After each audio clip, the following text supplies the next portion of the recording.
The Immortal's Wine Store. Chapter 250, Lu Mendi is alive. It's finally done. Li Yulai said in an excited tone as she watched the completed behemoth of a tower that stood more than 1,000 meters in height. It was shaped like a sword and was painted with black and silver, making it look rather mysterious. Standing beside Li Yulai, Xia Xinyu smiled happily when she heard the former's words. She also felt a sense of achievement after completing the mission given to them by Zhu Shen. The two beautiful women stared at the towering building that was pointing at the skies like an arrogant sword. They could already feel Zhu Shen's contempt towards the heavens with his sect building's design, and this made them smile even more radiantly.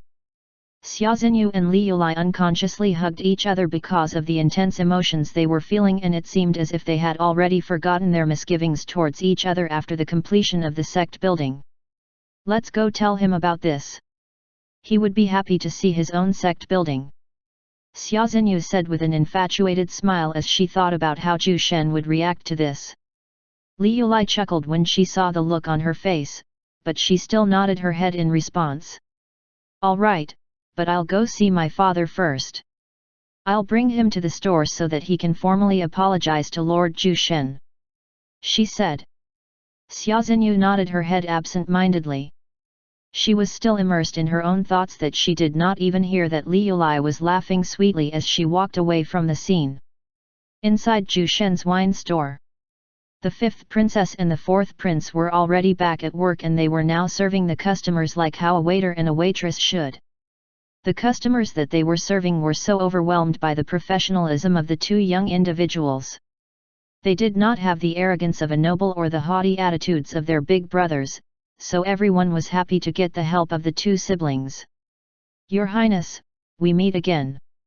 A calm voice drifted beside Dante's ears, making him unconsciously stare at the speaker. When he saw the owner of the voice, he was stunned and he even forgot how to speak. Isn't that young Master Lu? So he is still alive? I thought he was captured by his uncles. To think that I would actually see young Master Lu again in this store. I never thought that I would see him again after the intense internal conflict of the Lu family.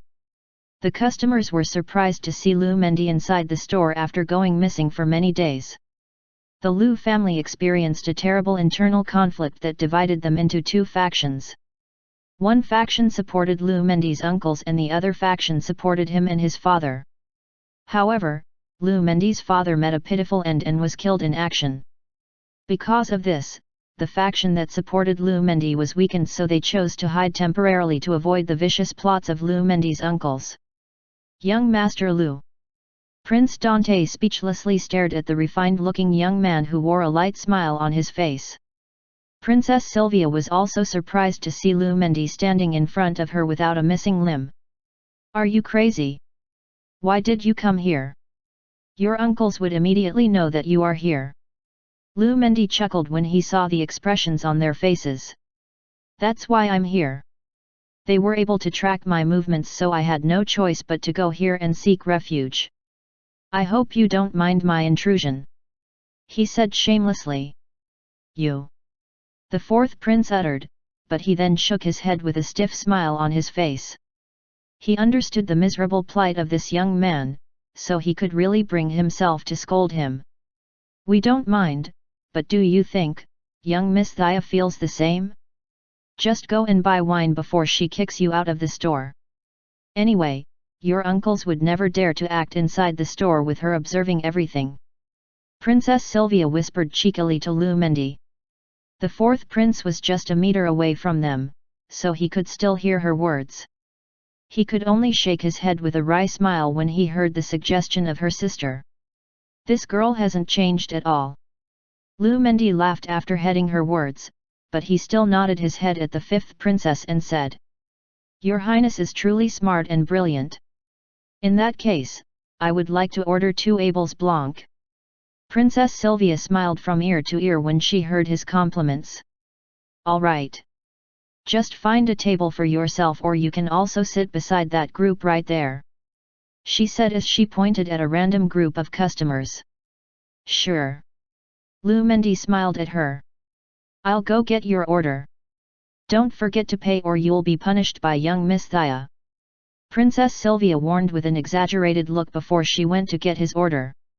Young Master Lu, I'll get back to work now.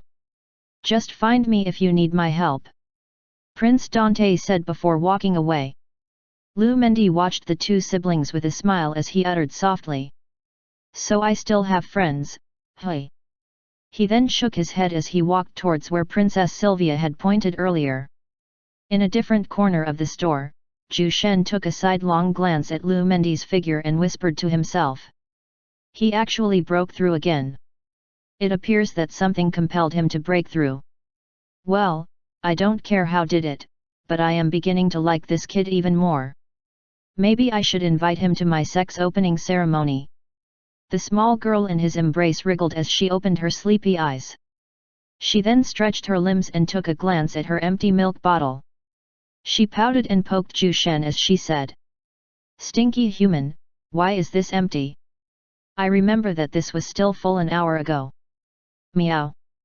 Zhu Shen knocked the back of her head and said. You greedy little tiger.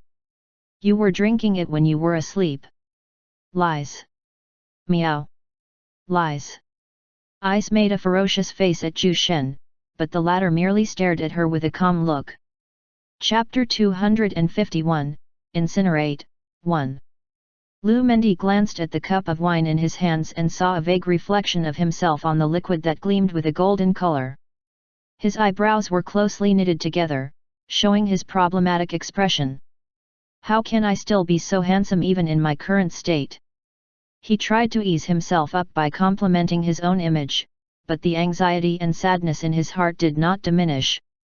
He then recalled his father who had died for his sake and a wave of extreme loneliness struck his soul, making his lips quiver with a multitude of emotions. Father! I will avenge your death. Those goddamn bastards! I will erase their existence from this planet. Lu Mendi shouted in his heart as he unconsciously tightened his grip on the cup of wine in his hands. If it was just an ordinary cup, it would have already been broken into pieces from the strength of his grip, but all the things inside Zhu Shen's store are not ordinary items, including the cup that Lu Mendi was holding. Zhu Shen could sense the rage in Lu Mendi's heart when he looked at the young man. He had lived for too long that he could already decipher what was on anyone's mind after taking one look at their faces. It was a skill that he learned after living for an unknown number of years. According to Ren Chuang, Lu Mendi's father died under the hands of the young man's uncles.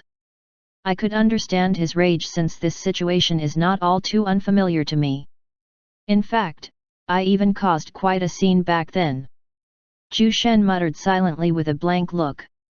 Sleeping soundly in his embrace was a tiny little girl sucking a bottle of milk. Zhu Shen caressed her short white hair gently as he continued to look at Lu Mendi. Suddenly, Zhu Shen narrowed his eyes a little bit while looking outside his store through his spiritual perception.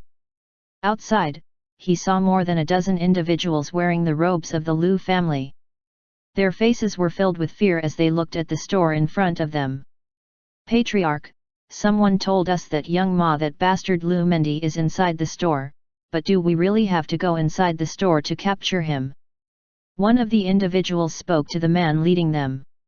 This patriarch was one of Lu Mendi's uncles and he forcefully took the patriarch position after killing Lu Mendi's father. Patriarch, I think it would be better if we wait outside. Nothing good will happen if we provoke that woman. Someone said with a look of fear in his eyes. Everyone immediately went silent when they heard his words and even the patriarch remained silent. They knew who was the woman that he was referring to and it was because they know her too much that they did not dare go inside the store recklessly. However, the patriarch hardened his expression as he said in a cold tone. I am aware of that woman's power, but we have already wasted too much of our time and manpower just to search for that little bastard. This is our only chance to capture him and we might not have this kind of opportunity again if we let him escape today. After saying those words, the patriarch walked towards the entrance of the store under his subordinates' stunned gazes. A few seconds after that, they followed him inside the store with nervous looks. Zhu Shen merely took a brief glance at them before losing interest. He closed his eyes and muttered to himself. These guys picked the wrong time to make trouble. Thaya has been in a very bad mood after not being able to do anything to Liulai's father. I just hoped that she would not make a bloody mess inside my store. All the customers on the first floor glanced at the newcomers with a look of surprise. They were familiar with the insignia on their robes, so they could already identify the newcomers. Oh my! I think they are here for young Master Liu. Yet. Those three guys at the front are young Master Liu's uncles. They should be here to capture him, but would they really capture him here? Lu Mendi stared at the individuals who had just came inside the store and the light in his eyes flickered maliciously when he saw their faces. He took a deep breath and calmly placed down his cup of wine to the table in front of him. He then put on a smile as he looked at the group and said, "Uncles, to think that I would meet you guys here. Come, wine is on me." The patriarch and his subordinates watched Lu Mendi with complicated emotions, but none of them showed a hint of pity. "Little bastard, did you really think that we would never dare to capture you inside this store? Because of you, I lost more than several dozens of my men. You must be killed in order to bring my Lu family to greater heights. Your father was a foolish man and he wasn't fit to be a leader.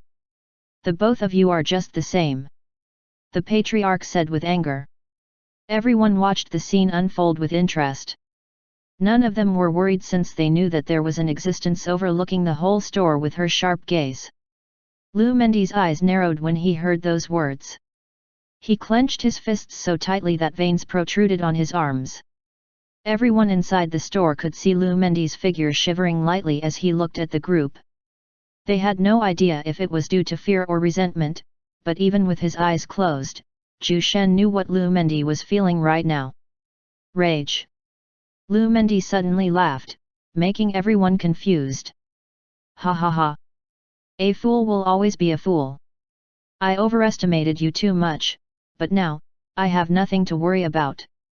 I don't even need to use my own hands to destroy you all," Lu Mendi said with an amused look. The patriarch and his subordinates frowned when they heard that and they felt a sense of unease gripping their hearts tightly. "If you are just here to cause trouble, then you better scram out of this place before I lose control of my hands." A calm voice drifted inside the store, sending chills to everyone inside. Chapter 252, Incinerate, 2. Everyone stared at Thaya with their shaking eyes. She was wearing a cold expression as she eyed Lu Mendi's uncles and their group. She has not done anything, but everyone felt uneasy when they saw the look in her eyes. Lu Mendi smiled as he gazed at Thaya's beautiful face. He knew that he was safe inside the store because of this woman's presence. Not even the emperor would dare behave wantonly with Thaya observing the whole store. The patriarch stared at Thaya with a feigned calmness. He hid the fear in his heart as he clenched his shivering fists tightly and uttered in a cold voice. "Young Miss Thaya, we don't mean to cause trouble here. I would just like to capture this bastard to appease the souls of my fallen subordinates. I hope that you won't involve yourself in this." Thaya remained silent and walked calmly towards the patriarch and his group. Each step she took made everyone's hearts pound. The patriarch unconsciously took a step back, but he immediately scolded himself inwardly for feeling scared. He forced himself to look calm as Thaya was approaching them, but he could barely hide his shaking legs from everyone's field of vision. Thaya stopped in front of the patriarch and looked deeply into his eyes. She was a head shorter than him, but the patriarch felt that he was extremely small in her presence. What kind of feeling was this? He was confused. "I said that no one is allowed to cause trouble here. Now, if you are not here to buy wine, leave before my hand reaches my sword," Thaya said. Her face was expressionless. The patriarch gulped down nervously and forced out an ugly smile. He was now feeling troubled about what to do with the current circumstances. It would be a lie if he said that he wasn't scared, but he truly wanted to capture Lu Mendi. With him alive and living, the patriarch would never feel at ease. The patriarch stared at Lu Mendi who was sitting on his chair. The latter was wearing a brilliant smile on his face and he even raised his cup of wine when their eyes met. The patriarch gritted his teeth and calmed his nervousness. He then said, "Young Miss Thea, I would like to order something." Thea stared at him for a moment before she turned around without looking back. Only her beautiful voice was left behind. "Sylvia, take their orders." "Yes, young Miss Thea." A cheerful voice immediately answered her. The patriarch and his group heaved a sigh of relief as they watched Thea walked away. They had never felt so scared in their lives. The patriarch led his subordinates to where Lu Mendi was seated. He eyed the customers who were sitting beside Lu Mendi and said with a smile, "Brothers, could you do me a favor? I want to speak with this person, so I hope that you can give us this table." The customers sitting beside Lu Mendi felt uncomfortable, but they could only choose to leave. If they stubbornly refuse the man, they would surely be hunted by the Lu family if they leave the store, so they could only smile bitterly as they stood up from their seats. Lu Mendi watched the scene with an unchanging smile. He was confident that nothing would happen to him as long as he was inside the store. "Guests, what would you like to order?" Princess Sylvia said while looking at the patriarch. She did not like this person, but she still gave him a smile as countless evil thoughts filled her head. The patriarch smiled back at the princess. Truthfully, he felt wonderful having the emperor's daughter serving him wine, but he did not show it to his face. "Your Highness, give us 12 bottles of Abel's Blanc, please," he said. Princess Sylvia nodded her head lightly and replied in a warm tone. "Sure. Just give me a minute to get your wines." The patriarch nodded his head smilingly. Princess Sylvia then went to the wine storage to get their wines. She was already devising a mischievous plan as she walked away with a crafty smile. Her brother, Prince Dante, who was watching his sister, felt a sense of unease when he saw the naughty smile hanging on his sister's face. He knew that his sister was up to something no good, so he immediately followed her inside the wine storage. "Hey, what are you planning to do right now?" Prince Dante asked in a worried tone as he held his sister's arm. Princess Sylvia feigned ignorance as she put on a surprised look. "Brother, what are you saying?" Prince Dante glared at her and said fiercely. "Sister, I know that you want to help young Master Lu, but remember what kind of punishment you'll have to bear once young Miss Thea finds out about your plan." Princess Sylvia felt slightly scared at the mention of her name, but she was determined to help Lu Mendi. She pulled her arm from her brother's grasp and said, "Brother, don't you want to help him? He is our friend, and even if I am punished, I would do anything to help him out." Prince Dante sighed when he heard that. "Okay, what's your plan?" he asked with a defeated look. Princess Sylvia smiled from ear to ear and whispered something to her brother. "Lu Mendi, you have no one to rely on at this moment. Just give up your struggle and come with us. I promise that we won't kill you, but we have to imprison you for your deeds," the patriarch said while looking at Lu Mendi. Lu Mendi ignored him and simply drank his wine, but the rage in his heart was boiling furiously as time passed by. He could not wait to kill the people in front of him, but he knew that he was still too weak to fight against them. Not to mention what would happen if he caused trouble inside the store. The patriarch hid his anger and continued. "Lu Mendi, since this is what you want, then don't blame us later." Lu Mendi merely chuckled when he heard his words. His taunting look almost made the patriarch erupt into a fury, but he did not dare do anything, so he could only glare at Lu Mendi coldly. Chapter 253, Incinerate, 3. Princess Sylvia came out of the wine storage with a beautiful smile on her face. Following behind her was the fourth prince, who looked a bit nervous. "I just hope that we won't be punished too severely because of this. I wonder what will happen to them if they drink these wines." The fourth prince thought to himself as he glanced at the wines that they were carrying. The patriarch and his group ordered 12 Abel's Blanc, but his sister purposely brought 12 Deep Sea Spring Dew instead.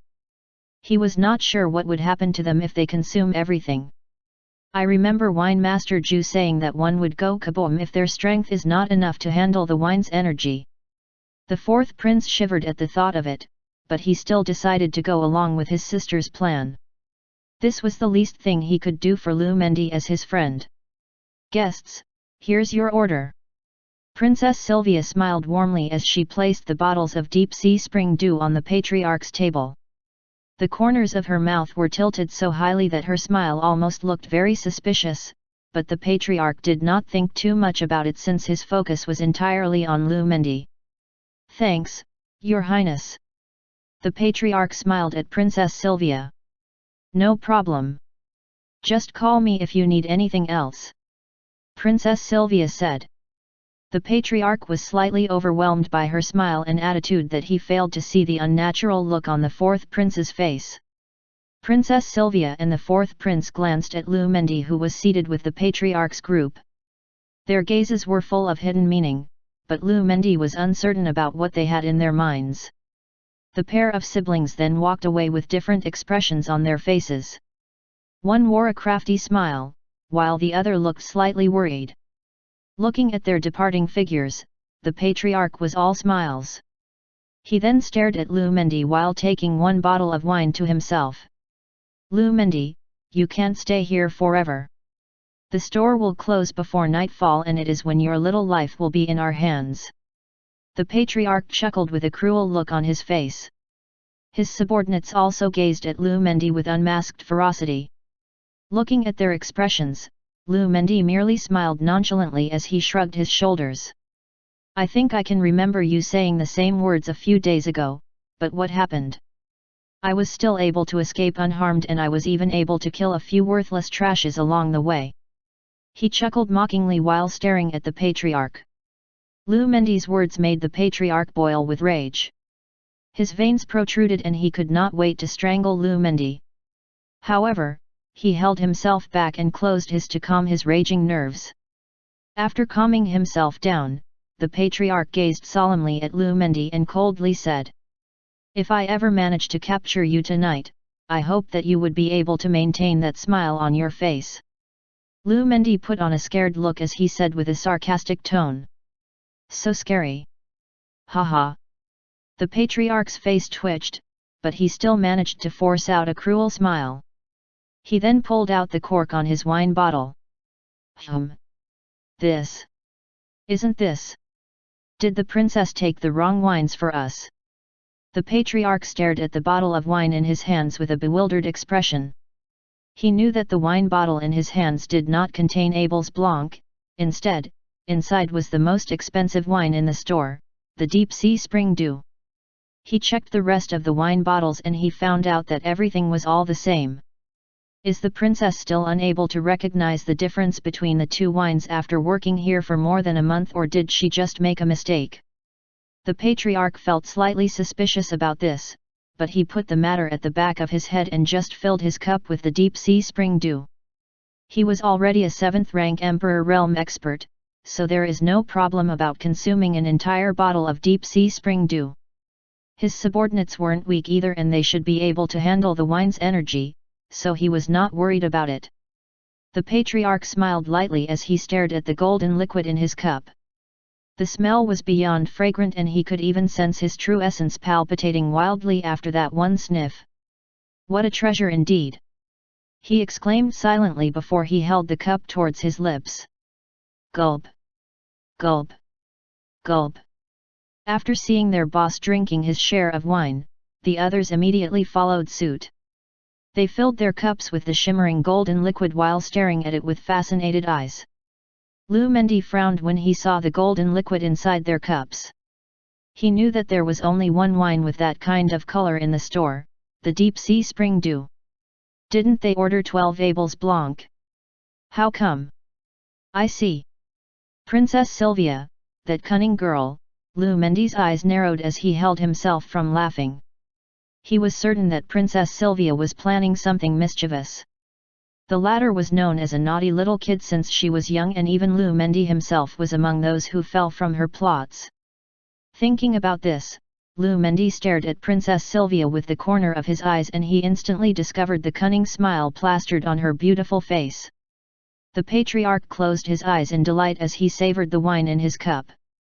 Even though he had already tasted it, he could still not help but feel refreshed at how it felt inside his mouth. Ah! He moaned in pleasure with his eyes shut tight. It wasn't just him. His subordinates also had similar faces as they drank their wine. Lu Mendi's smile broadened as he stared at them. The slight worry in his heart was now gone and it was replaced with excitement. These fools! He snickered in his heart. Chapter 254, Incinerate, 4. The Patriarch's subordinates were at least at the 5th rank spirit realm, so he was not the least bit worried about his subordinates drinking a whole bottle of deep-sea spring dew. However, he did not know that there was a terrifying consequence if someone would not be able to handle the wine's energy. Princess Sylvia stared at them with interest and the smile on her face was very evident. Prince Dante watched the Patriarch and his subordinates drink their wine with a bit of worry in his heart. Something might happen to them. I must at least inform Wine Master Zhu about this, since it would certainly involve the store's reputation. After a moment of hesitation, he walked towards where Zhu Shen was seated. Wine Master Zhu, aye. Prince Dante was quite nervous, so he wasn't able to properly say anything. I know. Just watch. Zhu Shen's calm voice drifted beside his ears and Prince Dante's eyes immediately widened in shock. He hasn't even told Zhu Shen anything yet and the man seemed to be already aware of what was happening. After recovering from his surprise, Prince Dante slightly lowered his head with an embarrassed smile. In the end, they were still seen through by Zhu Shen. It looks like nothing could really escape his sights.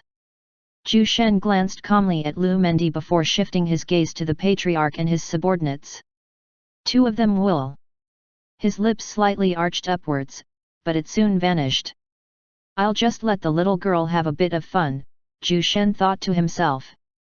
The Patriarch had already consumed all of his wine and he had a satisfied smile on his face. He took a glance at his subordinates and saw that all of them have yet to finish their wines, so he turned his gaze to Lu Mendi and said with a mocking look. Little bastard, your time is almost up. I'll give you one last chance to come out with us and I promise to leave you an intact corpse. Lu Mendi sensed the dense killing intent behind the Patriarch's gaze, but he remained seated on his chair with a wide smile. My dear uncle, I don't think that it would be my time today, but I am certain that you won't be able to leave this store alive. Lu Mendi casually laughed after saying those words. The Patriarch's gaze froze and everyone around him could sense that he was building up his true essence. Lu Mendi, you piece of trash. I'll tear that stupid mouth of yours after we go out of this store. The Patriarch uttered as veins protruded on his face. Lu Mendi merely smiled at his words. The Patriarch was beyond furious this time, but he still did not dare make a move against Lu Mendi. He could sense a sharp gaze looking in his direction and he knew from whom it was, so he could only hold back his wrath for the time being. Lord Patriarch, I think there's something wrong with me today. I suddenly feel nauseous. Heek. One of the Patriarch's subordinates said as he rubbed his stomach. The man had a look of ecstasy, but the others could already sense that something about him wasn't right. Hey, why is your stomach bulging so much? Someone asked while pointing at the man's round stomach. Before the man could even reply, his stomach continued to enlarge to a terrifying degree in a matter of seconds and kaboom! A violent explosion rang out inside the store, making all the customers gape in shock. Someone actually dared to cause a ruckus in the store? They thought to themselves as they stared at the epicenter of the explosion only to discover something that made them stand up in shock. What? The table where Lu Mendi and the others were located was now dyed red with blood and body parts. They even saw a bit of mangled intestine hanging on the Patriarch's neck. What the hell happened? And before everyone could utter another word, another explosion rang out in the same spot.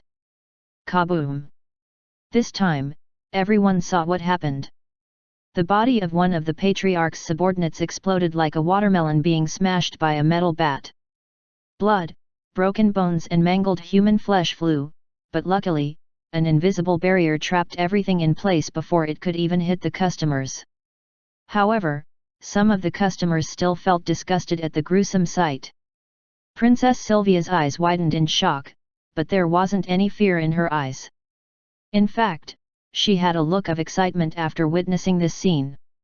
Prince Dante was similarly surprised and the worry in his eyes became even more evident. Lu Mendi, despite being covered with blood and a few body parts, had a huge smile on his face. He even muttered silently, "Ah, what a beautiful scene!" The patriarch immediately stood up from his seat while flinging away the intestine hanging on his neck. He then yelled at his subordinates, "Stop drinking the wine! Stop!" After hearing his command, his subordinates instantly placed their wine bottles on the table with absent-minded looks. How did this happen? They thought. Your Highness! What's the meaning of this? The patriarch glanced at Sylvia with a dark look. Only a fool would believe that this wasn't intentional. The patriarch was now certain that Princess Sylvia did this intentionally. Thinking about this, the rage in the patriarch's heart gushed out like a torrent. Oh! This! I think I got the wrong set of wines for you guys. Princess Sylvia put on a pitiful look as she looked at the patriarch. Lu Mendi discreetly gave her a thumbs up when he saw her world-class acting skills. Her reputation as the Silverwing Empire's little demoness was certainly not unfounded. Your Highness, is this how you treat your empire's loyal citizens? The patriarch yelled with a righteous tone. Loyal citizens?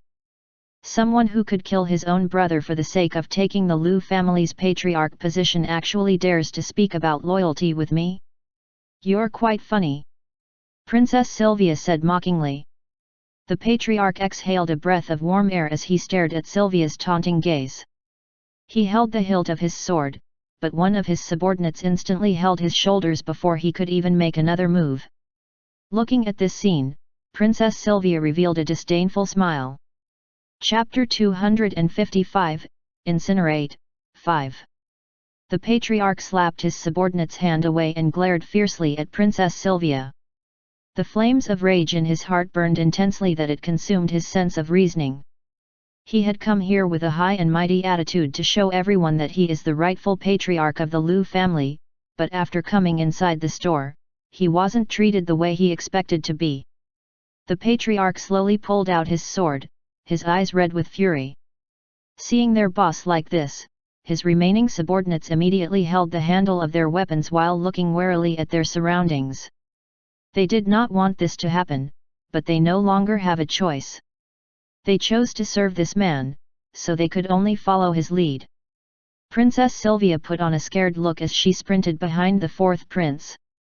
She then popped her head out and tucked her tongue out at the patriarch as she displayed a playful expression. You asked for this. The patriarch yelled as he dashed towards Princess Sylvia with his sword in his hand. Dark blue light flashed as his true essence surged out crazily. Prince Dante's worried gaze turned serious as he prepared to take out his own weapon. The opponent was 2 huge realms stronger than him, and no matter how monstrous his talent was, he could still not defeat the guy.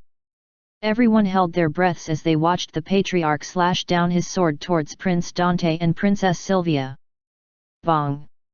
However, before he could even hit the duo, the patriarch was suddenly flung out of the store by a strong invisible force. His body rolled on the ground for more than a dozen times before stopping. Standing where the patriarch previously stood was a beautiful lady with golden hair. Harming the people of my master in front me? You deserve death. Her cold words made everyone in the store snap out of their daze. They could not help but stare fearfully at Thaya's beautiful face. Thaya shifted her gaze slowly at the patriarch's shivering subordinates and threw them out of the store one by one. None of them were even able to fight back, and they could only scream with dread as Thaya unceremoniously threw them outside. Lu Mendi rubbed his chin with his thumb, his smile becoming wide as he watched the event unfold. I should have done this sooner. He muttered. Young Miss Thaya is so fierce. Princess Sylvia said in admiration. The fourth prince nodded his head in agreement when he heard his sister's words. Thaya slowly stepped out of the store while maintaining her cold gaze. The patriarch and his subordinates could not even move because of the intense fear that they were feeling. They finally realized how strong this woman was. Before, they just heard rumors of how crazily strong she was, and it seemed that those rumors were just an understatement of her true power. The patriarch glanced fearfully at Thaya and tried to speak, but her sharp and icy gaze prevented him from saying a word. Those deep ocean blue eyes felt like two sharp swords piercing through his soul. His body shivered uncontrollably, making him look like a pitiful person. You ignored my warnings, so there is only one outcome for you and your people. Death. Thaya uttered in an icy cold voice. The patriarch and his subordinates almost peed on their pants when they heard those words. If not for her beautiful face, they would surely believe that this woman was the embodiment of Asmodeus, the king of hell. Thaya slowly lifted her fingers and did a snapping motion as she said, "Incinerate! Shua! Shua! Shua!" Scorching flames enveloped the patriarch and his subordinates, making them scream at the top of their lungs, but no matter what they did, they weren't able to extinguish the raging flames. Ah! Ah! Ah! They flailed madly on the ground as the golden red flames burned their bodies. Thaya watched the scene without any hints of change in her expression. It was as if she was looking at something unworthy of her attention. Lu Mendi, who was still inside the store, chuckled when he heard their ear-piercing screams. He held the bloodied cup in his hand and poured wine into it. "Father, your son is weak and he could only use a borrowed knife to seek revenge for you, but don't worry, I will bring glory to your name." Lu Mendi muttered silently as 2 lines of tears streamed down his cheeks. He then drank his wine without even regarding the bloody mess around him. Ah! Ah! Ah! The screams eventually died down after a little more than 20 seconds. Because of their high cultivation level, they were able to survive for long before they turned into ashes. After seeing that nothing was left of them, Thaya went back inside the store with a calm look. All the customers immediately retreated as she neared them. Prince Dante gulped nervously while staring at her peerlessly beautiful face. He could hardly believe that such a delicate face could actually kill without even batting an eyelid. The 4th prince then heard his sister's laughter as she skipped towards Thaya. The little demoness had an expression full of admiration as she held Thaya's hands. "Young Miss Thaya, that was so cool. Can you teach me how to do that?" Princess Sylvia said excitedly. Thaya was still expressionless, but her gaze noticeably turned warmer when she looked at Sylvia. "No." Thaya replied calmly. I promise that I will be a good girl." Princess Sylvia pouted innocently. Everyone could only smile wryly when they heard her words. If she could indeed be a good girl, then their Silver Wing Empire would be a tad more peaceful, but that was definitely impossible, especially with her mischievous personality. "So it's finally over," Lu Mendi muttered as he looked at the bloody cup in his hand. "Step! Step! Step!" Lu Mendi lifted his weary eyes and stared at the familiar man in front of him with a confused look. Wine Master Ju. Chapter 256, First Internal Disciple. Lu Mendi stared at Ju Shen's expressionless face with a bewildered look. "Wine Master Ju won't punish me for this, right?" Lu Mendi muttered in his heart. Ju Shen did a motion with his right hand as he produced a few wisps of black flames. These small flames then enveloped the mangled remains on the floor and burned everything into nothingness, not even an ash remained. The most surprising thing was that the floor, chair, and even the table still appeared to be in pristine condition, seemingly unaffected by Ju Shen's black flames. Lu Mendi was in awe as he witnessed the scene. Wine Master Ju did it even more flawlessly than young Miss Thaya. His strength is indeed unfathomably deep. "Awesome!" Lu Mendi exclaimed in admiration. Ju Shen grabbed a chair for himself and took a seat with a calm look. He then stared at Lu Mendi and said, "Those guys haven't paid for their wines yet, so you'll have to pay for them since they are part of your Lu family." Lu Mendi was speechless when he heard his words, and he became even more stunned when he saw the serious look of Ju Shen. "But Wine Master Ju." Ju Shen raised his right hand and prevented him from speaking.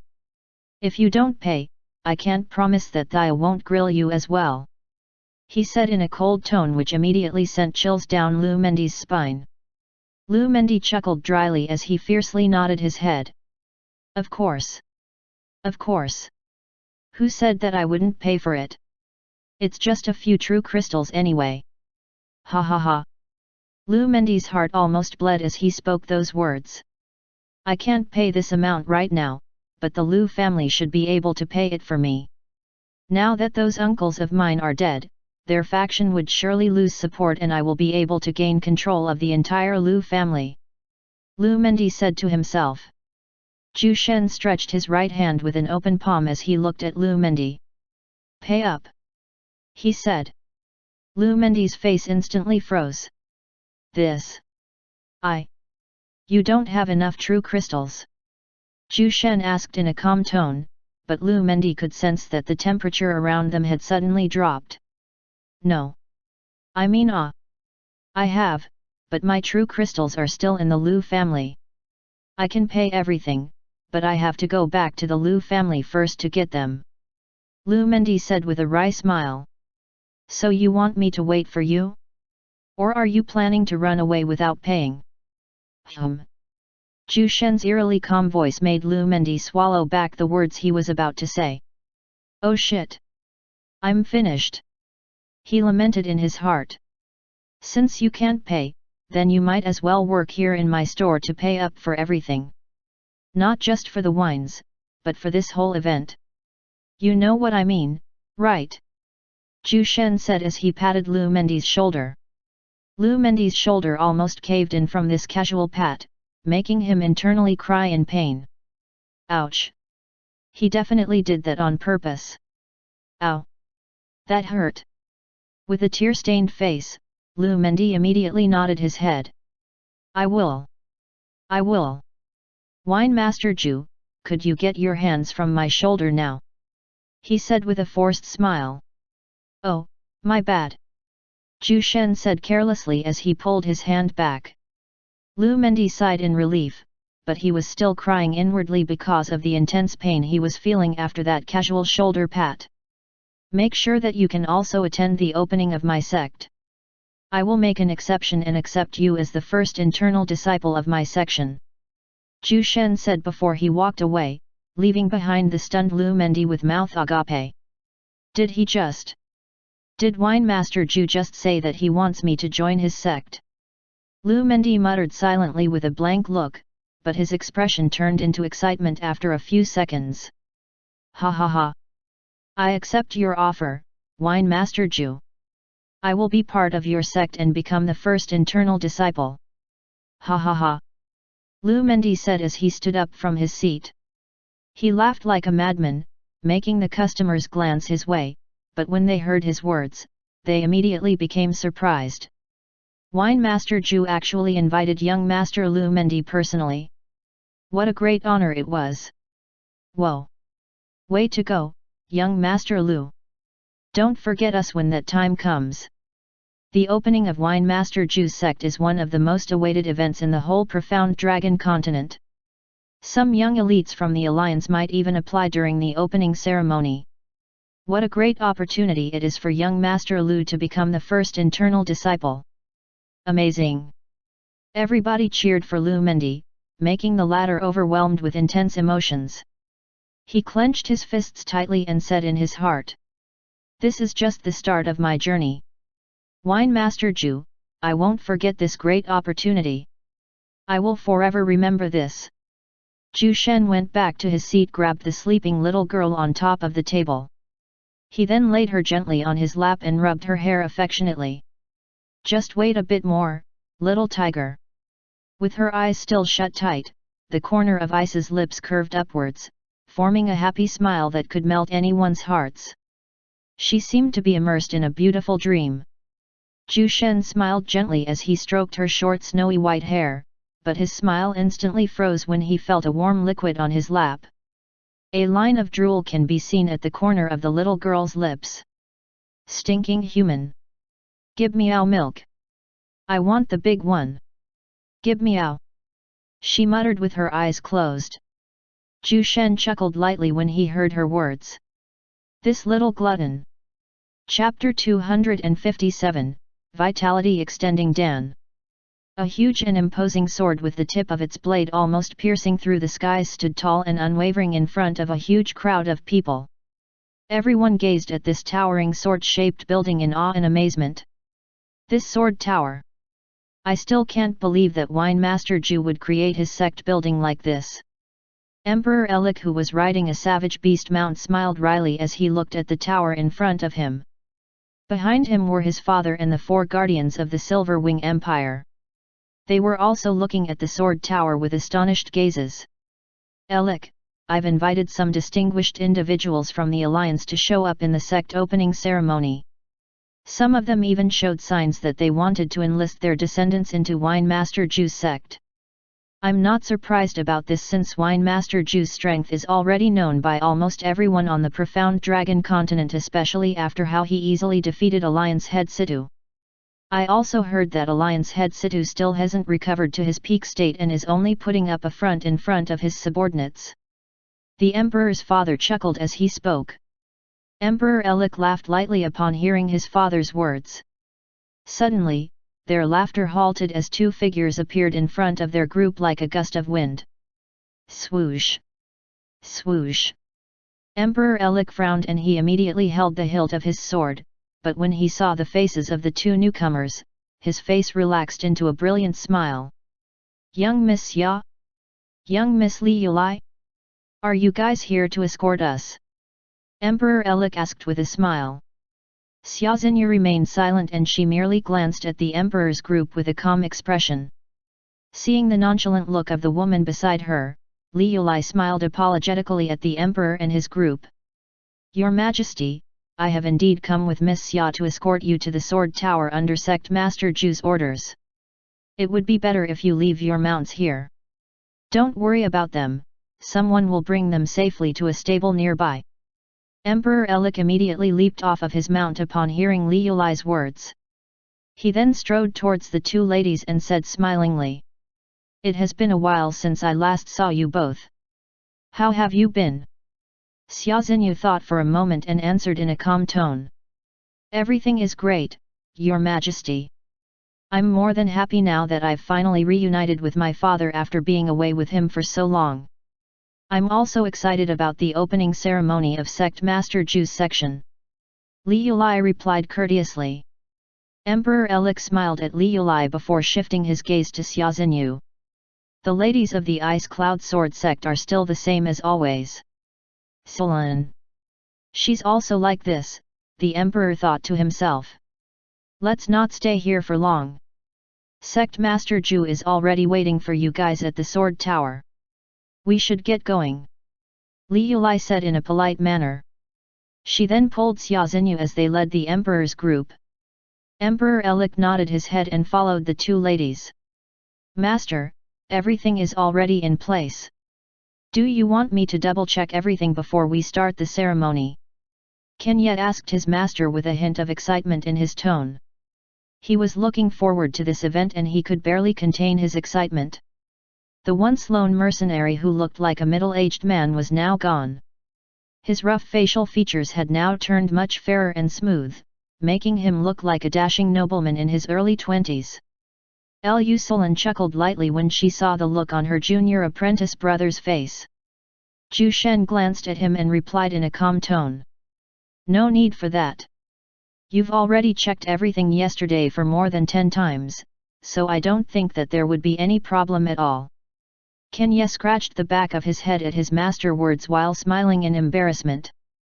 Master was actually observing me at that time. Master, the Emperor has arrived. Long Mei whispered to Zhu Shen. All right. Let's go and meet the guests. Sulin, tell everyone to prepare. Zhu Shen stood up from his seat as he uttered those words. Yes, Master. Yes, Master. Everyone replied in unison. Zhu Shen's group went downstairs to greet the guests at the entrance of the Sword Tower. Their arrival instantly made the crowd's eyes shine like jewels.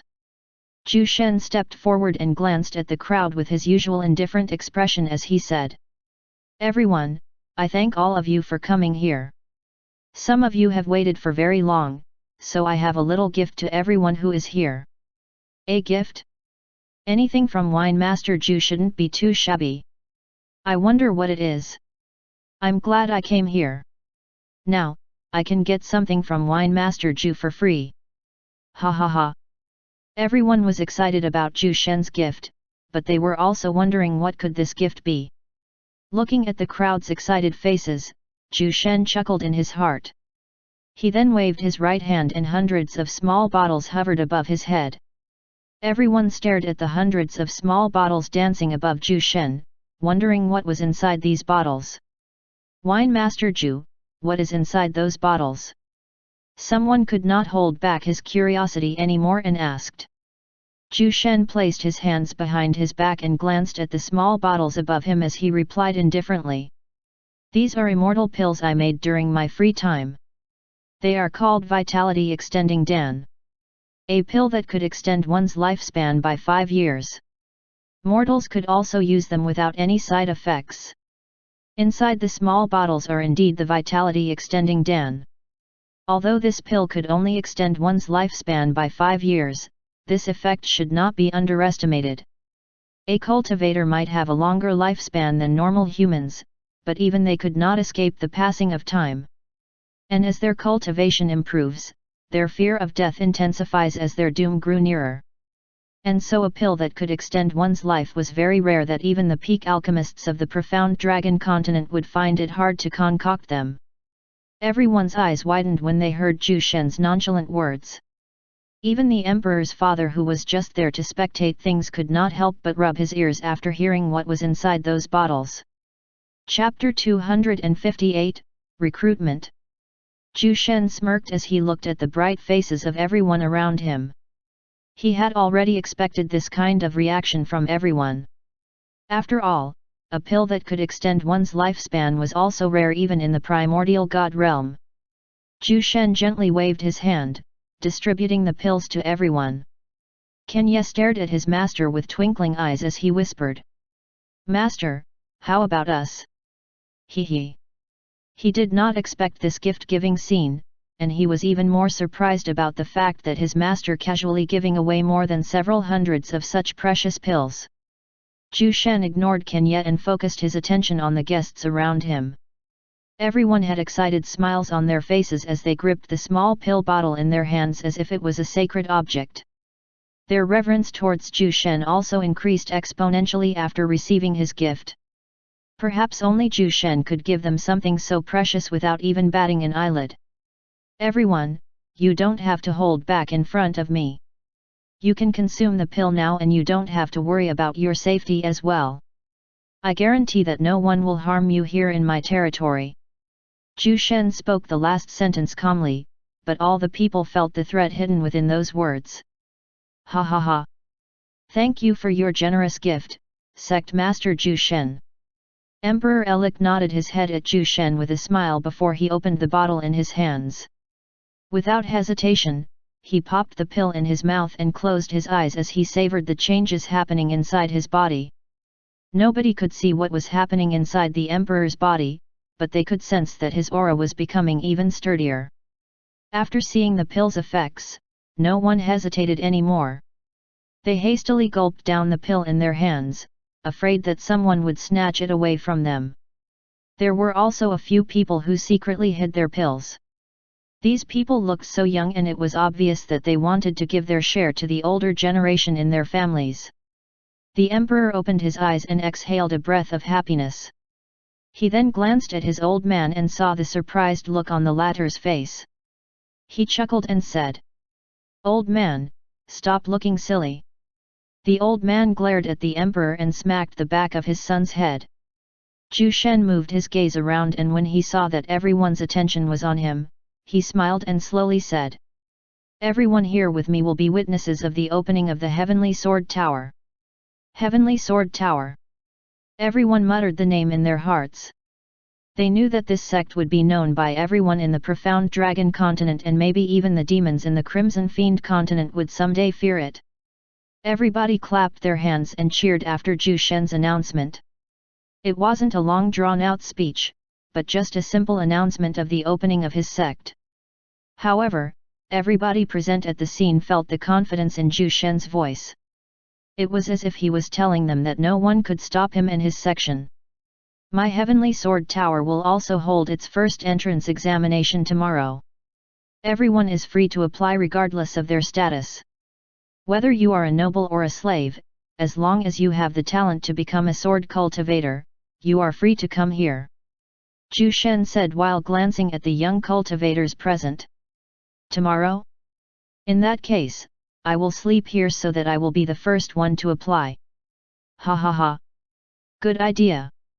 I will join you, brother. All the young cultivators excitedly discussed among themselves after hearing that Zhu Shen's sect will have its first recruitment tomorrow. Everyone was aware that following Zhu Shen was a guaranteed success in life, so they were eager to try it out. Emperor Elik thought about the fourth prince and the fifth princess upon hearing about the recruitment. At first, he was confident that his two children would be able to pass any kind of tests, but considering Zhu Shen's unpredictable personality, his confidence about tomorrow's recruitment was slowly crumbling.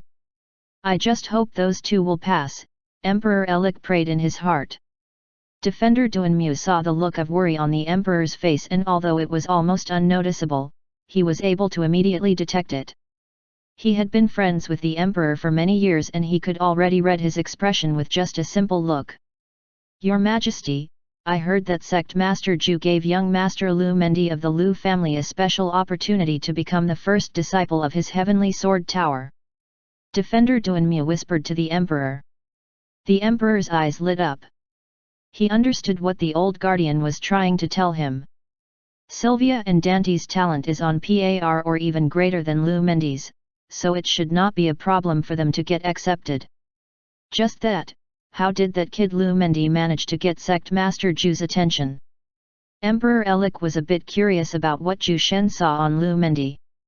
If it was just about talent, then he was confident that Sylvia and Dante had better talent than Lu Mendi. Just what could it be? He muttered silently while looking at Zhu Shen with a trace of wonder. I think Sect Master Zhu favored Lu Mendi because of his character, experience, and maybe his talent is also much better than Sylvia and Dante without us knowing it. Son, that guy can see better than us. He should have his reasons when he did that. Emperor Elik unconsciously nodded his head in agreement when he heard his father's words. You might be right, old man. Sect Master Zhu, just what kind of person are you? Emperor Elik sighed softly in his heart. He was always confident about his ability to read people, but up until now, he could still not fathom the man he was looking at. Chapter 259, Spiked Giant Worm. A day ago. Within the periphery of the endless forest, Yang Zhenqi led his group of 5 with a vigilant expression on his face. He wiped off the sweat trickling down his cheeks using his dirt-covered hands. Brother Yang, that spiked giant worm might be following us. I think it would be better for us if we fight it out. Our food and water won't last us for long, and by then, we won't have enough energy to confront it. One of Yang Zhenqi's teammates suggested with a grim face. Yang Zhenqi glanced at his team and saw their worn-out appearance. They have been sent here by Zhu Shen to train their fighting abilities against the savage beasts of the endless forest. Today was the last day of their training, but it seemed like they could not regroup with the other teams. The reason for this was because their group was being tailed by an early-stage 7th-rank Emperor Realm spiked giant worm. It was a huge worm that stretched around 50 meters in length and with a body as huge as a barrel. Together with the sharp spikes around it, this spiked giant worm would prove to be troublesome even for experienced 7th-rank Emperor Realm cultivators. Yang Zhenqi's ears suddenly twitched and he immediately crouched and touched the ground with the palm of his hands. His teammates were surprised by his actions, but they suddenly felt a sense of crisis when they saw the change in Yang Zhenqi's expression. It's here. Everyone prepare for battle. Yang Zhenqi shouted when he felt the ground trembling. He took out his blood-red sword and glared at the distance. From there, he could see a huge cloud of dust and smoke as a huge behemoth slithered towards his group with its huge mouth opened wide. Everyone immediately pulled out their swords when they felt the trembling of the ground. They knew that the creature that was following them for days had finally caught up with them. Rumble! Rumble! Rumble. The trembling of the ground intensified as the huge beast came nearer. Yang Zhenqi narrowed his eyes as he looked at the spiked giant worm ahead of them. He was quite nervous about the thought of fighting against this savage beast since it was many times stronger than them. However, there was no fear in his eyes. This savage beast had no eyes, but its sense of smell was leagues above other savage beasts. Its sharp rows of teeth were covered in blood, a testament that it had eaten a bunch of creatures along the way. Don't be afraid. With the master's sword, we can cut anything. Yang Zhenqi's words increased everyone's morale and the light in their eyes flashed with madness as they eyed the spiked giant worm. It was unthinkable to see a bunch of youths facing a wild 7th-rank Emperor Realm savage beast. Not even the young elites of the Alliance would dare to this insane thing. 1,000 meters away from the scene was a man with long wavy red hair. He stood atop a tall tree as he gazed at the confrontation between Yang Zhenqi's group and the spiked giant worm. This man was Hu Xiandao. He was the man sent by Zhu Shen to secretly protect the youths during their training. Behind Hu Xiandao was a cold-looking lady in her early 30s. She had a hair full of black hair that reached her waist. This lady is one of the elders of the Ice Cloud Sword sect. Lord Hu, are you sure that you don't want to interfere? Sect Master Zhu's task is to protect the kids from danger. It would be bad if those kids get heavily injured because of this. The cold-looking lady said as she looked at Hu Xiandao. Hu Xiandao turned his head towards her and replied in a confident tone. Indeed, but Sect Master Zhu's plan was to train these kids and to let them experience life and death battles. This is a great opportunity for them and it would be a pity if I interfere. Don't worry. If those kids will be in danger, I will immediately go and save them. The cold-looking lady nodded her head reluctantly upon hearing his words. There were 3 young ladies among Yang Zhenqi's group and these 3 were disciples of their Ice Cloud Sword sect. She wasn't worried about Yang Zhenqi and the others since they already have much experience in fighting against the savage beast, but those 3 young girls were still inexperienced. I hope those girls will be all right. She muttered silently, but Hu Xiandao was able to hear her words clearly. Don't worry about them. Yang Zhenqi is the leader of this group and he should be able to prevent that beast from seriously injuring his teammates. Besides, we are still here to protect them. Let's go closer. Hu Xiandao said before leaping from one tree to another. The cold-looking lady followed after him. Stay close to each other and don't let it hit you.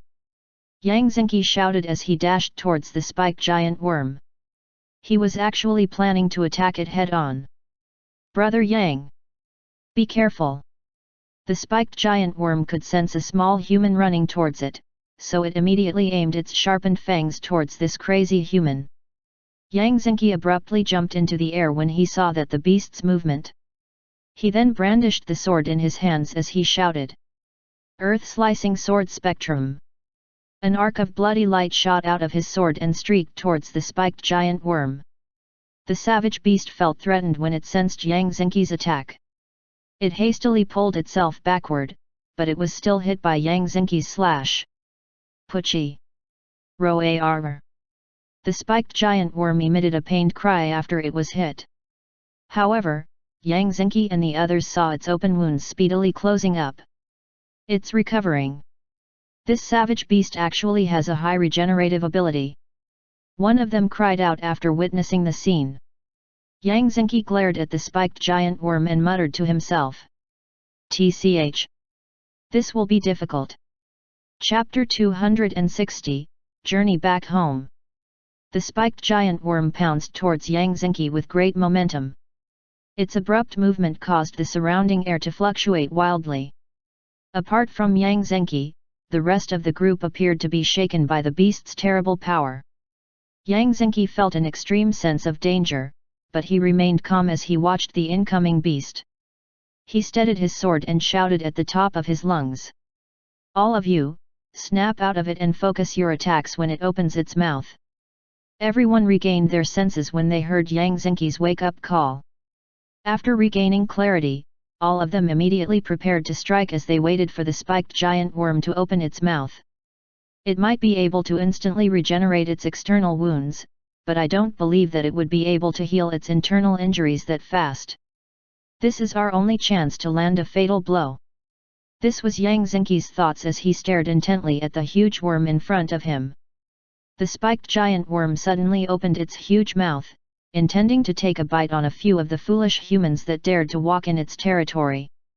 Yang Zinqi and the others could already smell the nauseating scent coming from its mouth, but they stood their ground and waited for Yang Zinqi's signal. Now! Use everything you've got! Yang Zinqi shouted. Everyone nodded their heads and immediately casted their strongest skills towards the wide-open mouth of the spiked giant worm. Flashes of sword lights tore through the air as Yang Zinqi and his group released their attacks. Bonk! The savage beast worm did not even realize their intention and was directly hit by their combined assault, blasting a huge portion of its mouth. Rumble! Rumble! Rumble!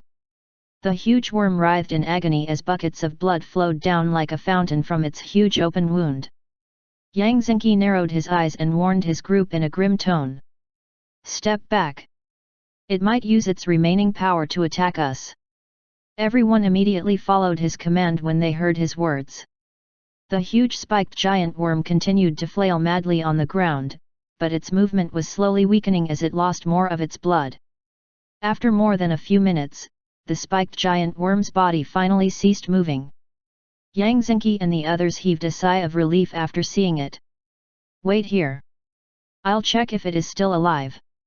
Yang Zinqi said before he cautiously walked towards the spiked giant worm's corpse. He then poked its head using his sword, but he sensed no signs of life from the beast. It's dead, he declared to his group with a relieved smile. Great! We took down a 7th-rank Emperor Realm savage beast. Excellent! I wonder if the master would praise us if he learned about this. Good job, everyone! Now, let's regroup with the other teams so that we can go back home. Yang Zinqi said as he sheathed his sword. Yes. See. I told you that they would be all right, but that kid Yang Zinqi is truly a talent. He actually managed to expertly command his teammates to defeat that kind of wild savage beast. I don't know how Sect Master Zhu Shen managed to nurture that kid. Hu Xiandao said to the woman beside him. I admit that even I was surprised by his commanding ability. We might be seeing the growth of a rising star. The cold-looking woman displayed a rare trace of interest on her stone-cold face. Ha ha ha! You might be right.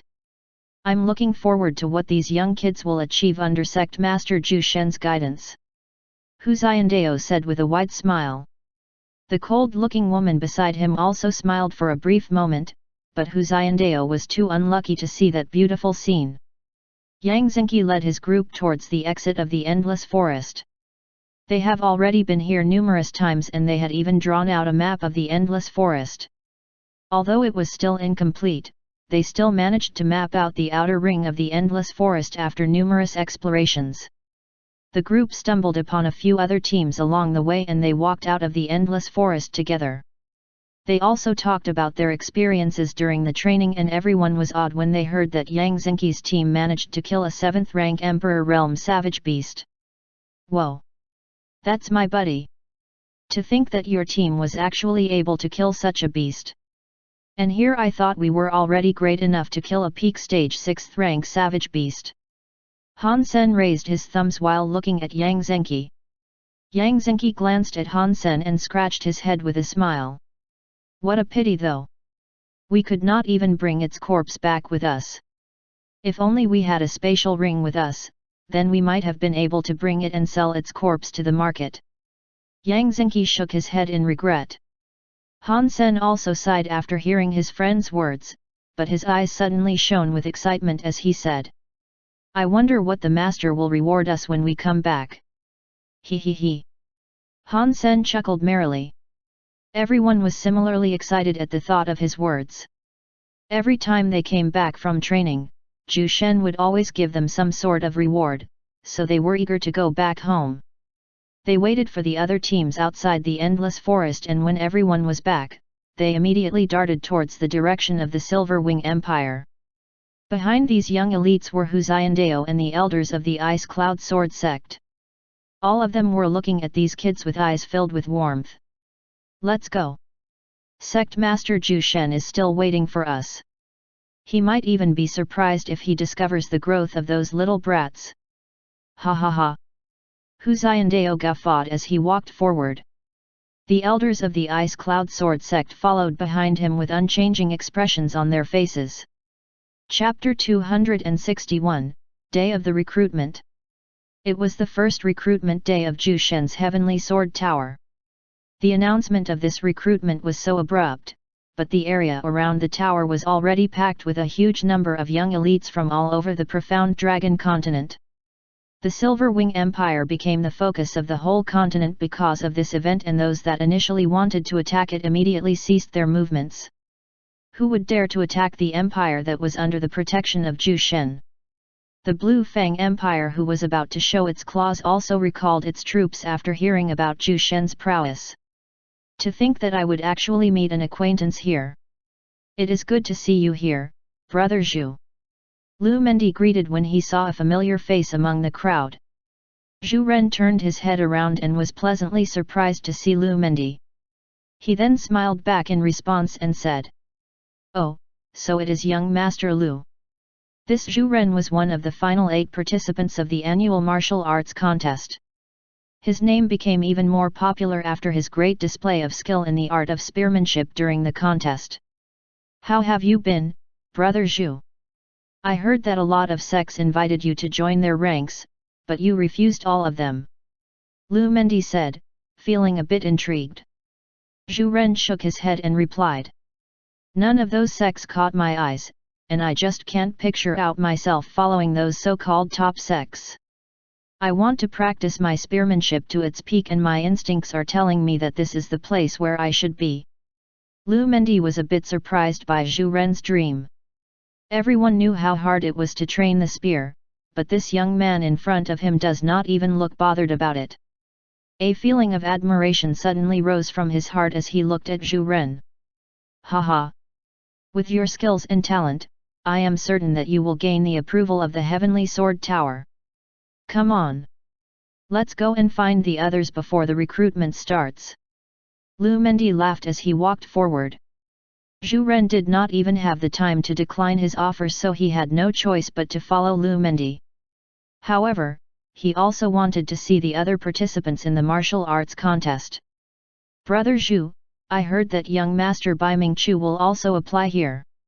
I thought that guy would only stay in the Baiming family's manor and serve as a soldier of the empire, but it seems like he also has the same goal as you," Lu Mendi whispered to Zhu Ren.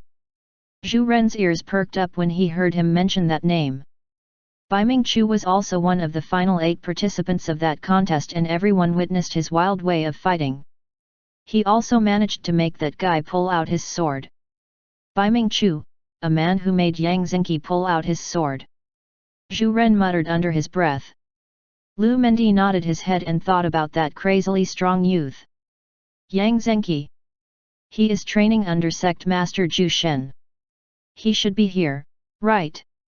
Oh! Isn't this young Master Lu Mendi and young Master Zhu? A cheeky voice suddenly drifted behind them, making both men unconsciously turn their heads around. When they saw who the speaker was, their mouths suddenly twitched. Greetings, Your Highness, Princess Sylvia." They both greeted stiffly.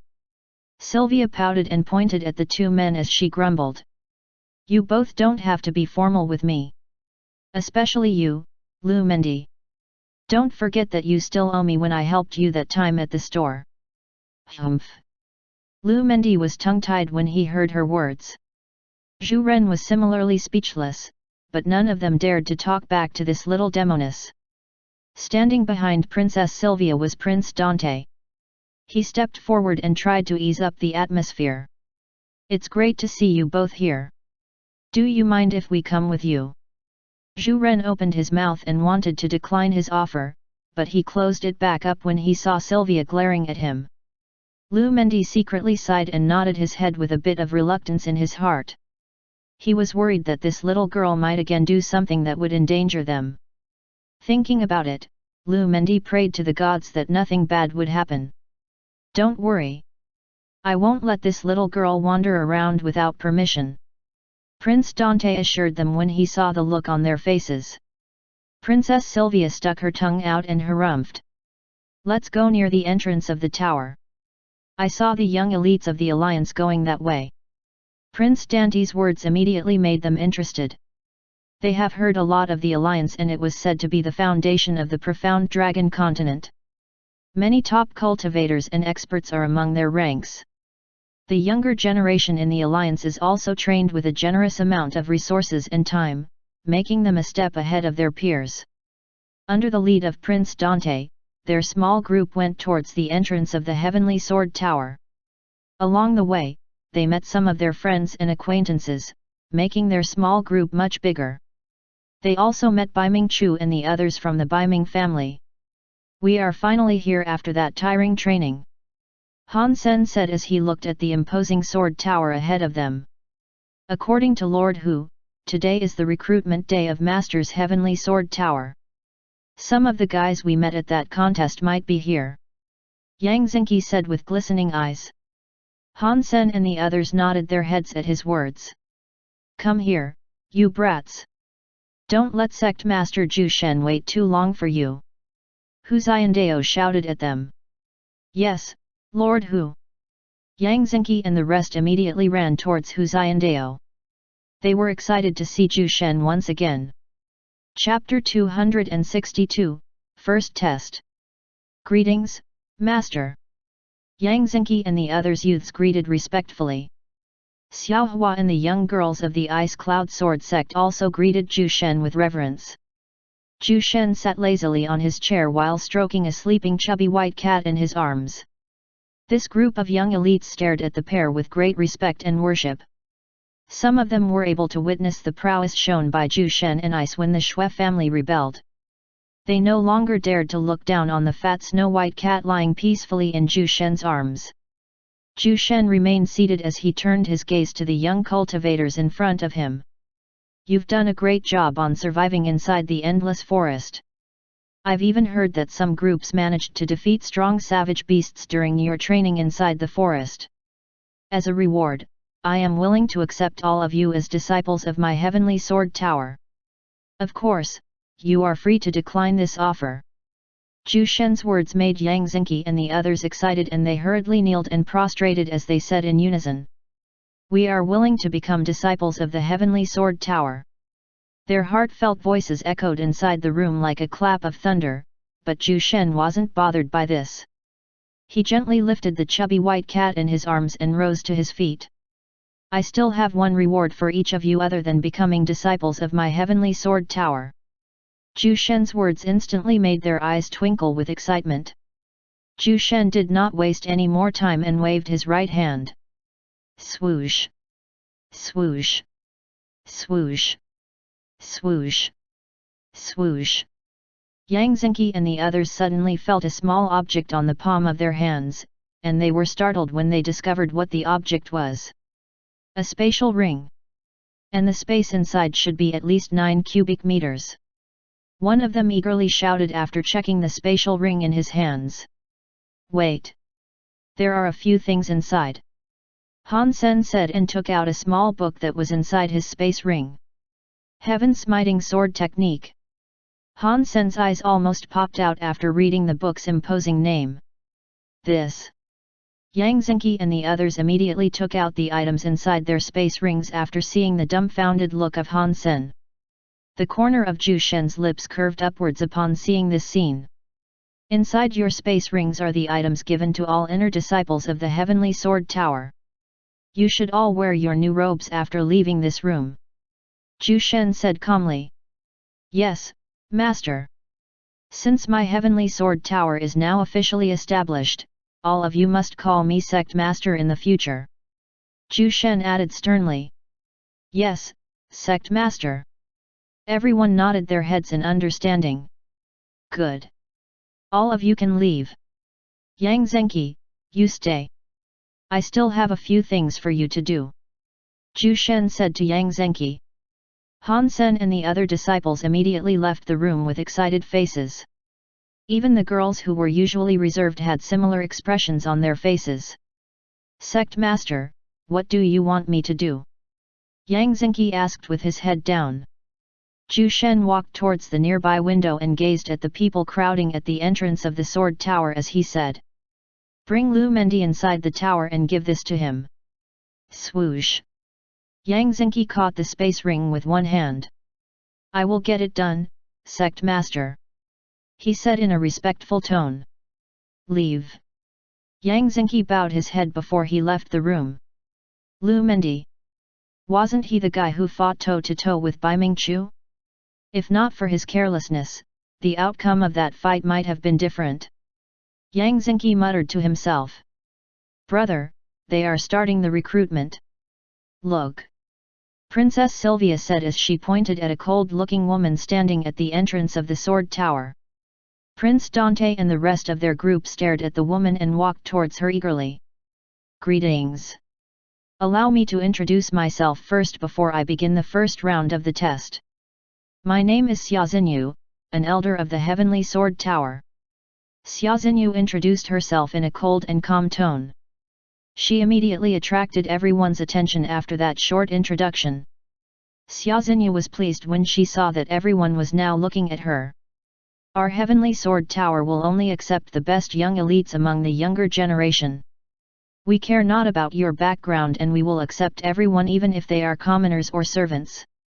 However, in order to gain the chance to become disciples of our sect, all of you must pass 3 tests. And I will be the overseer for the first test. Xia Xinyu said while scanning the crowd with her icy gaze. The eyes of Prince Dante and others instantly glistened with anticipation. It's finally starting, they muttered in their hearts. The first test is the easiest and you won't have to do anything other than placing your right hand on this crystal ball. Xia Xinyu slowly said while showing them a crystal ball that was 12 inches in diameter. The crystal ball was glowing with a dim brilliance, but everyone knew that it was no ordinary item. This crystal ball is called the Brilliant Star. It can detect anyone's age and talent as long as they place their right hand on top of it. Just so you know, our sect is only accepting those with ages 25 years old and below. And you must be able to light up at least 5 stars inside the crystal. Now, I want all of you to line up. Xia Xinyu spared the bullshit and immediately asked everyone to line up. After Xia Xinyu announced the commencement of the first test, a few other cold-looking women stepped forward while holding a piece of crystal ball in their hands. Prince Dante and the others eagerly lined up with the other young elites, and a few of them even cut in line just to get ahead of everyone else. No cutting in line. Disobedience means instant disqualification. Xia Xinyu shouted coldly as she glared at the crowd. After that, no one dared to disrupt the queue anymore.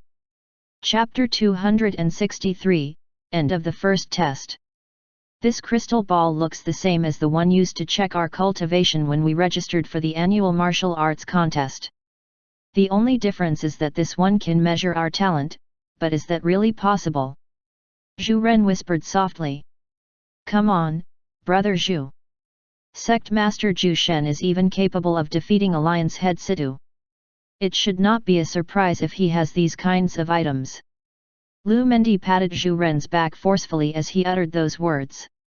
Princess Sylvia nodded her head in agreement and she even wore a proud look as if she was the one who was being complimented. We will know soon if this item is really capable of doing such a thing. It's now my turn. You guys can wait for me here. Bai Mingqiu said before walked towards Xia Xinyu. Prince Dante and the others glanced at him closely.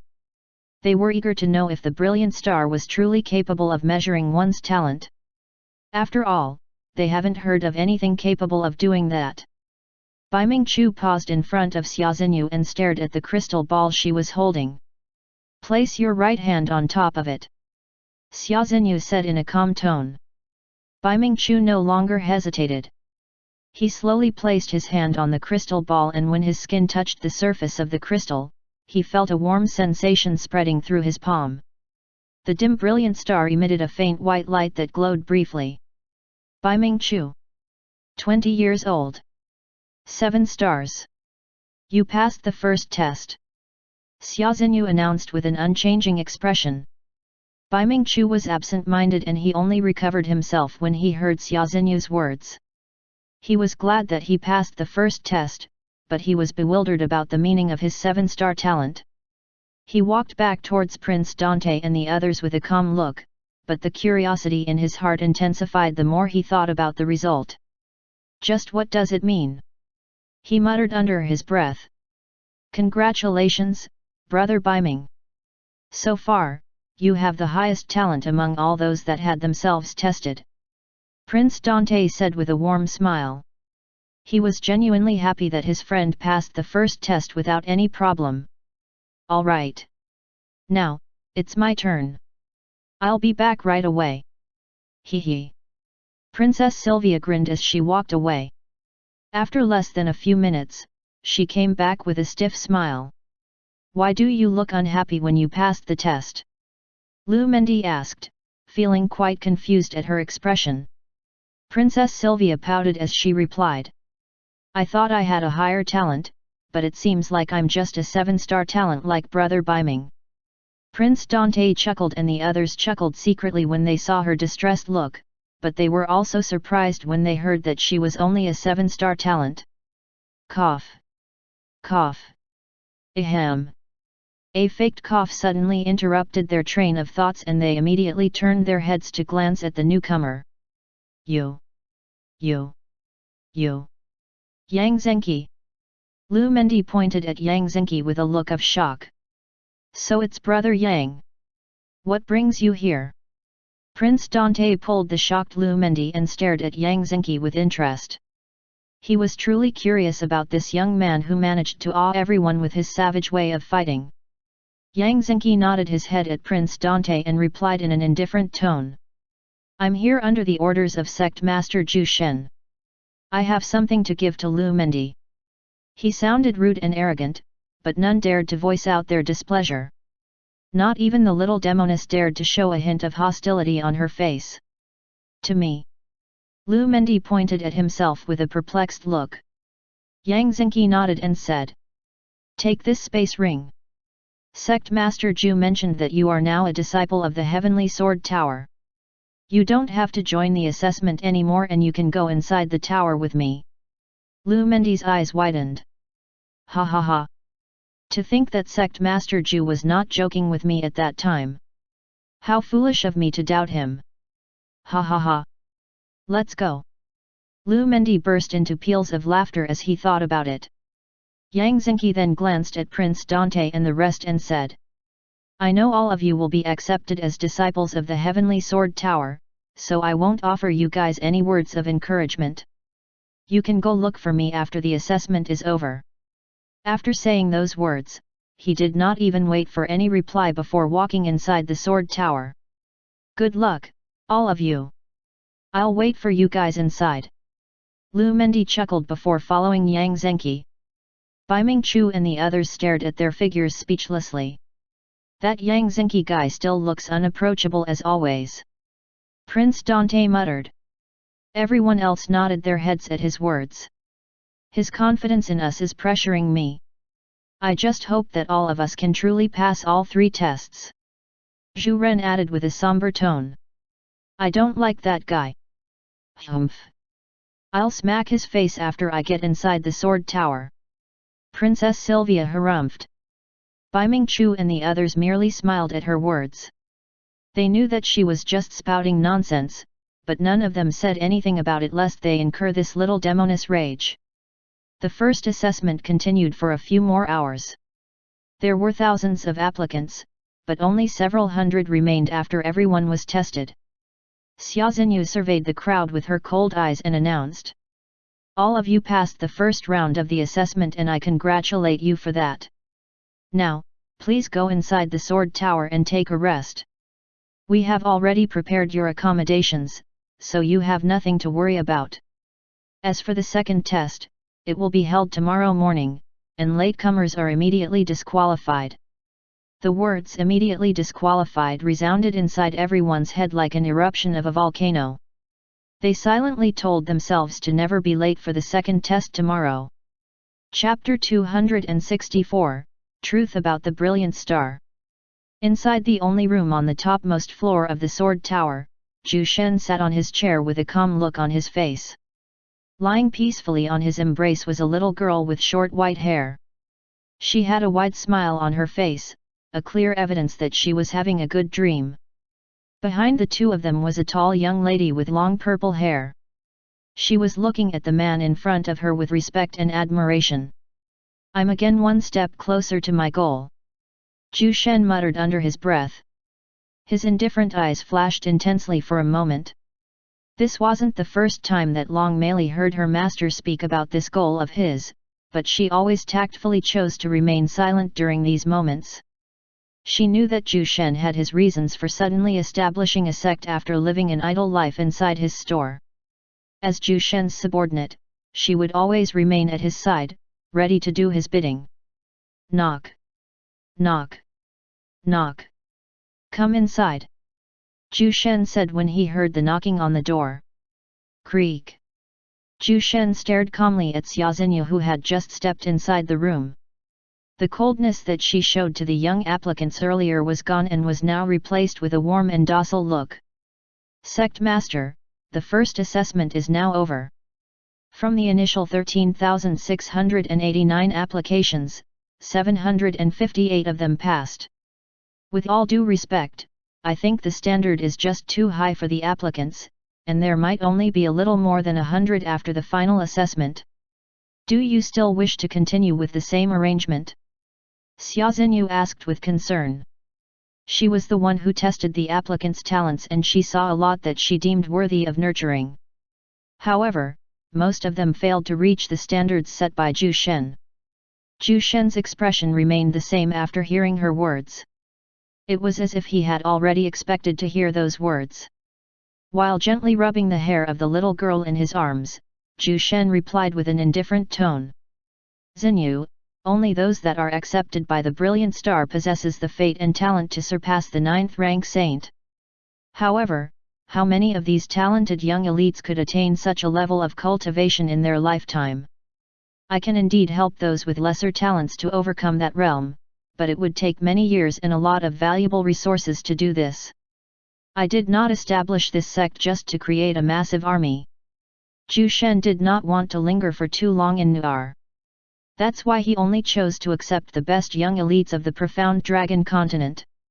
Besides, he did not mention one thing to Xia Xinyu regarding how the Brilliant Star works. It is not just capable of measuring one's talent. It is also capable of measuring a person's fate, luck, and willpower. That means those that passed the first assessment were not all talented individuals. Some of them might just have a sufficient amount of luck and fate or high willpower. Zhu Shen sacrificed a bit of his soul power to create a few of those crystal balls, but he knew that it was worth it. After all, the heaven-defying ability that it has is just too important to achieve his goal. Xia Xinyu no longer pressed the matter when she saw Zhu Shen's unchanging look. "Sect Master, is there anything else you want me to do?" she asked with her head down. Zhu Shen was about to say no, but he suddenly felt the little girl in his embrace sucking his thumb like a vampire. "Have the kitchen staff prepare 5 bottles of milk for me and bring it here immediately," he said while looking at Ice with a gentle expression. Xia Xinyu knew that the milk was meant for Ice, but she still nodded her head as she responded.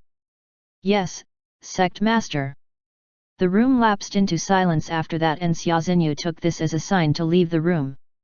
Creak. "Master, do you want me to massage your shoulders?" Long Meili asked as she held Zhu Shen's stiff shoulders. Zhu Shen was silent for a moment, but he still nodded his head to accept her offer. His neck and shoulder felt a bit stiff after holding Ice in his embrace for too long. A good massage might help him. So this is the Heavenly Sword Tower. I can't believe that it is even more gorgeous inside. It looks even more imposing than the headquarters of the Alliance. Prince Dante said with a look of shock. "Your Highness, you've been to the Alliance's headquarters before?" Zhu Ren asked curiously. Prince Dante nodded his head and replied. "Yes, I've been there twice when my father, His Majesty, had something to report to the Alliance. That place has thousands of supreme individuals, but I doubt if one of them could even beat Sect Master Zhu. Zhu Ren and the others nodded their heads in agreement. Their group was currently seated cross-legged inside one of the Sword Tower's training rooms. It had such a vast space inside that it caused this group of youths to remain standing dumbfounded for more than 10 seconds when they came inside this training room. Among our group, Brother Zhu has the highest measured talent. He is actually an 8-star talent. Prince Dante said in admiration. Zhu Ren felt a bit overwhelmed when he sensed the gazes of his friends. Yet, I never thought that this spear maniac is actually hiding such monstrous talent. Bai Mingchu shook his head with a wry smile. Zhu Ren felt a bit embarrassed, but he was a bit curious about how the brilliant star measured their talents. In his opinion, his talent was definitely not the best in their group, but the results showed by the brilliant star proved otherwise. Was it broken? Or was there something else about it? Just that, from the name of this sect, its focus should be on swordsmanship. Would you really be able to improve your spearmanship here? Prince Dante glanced at Zhu Ren with a solemn look. Chapter 265, The Emaciated Girl. Prince Dante and the others talked for a few hours before they went to the rooms prepared for them. Creak. Click. Zhu Ren gently closed the door of his room and surveyed it with awe. He could not believe that he was inside such a luxurious room. Never in his life did he wish for such extravagance. In front of him was a huge bed with a soft mattress made from the fur of a furred fox, a savage beast known for its fluffy and smooth fur. He glanced around the room and saw a table and a chair. Both items did not look ordinary at all. They were also made from precious trees and other items. And this is just the sect's guest room. I wonder what the living quarters of the disciples would look like. Zhu Ren muttered to himself as he sat on the bed. He recalled the results showed by the brilliant star and pondered deeply with his eyes closed. Do I really possess such terrifying talent? Certainly not. During my childhood, I was even ostracized and bullied because of my slow cultivation speed. I worked hard and practiced more than my peers. When they were asleep, I was thrusting my spear without rest. Just how did I manage to get that kind of result from the brilliant star? Zhu Ren rubbed his temples. At this moment, he knew that there must be something else about the brilliant star, but he chose to not disclose it to his friends. He was afraid that the elders of the Heavenly Sword Tower might disqualify him if he spread what he learned. For now, I should forget about it. I will use the remaining time to consolidate my cultivation. Zhu Ren said as he sat cross-legged. Sect Master, it is time to start the second assessment. Do you want to watch how it goes? Xia Xinyu asked as she looked at Zhu Shen with an affectionate gaze. Zhu Shen thought for a moment before shaking his head. I don't need to see it. Besides, I already have an idea on how many of them would pass. Xia Xinyu raised her eyebrows in surprise. Sect Master, can you tell me more about your guess? She asked. The corner of Zhu Shen's lips rose upwards as he replied. You'll know about it soon. I know that you want to see how those applicants will do on this assessment. Xia Xinyu sighed in regret when she heard his reply. He was still the same man who wants everything to remain a mystery. She thought to herself. By the way, who is the overseer for this assessment? Zhu Shen asked curiously. Xia Xinyu stared at him and replied with a smile. It's Sister Lu Solan. Zhu Shen nodded his head when heard the name. I see. You can leave now. Just tell me the results after the assessment is over. Xia Xinyu bowed her head respectfully and said. Yes, Sect Master. After Xia Xinyu left the scene, Zhu Shen walked towards his room and gently opened the door. Lying on top of his bed was the sleeping Ice. She was sucking on a bottle of milk with her eyes shut tight. Long Meili was also on his bed. She was closely observing Ice with a warm smile on her face. When Long Meili sensed the arrival of Zhu Shen, she stared at the entrance of the room and saw his handsome figure smiling at her. She wanted to greet him, but she saw his signal to remain seated. Zhu Shen sat beside Long Meili and stared carefully at the sleeping little girl. He gently caressed her cheeks and arranged her hair. He then shifted his gaze to Long Meili and asked silently. "The second assessment is about to start, don't you want to see it?" Long Meili shook her head and responded in a small voice. "Master, I don't have any interest in those young humans. I only want to remain by your side." Zhu Shen smiled at her reply, but his eyes suddenly revealed a profound glow as he said. "Really? However, what if I say that one of them has a dragon bloodline? It's rather diluted, but that girl certainly possesses the blood of a dragon in her veins. She must have discovered the remains of a dragon and refined it to increase her cultivation. It is also possible that the dragon gave its blood essence to the girl before it died." When Long Meili heard those words, she immediately became agitated. She abruptly stood up and bowed at Zhu Shen as she said solemnly. "Master, thank you for informing me. I want to see if that girl is really worthy of that power." Zhu Shen chuckled in his heart, but he put on an unperturbed look as he said to her. "Don't hurt her. She might not know that she received that kind of power, and if ever she passes all 3 assessments, you will be responsible for her training." Long Meili was surprised, but she nodded her head gently. "Yes, master." She then left the room with haste after bowing to Zhu Shen. Zhu Shen closed his eyes and used his spiritual power to stare at the area where the second assessment was being held. At the center of that place, he could see a tall tree that was about 1,000 meters in height. Its huge branches coiled like serpents and its leaves were lush and full of vitality. This tree is called the Tree of Illusion and it will serve a great purpose in the second assessment. Zhu Shen then searched for a certain individual and stopped his spiritual gaze on a girl with an emaciated appearance. This girl looked rather pitiful and the clothes she wore was made from the cheap skin of a savage beast. From her appearance alone, anyone could tell that she came from a humble background. The only good thing about her was her pair of emerald green eyes that shone with a brilliant light. From the constitution of her body, it looks like the dragon willingly gave her its blood essence. Without it, this girl would have already died from hunger and lack of nutrition.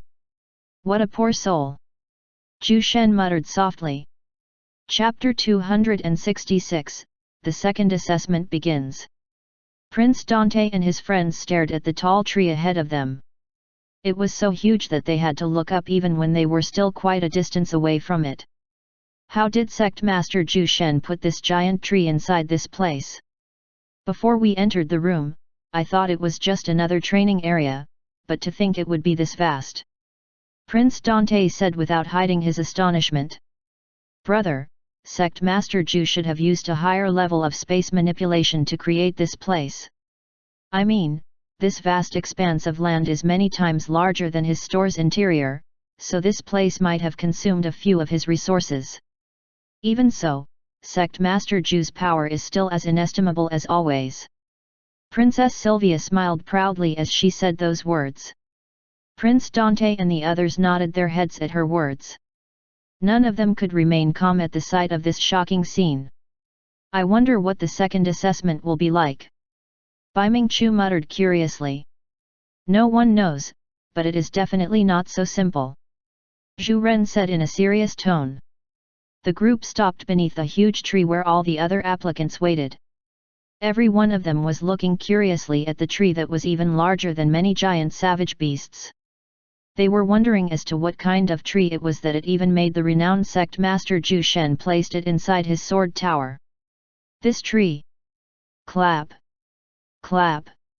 Clap. A series of clapping sounds caught everyone's attention. They stared at the woman who came down from one of the huge tree's branches and observed her. From the clothes she was wearing, they were certain that she was an elder of the Heavenly Sword sect, so their gazes instantly turned into respect after realizing this. None of them even dared to ogle at her great figure in fear of incurring her rage. Good day, everyone. I am Lu Solan, the overseer of the second assessment. All of you are the ones with the most supreme talents in the whole profound dragon continent. However, not all of you will become disciples of our section. Lusulin observed the crowd with a neutral expression. Lusulin? Isn't she the sect mistress of the Ice Cloud Sword sect? How did she suddenly become an elder of the Heavenly Sword Tower? Brother, you are not from the Silver Wing Empire, so you must be unaware of the relationship between Elder Lusulin and Sect Master Zhu Shen. The latter took the former as his disciple after acknowledging her talent in swordsmanship. This news was told to me by my family's patriarch, so it should be reliable. Silence. Lusulin did not shout and merely uttered those words with a calm expression, but all the applicants felt their bodies going cold when they heard her voice. After making everyone shut their mouths, Lusulin continued. In front of you is a mysterious tree that Sect Master Zhu Shen managed to uncover from a distant place. He called it the Tree of Illusion because of the ability it possesses. At the moment, you are still unaffected by its strange power because of my interference, but after I take out the object protecting all of you from the tree's power, you'll understand my words. Everyone became slightly perturbed when they heard the origin of the tree, but no one made a fuss when they saw Lusulin's serious expression. The second assessment will determine your battle abilities. In this test, you will awaken in a place where lesser demons are everywhere. Your goal is to collect the tokens that will be dropped after killing the lesser demons. Only those with at least 10 tokens will pass this assessment. Are there any questions before we start the test? Lusulin glanced at the crowd with an indifferent look. Someone from the applicants raised his hand and asked. Elder Lusulin, can we work in groups during this assessment? After hearing this question, Prince Dante glanced at his friends and nodded his head at them. We don't know what might happen in that place, so we should stick together as a group. Lusulin's expressionless face suddenly changed. She was now wearing a mysterious smile on her face as she replied in a cold tone. There is no rule on how you will get the tokens. Whether you stay in groups or stay alone is all at your discretion. Every one of you is free to do anything in that place as long as you don't kill the other applicants. Remember, everything that happens in that place will be seen by me, and even Sect Master Zhu Shen might be observing what will take place, so give it everything you've got. Another person raised his hands, but his words immediately made the other applicants alarmed. Can we rob the other participants of their tokens? Lusulin was quite surprised when she saw who asked the question. It was actually a girl wearing shabby clothes. The most surprising thing about her was the apathetic gaze coming from her emerald green eyes that shone with a bright luster. Lusulin smiled at her and did not offer any answer. She merely waved her right hand and said, "Good luck, everyone. I will wait for your return." The bodies of all the applicants became sluggish as Lusulin said those words. They could see that the scenery in front of them was slowly warping, making them feel dizzy and nauseous. Lusulin summoned a gentle wind and made everyone lie in a comfortable position. Swoosh! A tall young lady with long purple hair suddenly emerged in front of her, shocking Lusulin. "Young Miss Meili, what brings you here?" Lusulin asked as she looked at this beautiful woman. Long Meili glanced at the collapsed applicants on the ground before turning her gaze to Lusulin. "I want to see what is happening inside the world of illusions." Lusulin smiled as she took out an object from her space ring. It was a small metallic ball made from an unknown material. She then poured her true essence to activate it. A huge screen was then shown to both women. On this huge screen, they saw what all the applicants were doing. Long Meili removed her gaze from the screen and scanned the applicants lying on the ground using her spiritual vision. Her gaze then stopped on a pitiful-looking young girl. "There you are." After that, she moved her gaze back on the screen. Chapter 267, Sylpha Northcote. Inside a lush forest full of overgrown trees and dense shrubbery, an emaciated young girl slowly walked forward while holding an old worn-out sword in her hands. Her long brown hair was messy and dry, but the young girl did not even bother to smoothen it. "I have to pass the exam no matter what I have to do," she muttered fiercely to herself. Her emerald green eyes flickered intensely as she spoke those words. This young girl's name is Sylpha Northcote, a daughter of a wealthy noble family in a faraway kingdom. The girl was living the dream life of many other kids. She had all the luxuries she could ask for and her parents had always given her the best food. However, everything came to an end when their kingdom was attacked by 3 neighboring kingdoms. Her family joined the war, but their kingdom was easily defeated by the combined might of their 3 opponents. The girl's parents died in battle and she was taken away to be sold as a slave. Everything became hell for her for over 5 years, but she refused to give up and she finally managed to escape from the Crimson Sun sect who had bought her. She then coincidentally passed through the assessment being held in the Heavenly Sword Tower and joined the crowd of applicants to escape the pursuit of the Crimson Sun sect, and here she was in the middle of a forest, participating in the second assessment. I heard a lot about Sect Master Zhu Shen from the disciples of the Crimson Sun sect.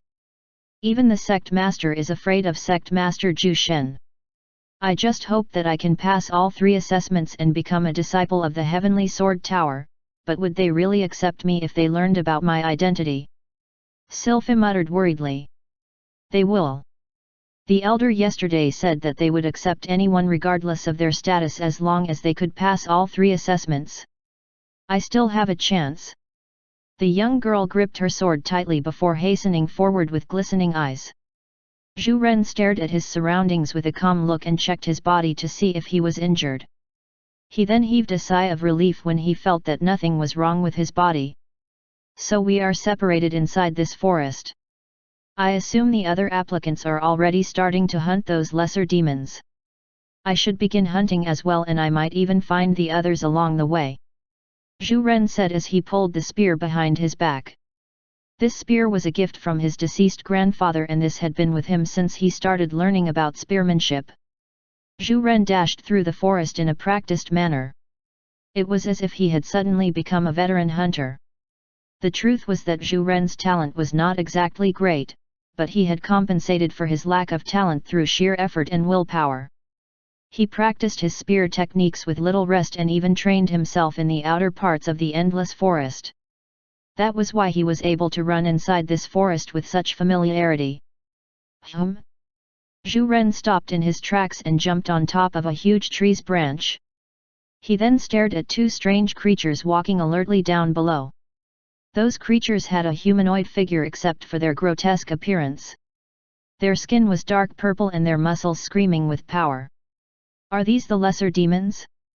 To think that I'm so lucky to stumble upon 2 of them after arriving here.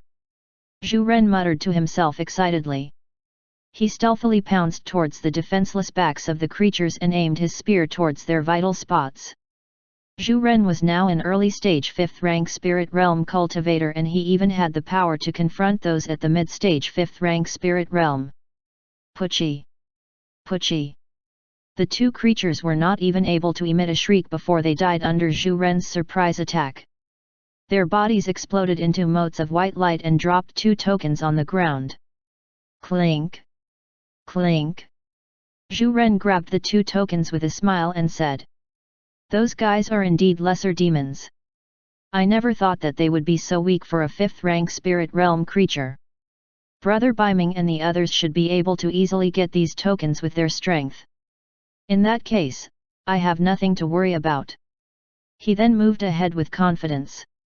Master, I have learned the identity of the young girl. Ren Zhuang said as he bowed at Zhu Shen. Zhu Shen stared at him and nodded his head calmly. You did great in finding it after only a day. Ren Zhuang did not raise his head and replied immediately.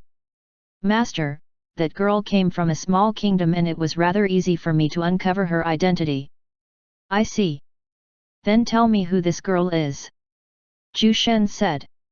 This girl is called Sylpha Northcote, the daughter of Franklin Northcote, a count of the Iron Sand Kingdom. However, after the fall of the Iron Sand Kingdom, she was taken as a slave by the Crimson Sun sect. She lived inside that sect for over 5 years. Ren Zhuang said in a calm voice. Did you find anything suspicious about her parents? Zhu Shen asked curiously. From what he saw about Sylpha's constitution, he learned that a dragon had given her its blood essence willingly. However, this blood essence was weak and faint, and it was only enough to enhance her physicality to a certain degree. Even so, this small enhancement was also the reason why she was able to live until today even with the lack of nutrition. Her mother is a viscount's daughter and there is nothing noteworthy about her identity aside from being one of Iron Sand Kingdom's most beautiful women. As for Sylpha's father, how should I say this? It's like he suddenly appeared in the Iron Sand Kingdom and helped its king fight a war. After that war, he was made a count by that king. Also, I managed to uncover the remains of Franklin Northcote from the battleground near the former Iron Sand Kingdom's territory. Ren Zhuang replied. Zhu Shen's eyes flicked in surprise. Really? Show it to me. He said. Chapter 268, Sylphie in Trouble. Ren Zhuang tapped his space ring and took out the corpse of a person. The corpse had multiple sword wounds and bruises, but his expression remained calm even in his death. However, the most surprising thing about this person was that his corpse was still intact even after 5 years of being dead. Zhu Shen stood up from his seat and walked towards the corpse presented to him. He then crouched and inspected the corpse using his spiritual vision. From Zhu Shen's perspective, he could see that this dead person's true essence was actually that of a savage beast. And from the thickness of this true essence, it can be easily determined that this guy was a descendant of a savage beast with a noble bloodline. Indeed, this guy has a dragon bloodline in his veins. In fact, this guy's dragon bloodline is thicker than that of Long Mei's before I met her. However, this man still failed his tribulation lightning and he even regressed by 2 major realms and he only managed to stabilize his cultivation at the peak stage of the 7th rank Emperor realm. He must have settled down in the late Iron Sand Kingdom after failing his tribulation lightning, but in the end, death still came his way. At least he was able to give his blood essence to his daughter Sylphie before he died. Zhu Shen said after scanning the corpse with his spiritual vision. If someone else could have heard his words, they would certainly be flabbergasted. He was actually able to tell what had happened to the man after a few casual inspections through his spiritual vision. Master, what do you want me to do with this corpse? Ren Zhuang asked after Zhu Shen concluded his inspection. Zhu Shen glanced at Ren Zhuang and recalled the look of the pitiful girl before he turned his gaze to the corpse beneath his feet. I'll keep it myself. You may go back to your post. Zhu Shen said as he put the man's corpse inside his space ring. Ren Zhuang bowed his head before he left. Zhu Shen went back to his seat and muttered calmly to himself. That girl must have experienced a terrible life at the hands of the Crimson Sun sect. If she manages to pass all 3 assessments, I will help her achieve her revenge. Zhu Shen did not even bat an eye at the mention of the Crimson Sun sect. It was as if this sect was nothing worthy of his attention. Inside the world of illusions, Sylphie glared at the 3 youths in front of her. She was holding her worn-out sword tightly while sharply observing the actions of the 3 men. Little sister, just give us the tokens you have and we won't hurt you. One of the 3 men who looked to be the leader of the 3 smiled at her reassuringly, but the 2 guys behind him failed to mask the mocking smiles on their faces. Sylphie was very familiar with that kind of look. She had faced that kind of face for over 5 years inside the Crimson Sun sect, so she did not let her guard down. Come on, brother. Let's just cut down this stupid girl and be done with it. Inside this forest, we have no way of knowing how much time we have, so we must hurry in getting the tokens we need.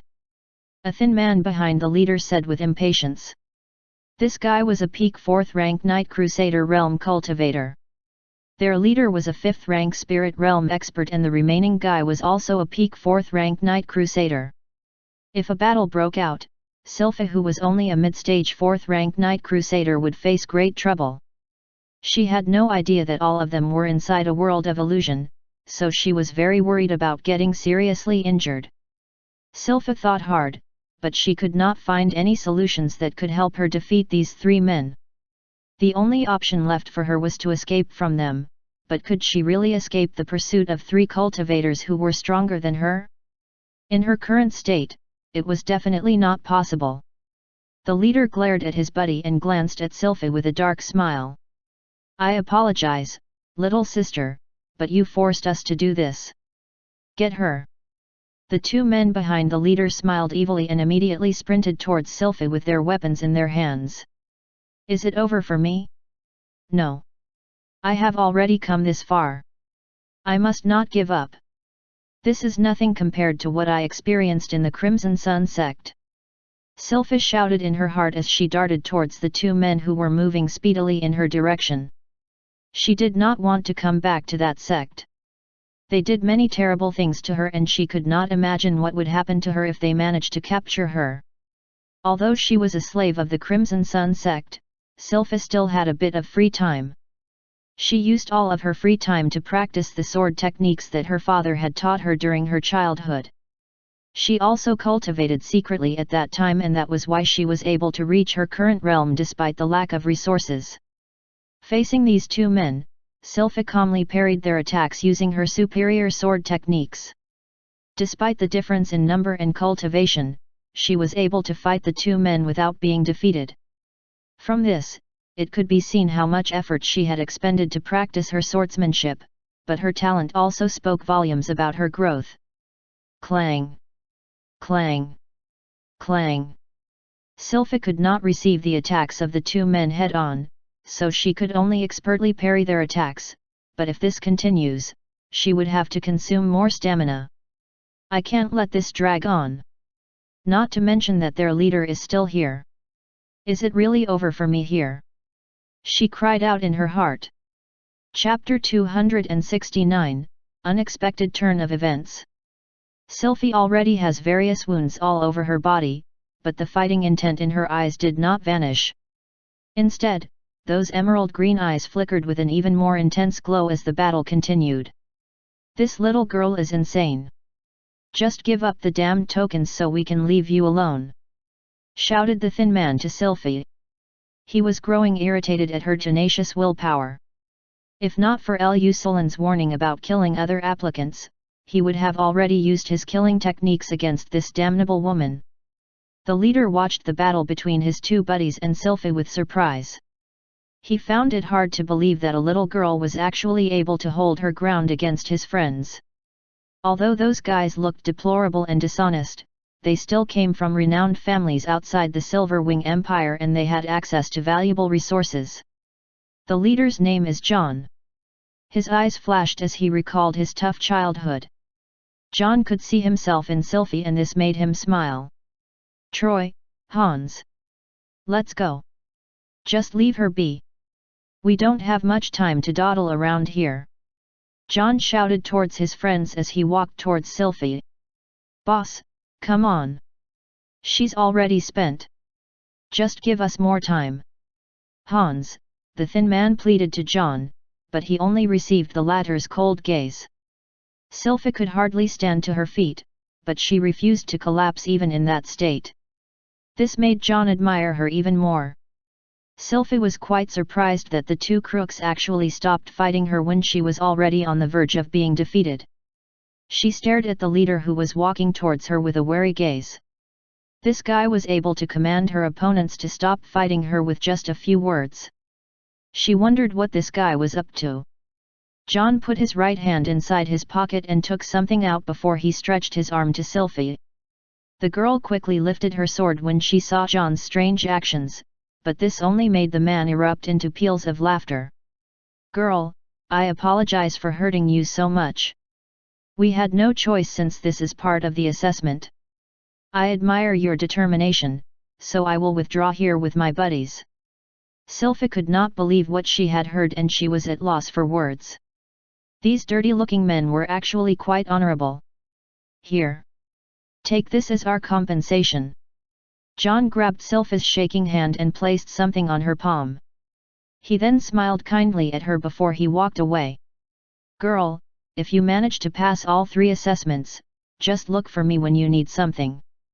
John waved his hand without looking back. Sylphie stared at their departing figures with complicated emotions. She then stared at her hand and was dumbfounded at what she saw. It was a token. There was also a piece of healing pill and it did not look cheap either. She almost cried at this unexpected generosity, but she was too tired for that. Without hesitation, Sylpha consumed the healing pill and kept the token to herself. She now has 3 tokens and this made her feel happy. I won't forget this kindness, she muttered while looking in the direction where she had last seen John's group. Unbeknownst to her, there was a silhouette of a woman standing atop a tree just 100 meters away from her. Humph! At least those guys are not completely disgraceful. Since there's nothing more to see here, I should go find my brother and the others. Swoosh! Her shadow vanished in a flash. Sect Master, the Emperor requests an audience with you. Xia Xinyu's voice can be heard outside his room. Zhu Shen calmly sat on his chair when he heard Xia Xinyu's words and said, "Bring him in." Creak. Xia Xinyu went inside the room with the Emperor following behind her. Emperor Elik stared at the man who was still calmly sitting on a chair even in his presence. If it was anyone else, he would have already felt offended, but the man in front of him was different. Sect Master Zhu Shen, congratulations on your sect's successful establishment and also for the successful recruitment. Emperor Elik smiled as he looked at Zhu Shen's expressionless face. Elik, I know you're not here just to say these words. Just tell me what made you come here. Zhu Shen uttered indifferently. Emperor Elik chuckled at his words and replied. Sect Master Zhu, the Alliance sent 4 of their Alliance heads to come here including Alliance head Situ. They were present during the opening ceremony of your sect and they badly wanted to see you, but we could not find you after that. I hope you can come with me to the castle and grace us with your presence. I'm not interested in meeting any of those kids. Zhu Shen refused in a calm tone. The word kids rang inside the Emperor's head like the chiming of bells. Only Zhu Shen was able to speak like this to such individuals. Thinking about it, the Emperor could only smile wryly. Emperor Elik had already expected Zhu Shen's refusal especially because his heavenly sword tower was still in the middle of recruitment. In that case, I shall take my leave. I'm sorry for disturbing you, Sect Master Zhu. Emperor Elik said in a slightly downcast tone. Wait. Before you leave, take this with you and give it to those young ones. I can sense that the demons are planning something and when that time comes, this might come in handy. Zhu Shen said as he flicked a cube-like item to the Emperor. Emperor Elik caught the item with a look of surprise. He stared at it and sensed a strong power hidden inside when he injected his true essence into the item. Sect Master Zhu, this is... The Emperor had no idea what this strange thing was, so he could only glance at Zhu Shen with curiosity, but the man merely stared at him with an indifferent look. When the time comes that you need to use its power, just crush that cube. Now leave. Zhu Shen waved his hand and shooed the Emperor away as if he was an annoying fly. Emperor Elik gratefully bowed his head before he left the room. Even when he was already outside the sword tower, he still kept on looking at the cube-like item that Zhu Shen handed to him. Just what could this be? Maybe I should ask my old man and the Alliance heads. They might know what this item is. He muttered before keeping the cube inside his space ring. Chapter 270, The Demon Soldier. It was already day 2 inside the world of illusions. Some applicants had almost completed the assigned task for them, and the remaining others already had a few tokens in their possession. Looking at this, more than 80% of the applicants would certainly pass this assessment.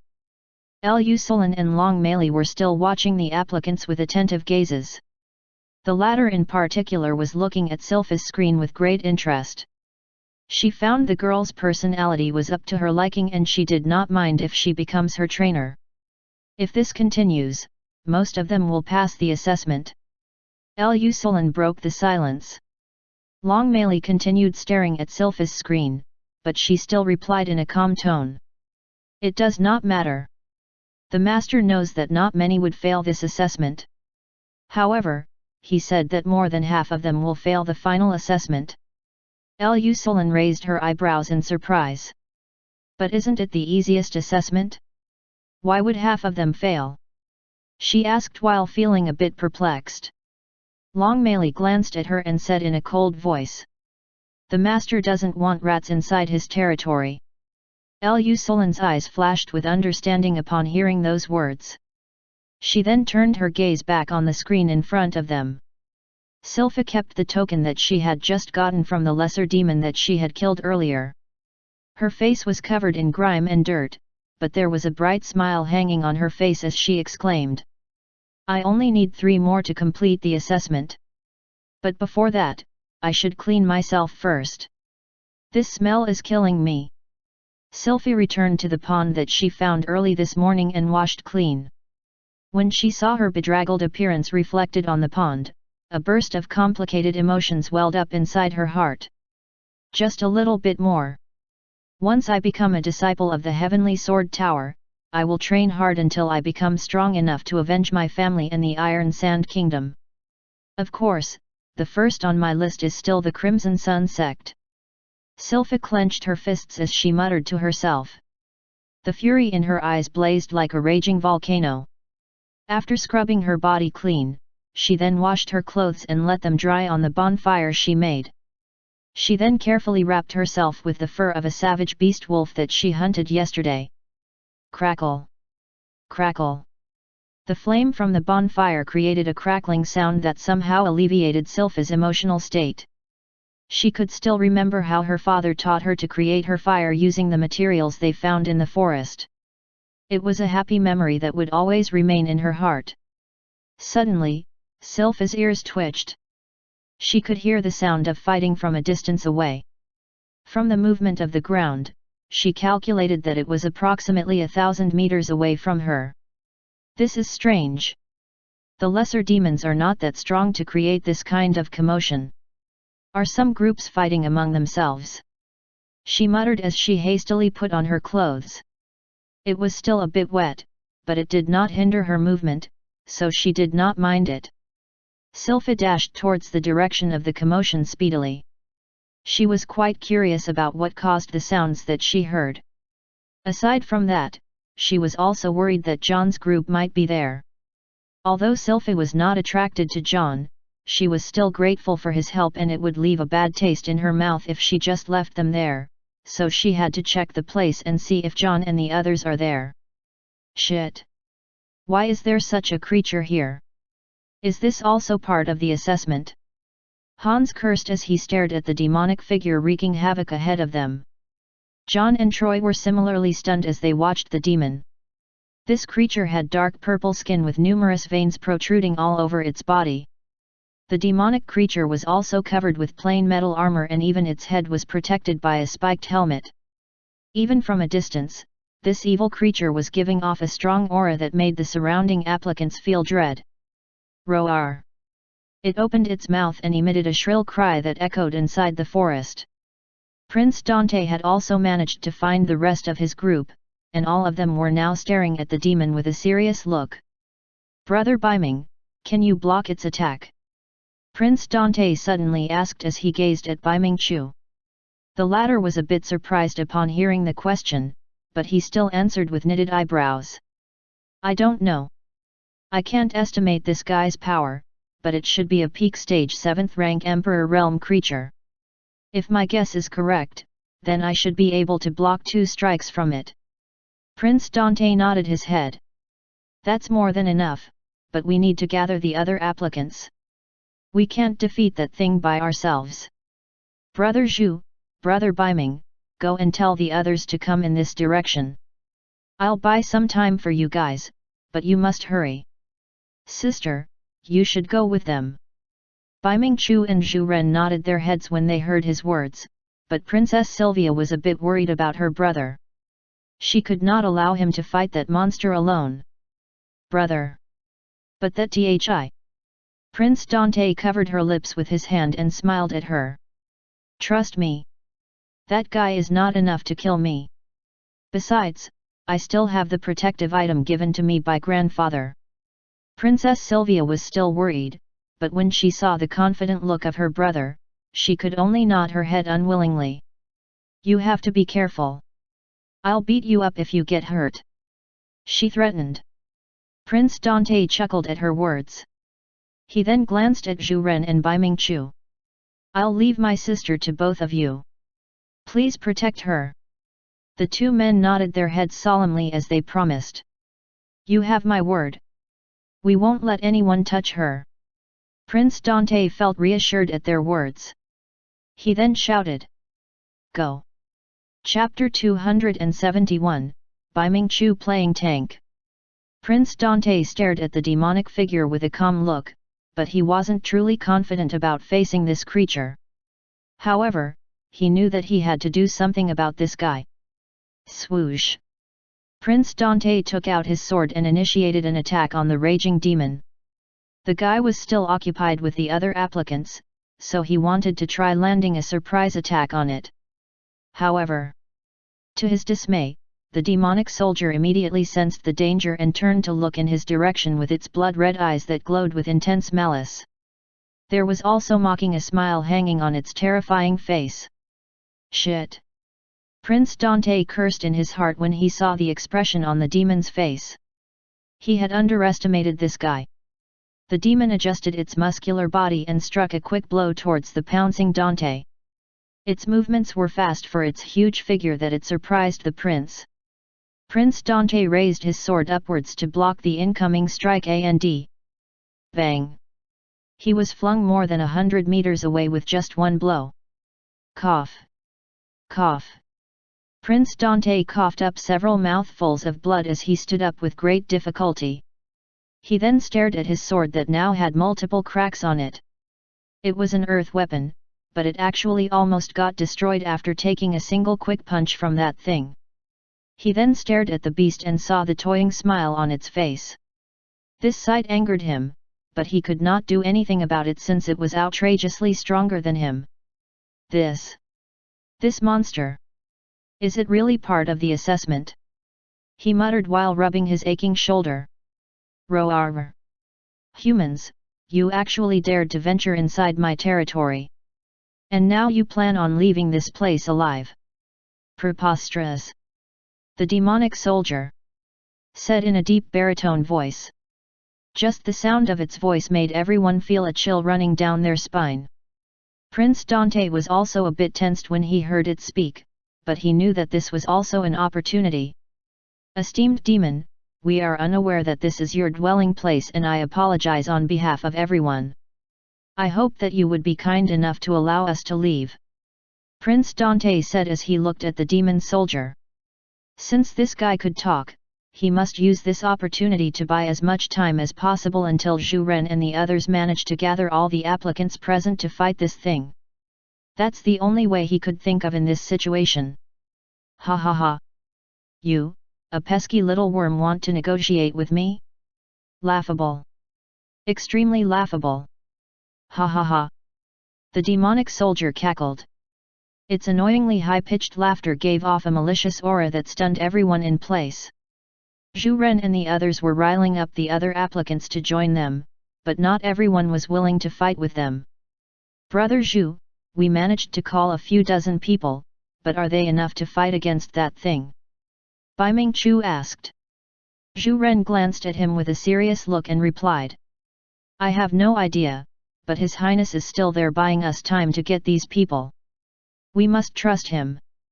Bai Mingqiu nodded his head solemnly and stared at the applicants who were willing to fight against the demonic soldier. Brothers and sisters, follow me. Killing that guy might be a shortcut to becoming a disciple of the Heavenly Sword Tower. Let's go. Bai Mingqiu stoked everyone's fighting intent with a few words. Even Princess Sylvia was quite surprised when she realized that this guy was actually not all muscles. Roar! The applicants let out a battle cry as they followed Bai Mingqiu's lead. All of them wanted to become a disciple of the Heavenly Sword Tower and a chance was given in front of them. Although the possibility of it being true was low, they were still willing to try it out. The demon soldier who was still mocking Prince Dante heard the ruckus and turned its gaze to Bai Mingqiu and the other applicants. It was a strong being, but it was not that confident about fighting a large group of young elites. The demon soldier's ghastly eyes flickered with animosity when it realized that it felt fear when it saw the incoming group of humans. How dare you lowly creatures fight against me? Die! The demon soldier shouted as it pounded the ground with its huge fists. Rumble! Rumble! The ground shook as if a huge earthquake was occurring. The mob behind Bai Mingchu was in a mess, but a little more than half of them were still able to follow behind Bai Mingchu. Ridiculous! The demon soldier angrily said as it lifted its fists in the air. I think I can only block it once, so use that opportunity to release your most powerful attacks on that shit's head. Bai Mingchu shouted as he took out a pair of arms shields that looked incredibly durable and hooked it on his arms. He then sprinted ahead of everyone and raised his arms to block the demon soldier's attack. The demon soldier did not expect that there was actually an idiot who was willing to take his attack head-on. Is this human crazy or is he just a clown? The demon soldier thought at that moment. The injured Prince Dante stared at this scene with a hint of worry, but he did not stay idle. He took out another sword and prepared to use his most powerful attack. Foolish! The demon soldier laughed as it increased the strength behind its punch. Bonk! Bai Mingchu roared and received the punch with his arms. His arm shields broke apart and the ground beneath him crumbled apart, but he stood to his feet. This is fucking nothing. Bai Mingchu ignored his bloodied arms and shouted at the top of his lungs. A line of blood trickled down his lips and he could already feel his shoulders going numb. However, he ignored the pain and mustered all of his strength to resist the remaining power behind the demon soldier's punch. Bai Mingchu's knees finally gave in and he kneeled on the ground with one knee, but there was a faint smile on his face. He was actually able to block an attack from a being that was more than 2 realms stronger than him. Unbelievable! Chapter 272, The Proud Demon Soldier. The demon soldier's blood-red eyes flickered with surprise when he witnessed the absurd scene in front of him. The human that it had underestimated was actually able to successfully block its powerful blow despite the great difference in their cultivation levels. Shit! The demon soldier cursed as it used its other hand to hastily cover a part of its head. However, a portion of his upper body became wide open as a result. Prince Dante and the applicants used this opportunity to hit the exposed vital parts of the demon soldier. The air rippled as dozens of attacks hurtled towards the demon soldier. Flame spells, ice spears, and other strong spells were speeding through the evil creature, making its heart pound heavily in trepidation. Damn humans! It let out a final shout before the dozens of attacks hit the creature without mercy. Bang! Bang! Bang! Bang! Everyone distanced themselves from the position of the demon soldier and they all stared at the huge cloud of dust ahead of them with serious gazes. Everyone felt nervous as they prepared to launch another wave of attacks. Is it dead? Someone whispered in a slightly shaking tone, but no one replied. All of them stared intently at where the demon soldier once stood. Zhu Ren held the severely injured Bai Mingchu while Princess Sylvia hugged her brother tightly in her embrace.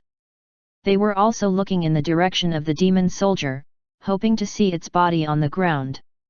Suddenly, everyone inhaled a mouthful of cold air when they saw that the demon soldier was still standing. Its right shoulder was completely broken and a huge part of its torso was badly injured, exposing its flesh and muscles. A part of the demon's head was also bloody and ruined, but it was actually able to remain standing despite its grave injuries. Cough! Cough! Cough! The demon soldier spat several mouthfuls of blood.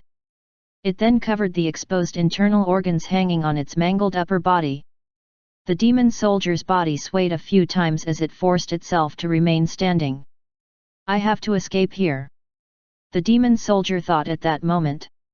When that idea came to its mind, it immediately used the remainder of its power to turn around and flee. Don't let it get away. Pursue it! Prince Dante shouted as he gently pushed Princess Sylvia. He then pursued the demon soldier together with the other applicants. The little girl instantly followed her brother when she saw him rushing forward. Zhu Ren wanted to help them, but he did not want to leave Bai Mingchu alone. The guy was too injured to protect himself and there might be other applicants waiting for him to leave his injured friend. To prevent this from happening, Zhu Ren chose to remain and tend to his friend's injuries. Brother Baiming, I know that your Baiming family's body strengthening technique is indeed powerful, but you must not do this again. Zhu Ren said worriedly as he smeared a healing powder on Baiming Chu's arms. Baiming Chu tried to speak, but he almost choked on his blood, so he could only flash a weak smile. Looking at this, Zhu Ren could only shake his head. This friend of his was truly courageous and bold to dare take that demon's punch. Even he dared not think of doing it. Eat this and rest. Leave the rest to them. It should not be a problem for them to defeat an injured demon. Zhu Ren muttered as he glanced towards the distance. Baiming Chu popped the pill given to him and nodded his head in agreement. Silver Sword Phantom! Prince Dante shouted as he released his quickest attack. A dazzling silver radiance sped towards the escaping demon soldier. The grievously injured demon soldier had lost more than half of its speed and it could no longer evade this sort of attack. It tried to twist its body to evade a fatal blow, but the prince's attack still managed to make the demon fall to the ground. Crash! Prince Dante blocked the demon soldier's path of retreat and stared at the creature with calm eyes. He was also waiting for the other applicants to help him finish off this demon. That last attack had almost consumed his remaining true essence and he might not be able to kill it on his own, so he could only block the demon soldier from escaping. The evil creature glared malevolently at the human in front of it. Its blood-red eyes emitted a gleam full of malice. Who humans, yo you cowardly trashes! You might have won against me, but there is a lot of my kind waiting to slaughter each and every one of you. When that time comes, I hope that I will meet you in hell. Ha ha ha! The demon soldier stood up with difficulty. It did not even bother to hold its innards anymore and just cackled with a proud and unyielding expression. Prince Dante narrowed his eyes as he looked at the arrogant demon. He could see its unyielding character beneath its malevolent appearance. The prince was feeling a bit nervous when he saw that the demon was still able to stand up even in its current state. This goddamn demon is resilient! He shouted in his heart. Ha ha ha!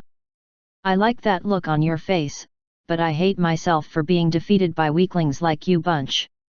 I won't allow you trashes to kill me. Ha ha ha! The demon soldier laughed in a crazed manner as it lifted its remaining arm. It then punched its own body and pulled its heart out before crushing it in front of Prince Dante. Thud! The demon soldier finally collapsed on the ground. However, that last scene was deeply imprinted in Prince Dante's mind. The proud demon refused to get killed by its enemy, so it decided to end its own life. Prince Dante was no coward, but he could not imagine himself pulling his own heart out. Not to mention crushing it without hesitation. Chapter 273, Ren Chuang's Cultivation. Prince Dante stared intently at the demon soldier's corpse. He carefully inspected the demon's body with his true essence to check if it has still a remaining breath. He only sighed in relief when he sensed that it was no longer breathing. The prince recalled the last words of the demon soldier and he could not help but feel a bit of admiration towards its unyielding character and bravery. Are all the demons like that?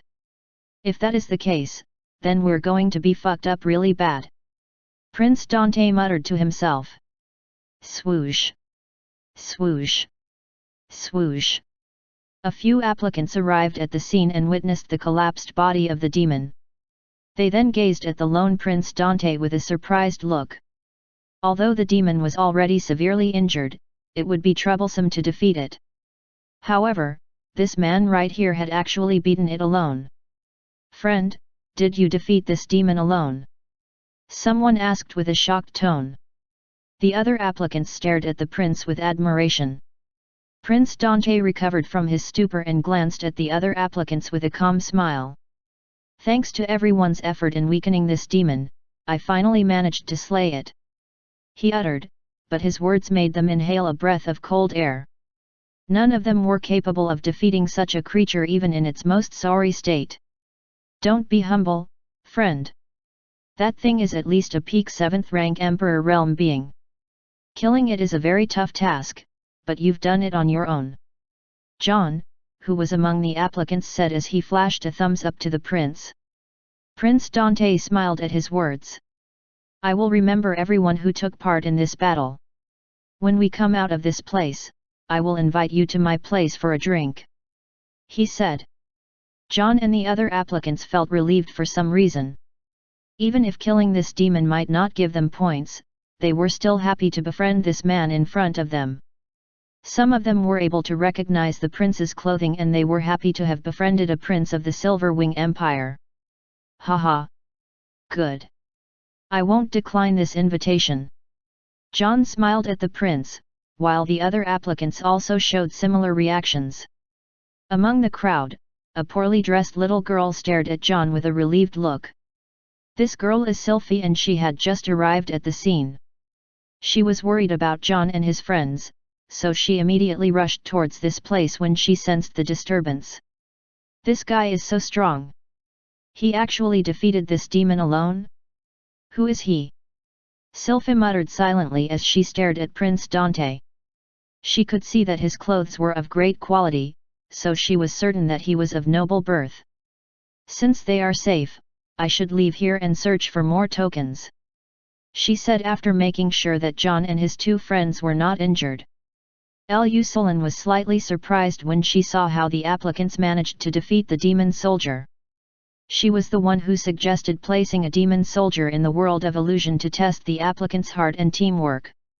When she first suggested it to Zhu Shen, she did not think that the applicants would be able to defeat it. However, the scene in front of her proved her wrong. She had underestimated Prince Dante's group. Although the demon took its own life at the very end, she still remembered all the faces of the applicants who joined the battle. She was planning to give them a bonus for their performance. Master intentionally told the Tree of Illusion to make the demon's character to be like this when he heard your suggestion. He wanted the applicants to know that the demons must not be underestimated. Longmeili said while looking at the screen. Master's wisdom is boundless. He gave this kind of hint to remind everyone that there is still a violent species of beast lurking at the sidelines. I suggested this idea, but I did not think ahead as the master did, Lusolin said in admiration. She then stared at Longmeili and asked. Sister Meili, do you think the master would help them if the demons will attack the profound dragon continent? Longmeili wanted to say yes when she heard the question, but the word was stuck on her throat. She recalled Zhu Shen's unpredictable personality. In the end, she could only shake her head. I don't know. Even after having close contact with the master, I still have no idea what's going on inside his mind. He's like the ocean, deep and unreadable. Lusolin's lips arched upwards when she heard the answer. She totally agreed to Longmeili's words, but she hoped that Zhu Shen won't sit idly when that time ever comes. However, if his wine business will be compromised, I'm certain that he won't remain at the sidelines. Longmeili added with certainty in her voice. Lusolin was a bit surprised to heard, and she chuckled at the thought of it. She was right. Master would never allow others to ruin his wine business. Zhu Shen gently caressed the face of Ice, who was deeply asleep. He then stared ahead and called out. Ren Zhuang. Swoosh. A silhouette stood before him in an instant. Master. The man bowed his head respectfully. How's your progress in breaking through to the nascent god realm? Zhu Shen asked as he looked at Ren Zhuang. Ren Zhuang felt slightly nervous at the question, but he still replied calmly. Master, give me a week. I will reach the nascent god realm by then. Zhu Shen nodded his head at his words. He had taken a look at Ren Zhuang's Danshan through his spiritual vision, and he saw that the man was just lacking a little bit more to break through his current realm. System, open the spirit world for me. Zhu Shen said in his mind. A wooden door suddenly appeared in front of Ren Zhuang, making him unconsciously take a step back. Get inside the spirit world. The true essence inside is more abundant, and the environment right there will aid your breakthrough. Zhu Shen said. Ren Zhuang nodded his head and bowed towards Zhu Shen. Yes, master. He then pushed the door open without hesitation. When Ren Chuang was already inside the spirit world, the wooden door vanished. Zhu Shen was again left alone in his room.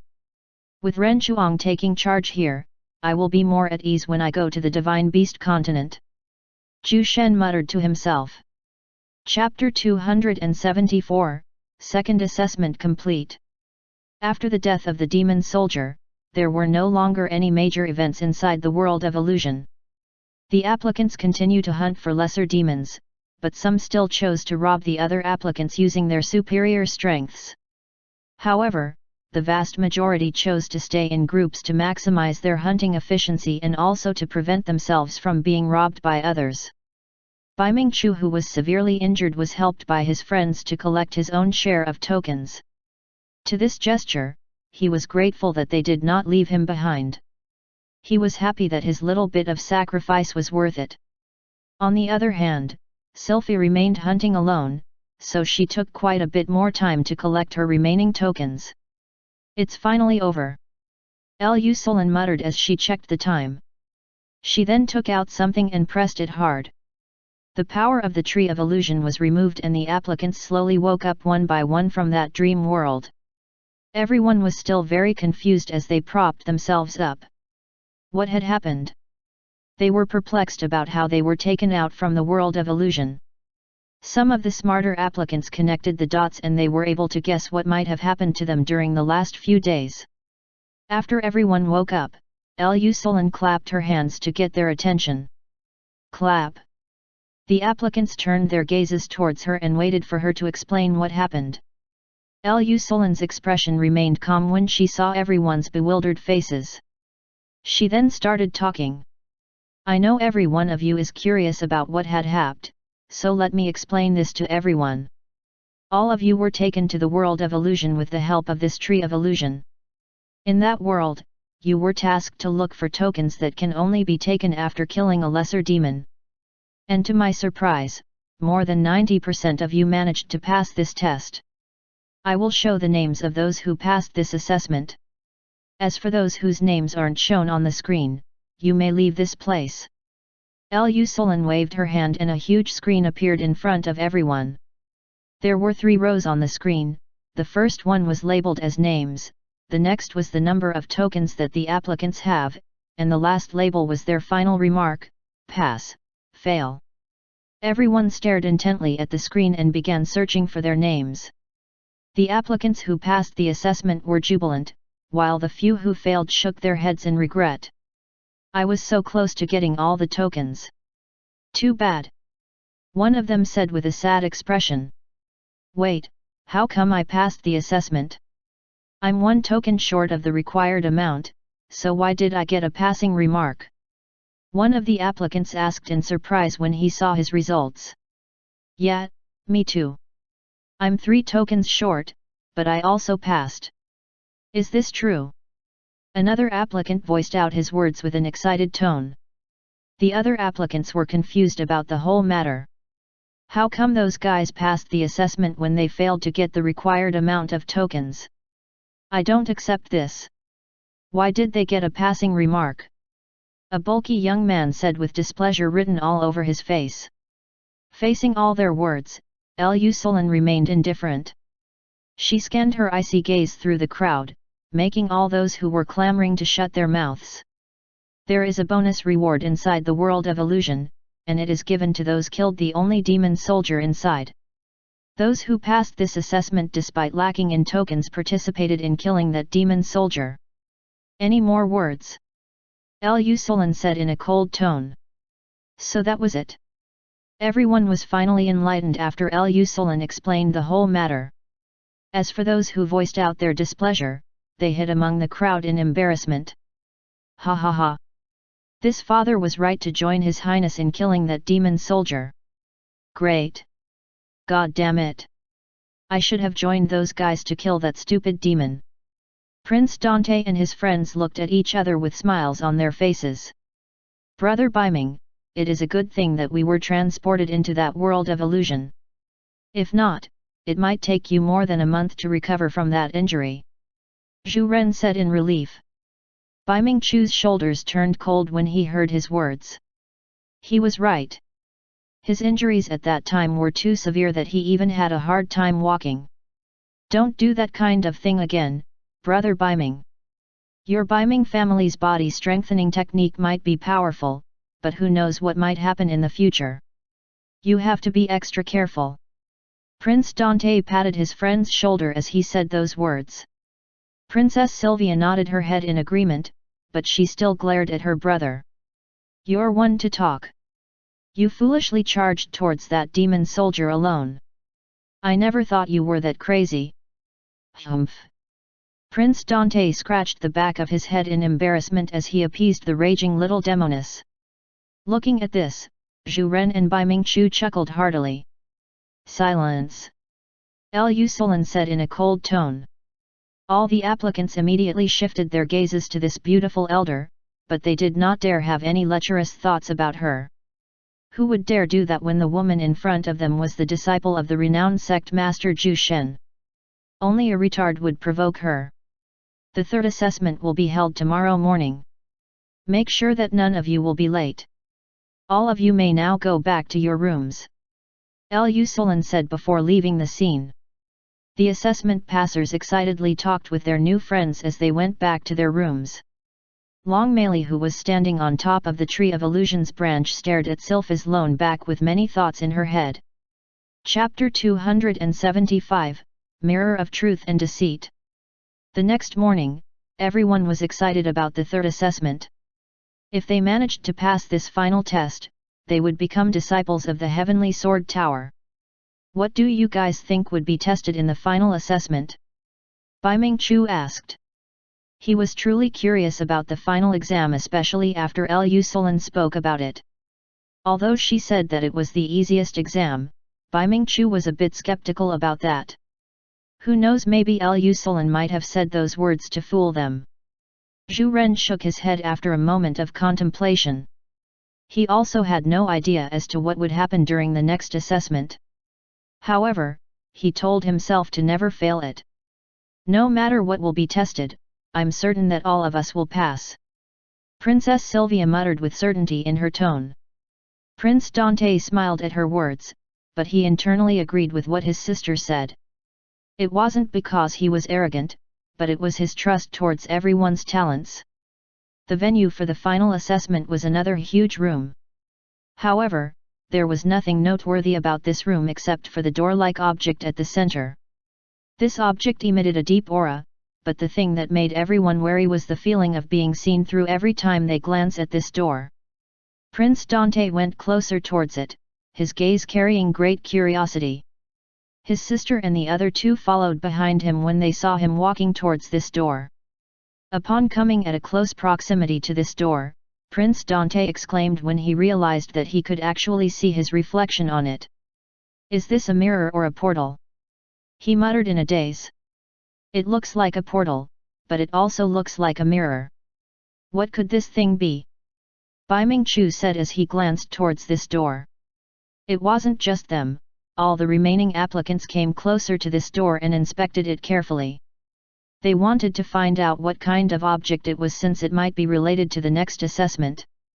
However, none of them were able to tell what it was even after looking at it for more than 30 minutes. They could shake their heads regretfully after failing to guess what it was. Where's the overseer? It's almost the start of the final assessment, but I can't see any elders of the Heavenly Sword Tower inside this room. Just as that applicant uttered those words, he suddenly felt a cold gaze piercing through his back. He slowly turned around and saw the familiar face of a woman. Young Miss Thaya. I mean Elder Thaya. This. He felt horrified at the sight of this beautiful Grim Reaper. Is she the overseer for the last assessment?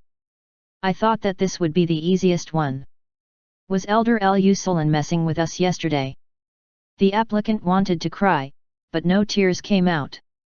Those who knew who this woman was immediately stood like statues when they spotted her. As for those who came from outside of the Silver Wing Empire, they gazed at her deeply. Thaya was after all a stunning beauty with a great figure. If not for her notoriety, she would have dozens of suitors lining up her door. Whoa! Who is this beautiful elder? She looks very pretty.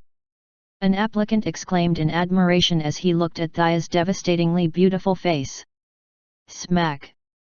Suddenly, someone smacked the back of his head and this made him furious. Hey! What the hell is that for? Brother, you are not a resident of our Silver Wing Empire, so you might have not heard of that woman. Listen closely or you might regret it later. Her name is Thaya and she is a waitress in Sect Master Ju's Immortal wine store. Don't provoke her if you don't want to die without a proper burial. Those that heard those words immediately retracted their filthy gazes off of Thaya, but there were still a few who failed to contain their lustful gazes. Insolent fools! A cold voice echoed inside the room as a wave of powerful true essence swept through everyone like a gust of wind. Swoosh! The dozen applicants who were ogling at Thaya fell to their knees in just a blink of an eye. Thud! Thud! Thud! The remaining applicants who managed to hold their lust were looking at the scene with horrified expressions. They praised themselves for listening to the others' advice. If this happened outside of our heavenly sword tower, I would have already killed you all. Thank you lucky stars that you are currently applicants who might become disciples of our section. Thaya uttered in an icy tone, making everyone gulp nervously. At the far corner, Prince Dante and Co smiled at the scene with a hint of schadenfreude. They actually dared to look at her with such obscene gazes. Truly tired of living. Humph! Princess Sylvia said in a mocking voice. Prince Dante and the other two chuckled at her words. Thaya scanned the crowd with an indifferent and cold look. She could see a few familiar faces, but she did not even bother to greet them. After a moment of silence, Thaya's cold and emotionless voice echoed inside the room. You guys have already seen the mirror of truth and deceit. It is the portal-like door that you see in front of you. This thing will play a significant role in this assessment, but you guys have nothing to worry about it. The only thing you needed to do to pass this assessment is that you must be able to pass through the mirror of truth and deceit. As for those who would fail in doing it, you can scram out of this building. Mirror of truth and deceit? Just what was this thing able to do? Everyone was curious, but nobody dared to raise their hands to ask about this. Elder Thaya, I have a question. Princess Sylvia raised her hand as she asked fearlessly. Thaya glanced in her direction and said. Speak. What is this mirror of truth and deceit and how could we pass through it? Princess Sylvia asked. Everyone turned their gazes towards Thaya and waited for her to answer. Thaya's eyes remained calm as she answered in a dull tone. This thing is capable of seeing through your hearts, and as for how you can pass through the mirror of truth and deceit, you will know soon. Chapter 276, The Ability of the Mirror. Is there anyone else who has questions? Thaya moved her gaze through the crowd and she smirked coldly in her heart when she saw that no one dared to ask any more. A few applicants wanted to raise their hands, but when that pair of cold gaze swept through them, their bodies instantly went cold, making them halt their movements. This woman is so scary. Everyone thought in their hearts. Since you don't have any questions, all of you can line up according to the sequence that I'm going to show you. Thaya said as she waved her hand. A large screen emerged in front of the crowd and they saw a list of their names from the top scorer of the second assessment down to the last person. From the looks of it, the sequence was according to everyone's final results in the second assessment. Everyone followed Thaya's instructions without making a fuss. They lined themselves in front of the mirror of truth and deceit. The applicants were curious as to what this thing was capable of doing. Dante Silveria, you may step inside the mirror of truth and deceit. Thaya said expressionlessly. Since the prince was the one who got the top score during the second assessment, he was also the first one to step inside the mirror of truth and deceit. Prince Dante nodded his head at Thaya when he heard his name being called. Under the curious gazes of everyone, the prince walked towards the door-like object while hiding the rising tension in his heart. As the prince went closer to the mirror of truth and deceit, he saw that the space within this thing was rippling like water. This thing won't kill me, right? He nervously muttered in his heart. At this moment, the prince was only a few steps away from the mirror of truth and deceit. The nervousness he was feeling was becoming heavier and he could already hear the violent beating of his heart. What do you guys think would happen to him once he steps inside that thing? Somebody silently raised a question. The crowd pondered, but they had no idea what the answer was, so they just remained silent as they watched the prince as he slowly walked. Prince Dante inhaled and exhaled deeply before he took the last step towards the door. And to everyone's surprise, nothing noteworthy happened to him. He just passed through the mirror of truth and deceit as if he was just walking towards a normal door. The only thing that everyone saw was the rippling of space within the door when the prince stepped inside. Other than that, there was truly nothing else to see. What? What happened? Someone asked in shock. Look. Look at his face. Somebody pointed out. Everyone immediately turned their gazes back to the prince and they saw that he was now sweating heavily. Just what had he experienced that even as the top scorer, he actually revealed that kind of reaction? Thinking about this, the remaining applicants became even more nervous. Brother, just what did you see behind that door? Someone asked the prince. Prince Dante glanced at the guy with a blank look and replied in a slightly shaky voice. I cannot speak about it. He then turned around and left after saying those words. The crowd was silent at his reply. Next person. Go inside. Daya's cold voice awakened them. The remaining applicants stepped inside the mirror of truth and deceit. Everyone who had gone through that door would always have the same weird and fearful look. Suddenly. I can't get inside. What's happening? An applicant exclaimed nervously. He tried stepping inside the mirror of truth and deceit, but he could not even take another step forward. It was as if an invisible wall was blocking his path. Hearing this, Daya glanced at the applicant with a cold look. Everyone could sense the killing intent emitted from that gaze. However, they were all astonished about this. Why would she reveal that kind of killing intent towards an applicant when he merely failed to pass through the mirror of truth and deceit? You, stand behind me. Daya pointed at the guy. The man nervously nodded his head before he walked behind Daya. What was happening? Did the man pass the assessment while the rest of them failed? No one was certain. The assessment continued and a few other applicants failed to pass through the door. There were 14 of them in total. It was just a small amount from the hundreds who passed the second assessment. Those who managed to pass through the mirror of truth and deceit, you may stay here and wait for further instructions. As for the people behind me, follow me to meet my master. Daya said in a neutral tone. What? How lucky! Did they pass the third assessment? They actually have the chance to meet the legendary sect Master Ju. I envy them. The 14 people behind Daya were initially feeling nervous, but when they heard that they could meet with the renowned sect Master Ju Shen, all their worries vanished and their faces lit up in excitement. Daya snorted in her heart when she saw everyone's reaction. She then brought the 14 people to Ju Shen's room. Prince Dante knitted his eyebrows as he looked at those people.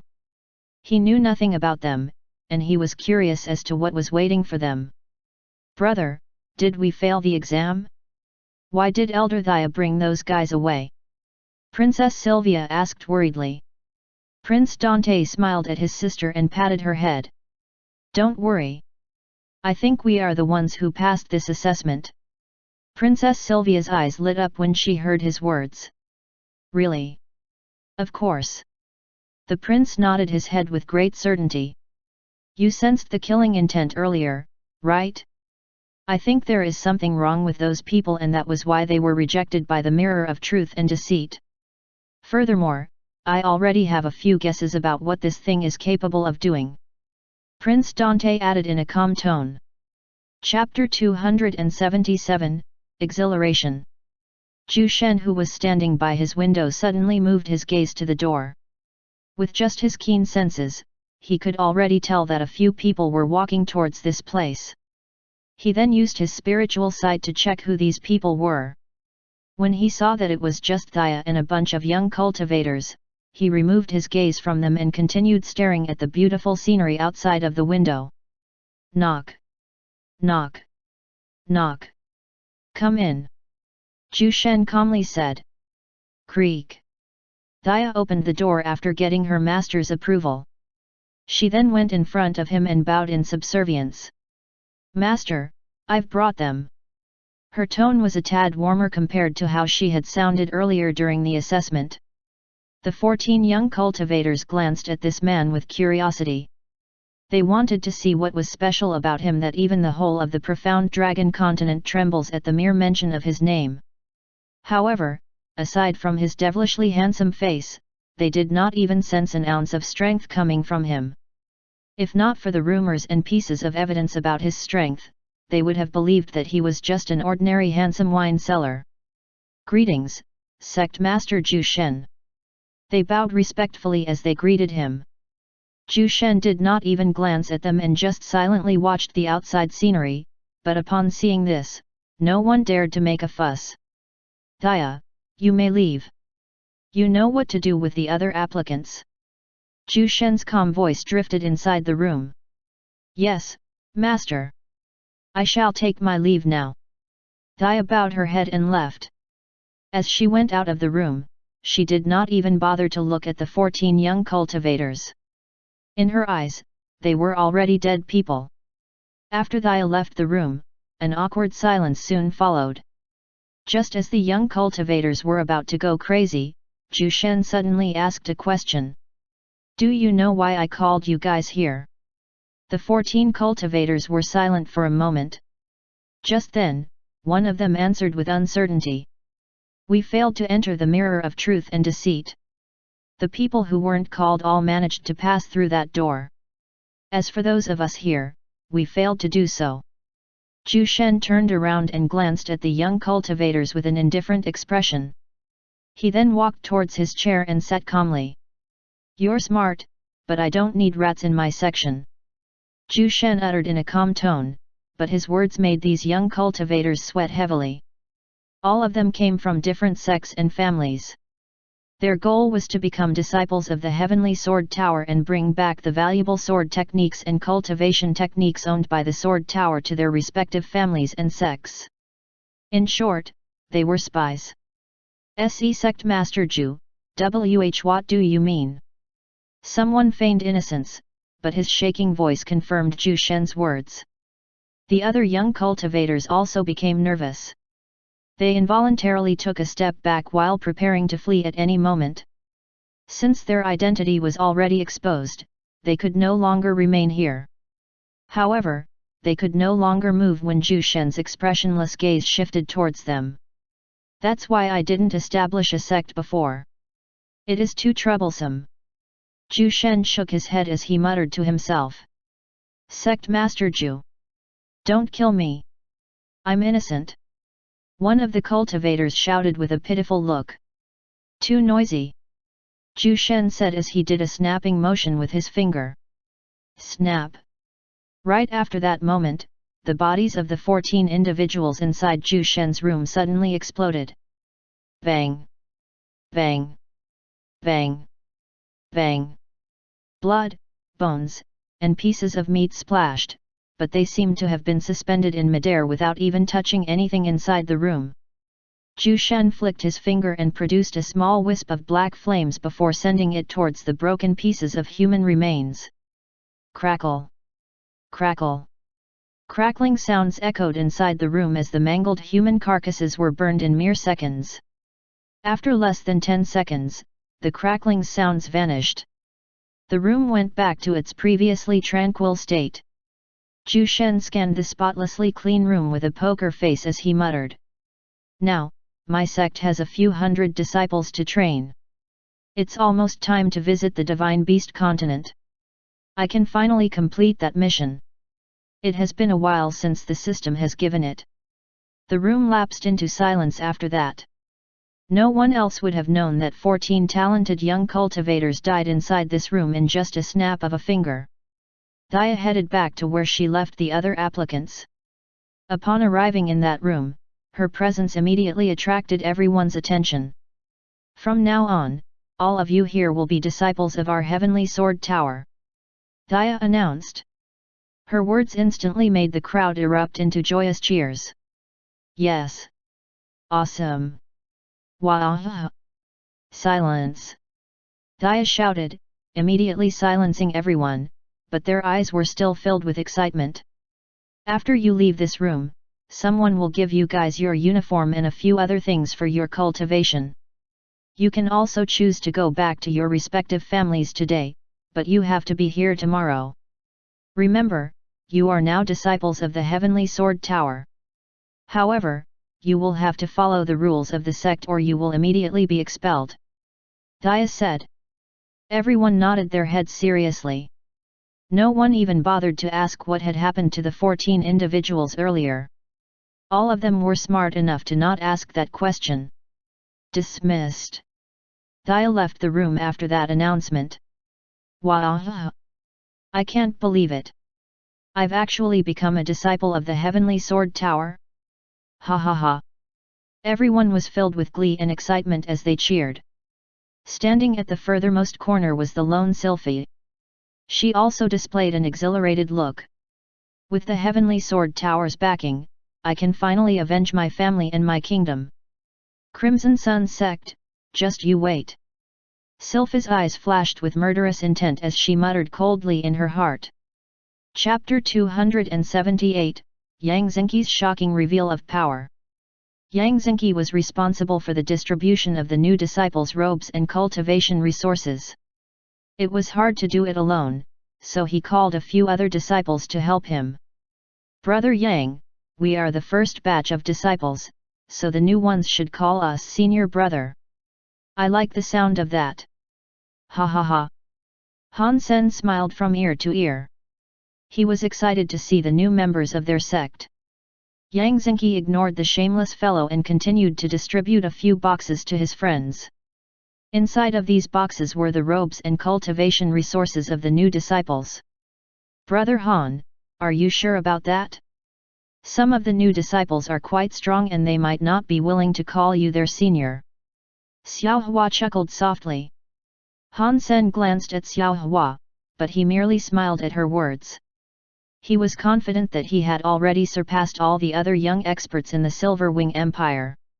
With the exception of Yang Zenki, he was confident that no one else could defeat him. Looking at the smug look of his friend, Yang Zenki was at a loss. This brat was becoming more shameless and confident, but too much of it was not a good thing. Thinking about this, Yang Zenki smacked the back of Han Sen's head and fiercely said, "Fool! Don't forget what the master had told us before. We must not be arrogant with the little achievements that we have and everyone must always strive hard to become even stronger. We might be considered as strong in the eyes of the other young experts, but in master's eyes, we are nothing." Initially, Han Sen wanted to fight back, but when he heard his friend's words, his back was suddenly covered in a cold sweat. That's right. Since when did I become this arrogant? I have been blinded by my rising cultivation level that I've forgotten where I came from. With a grateful look, Han Sen solemnly said. Many thanks for opening my eyes, Brother Yang. Yang Zenki nodded his head at Han Sen as he patted the guy's back with a bit of force. Take this and come with me to meet our juniors. Yang Zenki said as he handed a box to Han Sen. Prince Dante and the other new disciples waited inside the huge training hall on the lowest floor of the Sword Tower.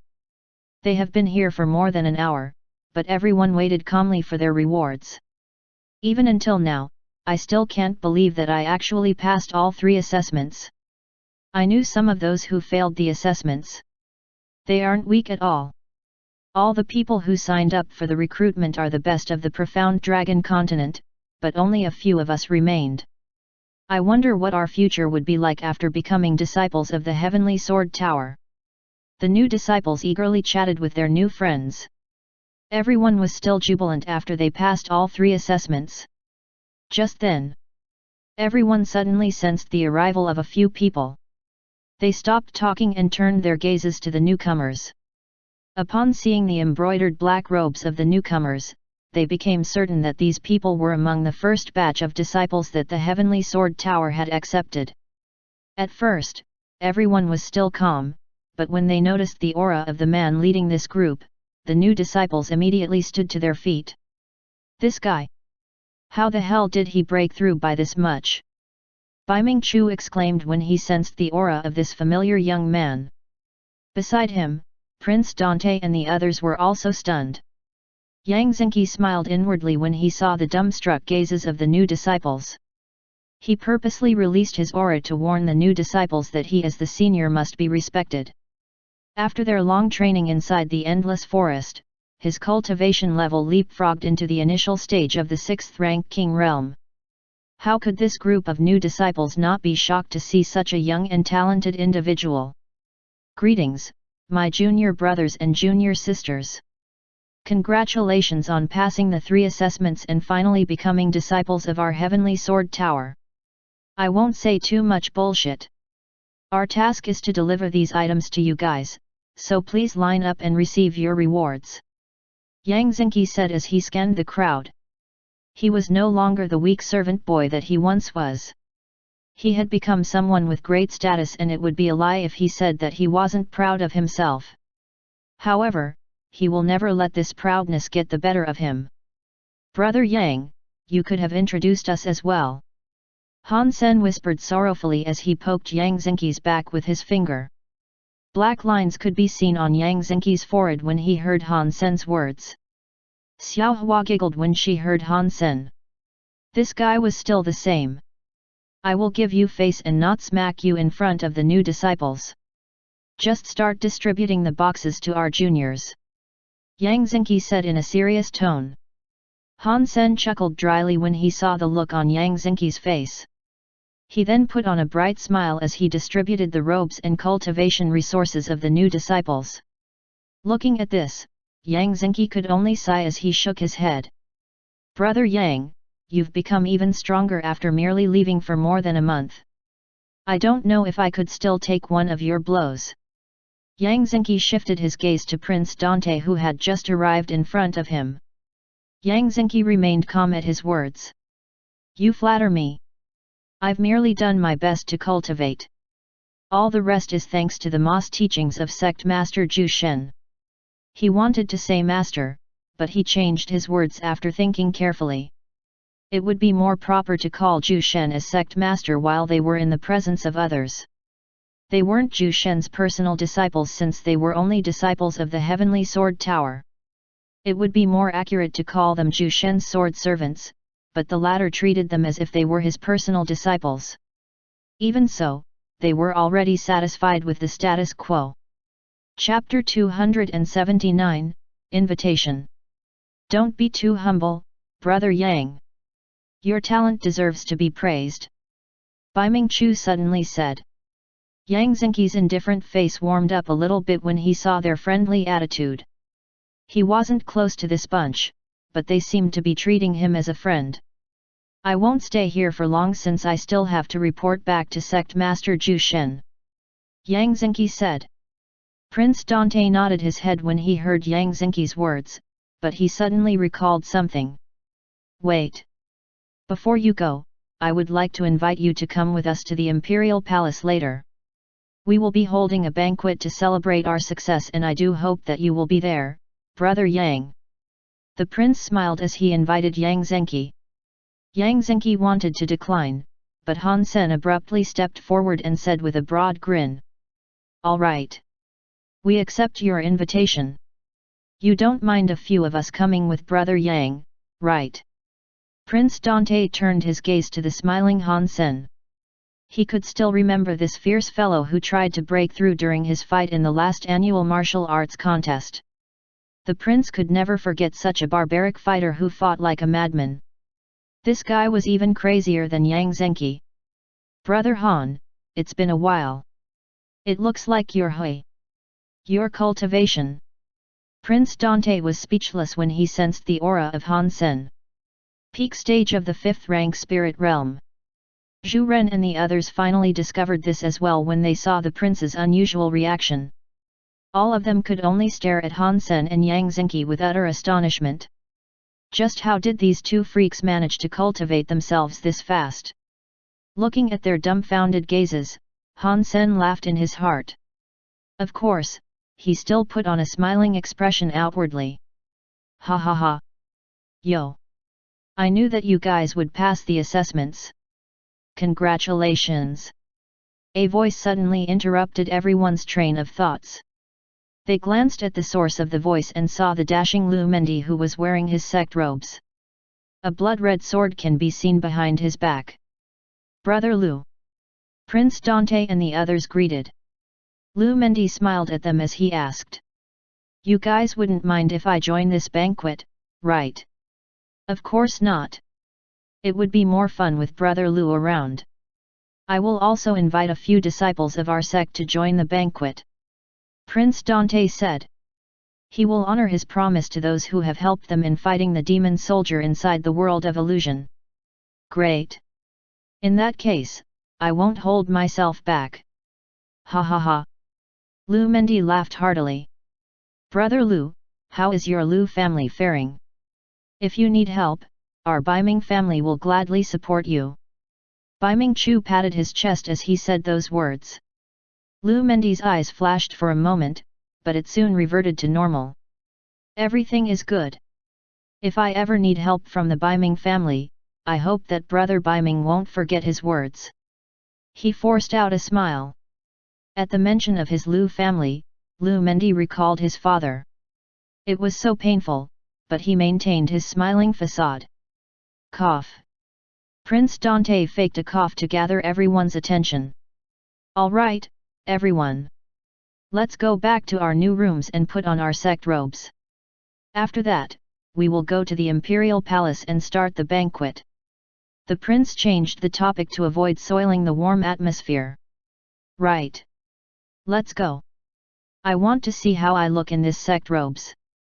Princess Sylvia dragged her brother without even bothering the others. Hey, wait.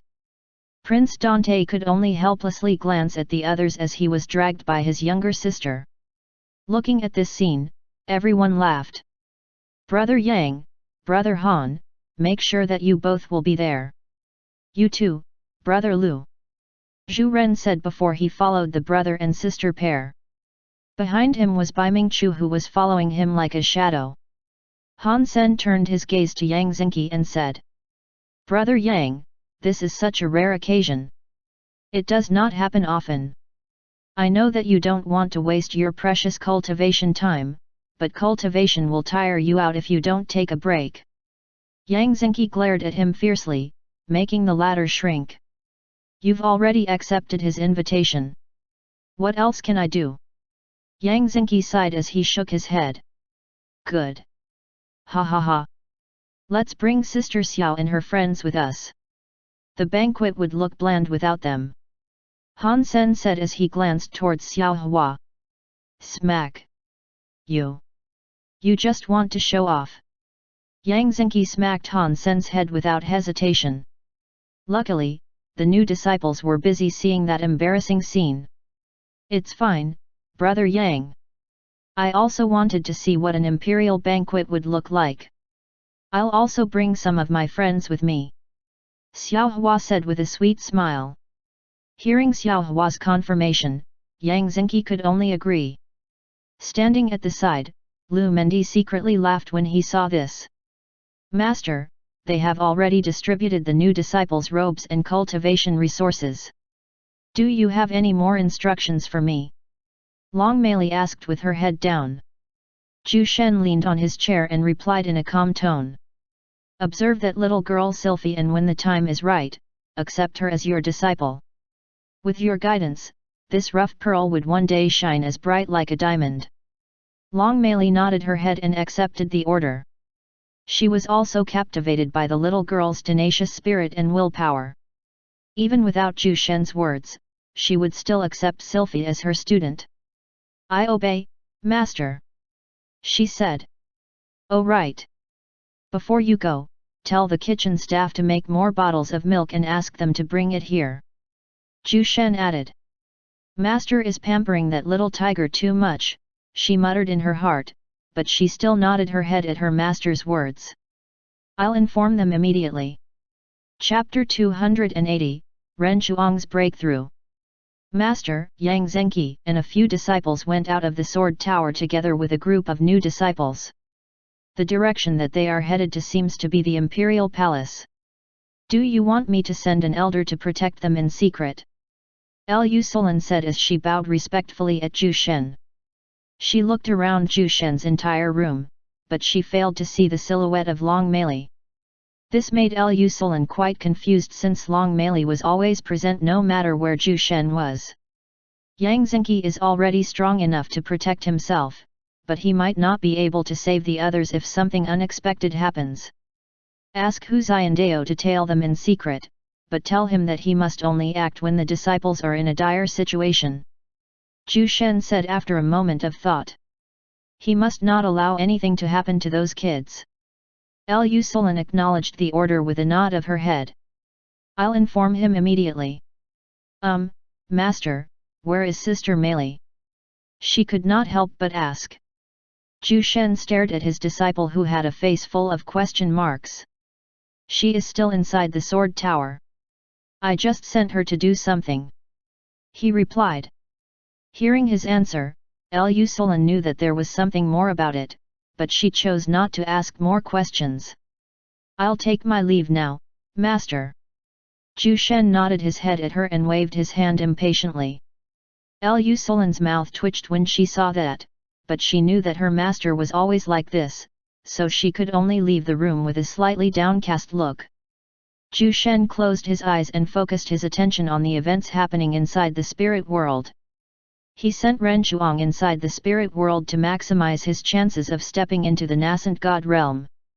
He wanted to see what the guy's progress was. The moment he adjusted his spiritual sight, he noticed the turbulent weather inside the spirit world. Looking at this scene, Zhu Shen knew that Ren Shuang was currently facing his tribulation lightning. If he managed to survive this, he would become a nascent god realm expert. With Ren Shuang's talent and foundation, he should have no problems in achieving this breakthrough. I should not show myself for the time being or he might be flustered if he sees me. Zhu Shen removed his gaze from the spirit world and calmly waited on his seat. It shouldn't take much time for Ren Shuang to break through. After Ren Shuang finishes his cultivation breakthrough, I will immediately prepare before I visit the Divine Beast continent. Zhu Shen muttered to himself as he stood up from his seat. He then walked towards his bed and gently sat beside Ice, who was sleeping peacefully like an angel. He gently stroked the girl's head and let out a warm smile. With her eyes shut tight, Ice extended both of her arms and tightly held Zhu Shen's hand. She then snuggled her face to the palm of his hand, her face filled with a bright smile. Just a bit more. Zhu Shen whispered softly. Inside the spirit world, flashes of purple lightning webbed through the skies, illuminating the world with a bright glow. The savage beast living inside the spirit world was horrified at the sight of this. Sitting atop a tall mountain was a man with long wavy hair. His eyes were closed, but he seemed to be gazing at the lightning that covered the skies. This should be the last wave of tribulation lightning. I never knew that it would be this horrible. If not for my strong foundation and the abundant amount of true essence in this world, I might have failed to achieve a breakthrough. Since I have all these, I will never fail Master's expectations. The normally silent Ren Shuang muttered with confidence as he opened his eyes and glared in the direction of the lightning. Crackle! Crackle! The ear-splitting crackles of lightning covered the firmament, but Ren Shuang remained stoic, looking rather heroic with his fearless and almighty figure. Zap! Rumble! A few streaks of lightning sped towards Ren Shuang's lone figure, looking like dragons made of pure lightning. Facing the incoming threat, Ren Shuang erupted with power. He channeled his true essence out of his body and covered himself with it. He then stretched both his arms, intending to punch the incoming bolts of lightning. If anyone would have seen this, they might think that this guy was a madman.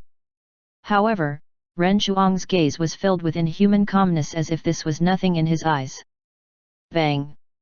The moment his fists came in contact with the bolts of lightning, a violent sound echoed about, and the entire mountain where he stood slowly cracked. The ground beneath his feet abruptly caved in, producing a huge crater that spanned more than 100 meters. Rumble. The surrounding savage beast near the vicinity of the mountain turned tail and fled, afraid that they would be implicated by these violent lightning strikes. After that final strike of tribulation lightning, the spirit world recovered its previous tranquility. The tall mountain which received most of the strikes was now gone. Only a huge pile of boulders and stones can be seen. Within the crater, a figure suddenly emerged. His eyes shone like the stars as he swept his gaze in his surroundings. He slowly floated in midair and checked the condition of his body. The nascent god realm is indeed many times stronger compared to the 9th rank saint. He muttered when he sensed the massive leap in his power. Since I have already reached the nascent god realm, I should report back to the master. However, how do I return to Nuar? Ren Zhuang might have reached the nascent god realm, but he was still unaware of the secrets behind the spirit world. He didn't know how his master managed to send him here, nor he was aware of how his master was able to command such power. Just then, a wooden door suddenly emerged in front of him. Ren Zhuang knew what to do when he saw this door. Without hesitation, he pushed the door open. Chapter 281, Is it finally time? When Ren Zhuang stepped inside the door, his vision darkened for a moment before he saw the familiar figure of his master. Zhu Shen stood in front of him with an indifferent expression on his face. "Congratulations on your breakthrough," he said in a calm tone.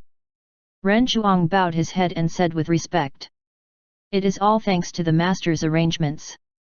The true essence inside that world is many times thicker than here in Nuar. Failing to break through under that condition would be humiliating. Since you have already stepped into the nascent god realm, I can be at ease to leave this place in your care. I will take Ice with me to the Divine Beast continent and we might be gone for a while. Your task is to protect this place and our people while I am away. As for people requesting the aid of our heavenly sword tower, I will leave that for you to decide." Zhu Shen had long since planned on visiting the Divine Beast continent. With Ren Zhuang guarding the place during his absence, he can finally leave without worry. "I will protect them with my life," Ren Zhuang promised with a solemn expression. Zhu Shen nodded his head when he heard Ren Zhuang's words. He then took out a communication crystal and handed it to Ren Zhuang as he said, "Use this crystal when there is a crisis that even you can't handle, but I don't think that there is still someone in this continent that could give you that much trouble. However, if that time ever comes, don't hesitate to contact me through this communication crystal." Ren Zhuang glanced at the small crystal in his hand and carefully kept it inside his space ring. He then stared at Zhu Shen with a serious gaze as he said, "Master, I will not allow anyone to bring harm to our people and the sword tower." "Good. I will be leaving tomorrow. And remember, the safest place in this world is the wine store." Zhu Shen went towards his bed after saying those words. Seeing this, Ren Zhuang knew that it was time for him to leave the room. Before he left, Ren Zhuang bowed in the direction of Zhu Shen.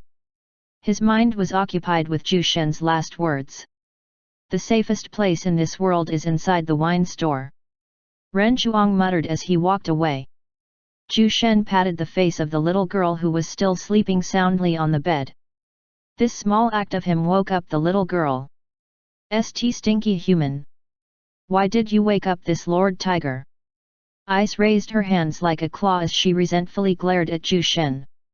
She was dreaming about walking on top of a huge mountain of ice cream, but it was suddenly interrupted by Zhu Shen, so how could she not be angry?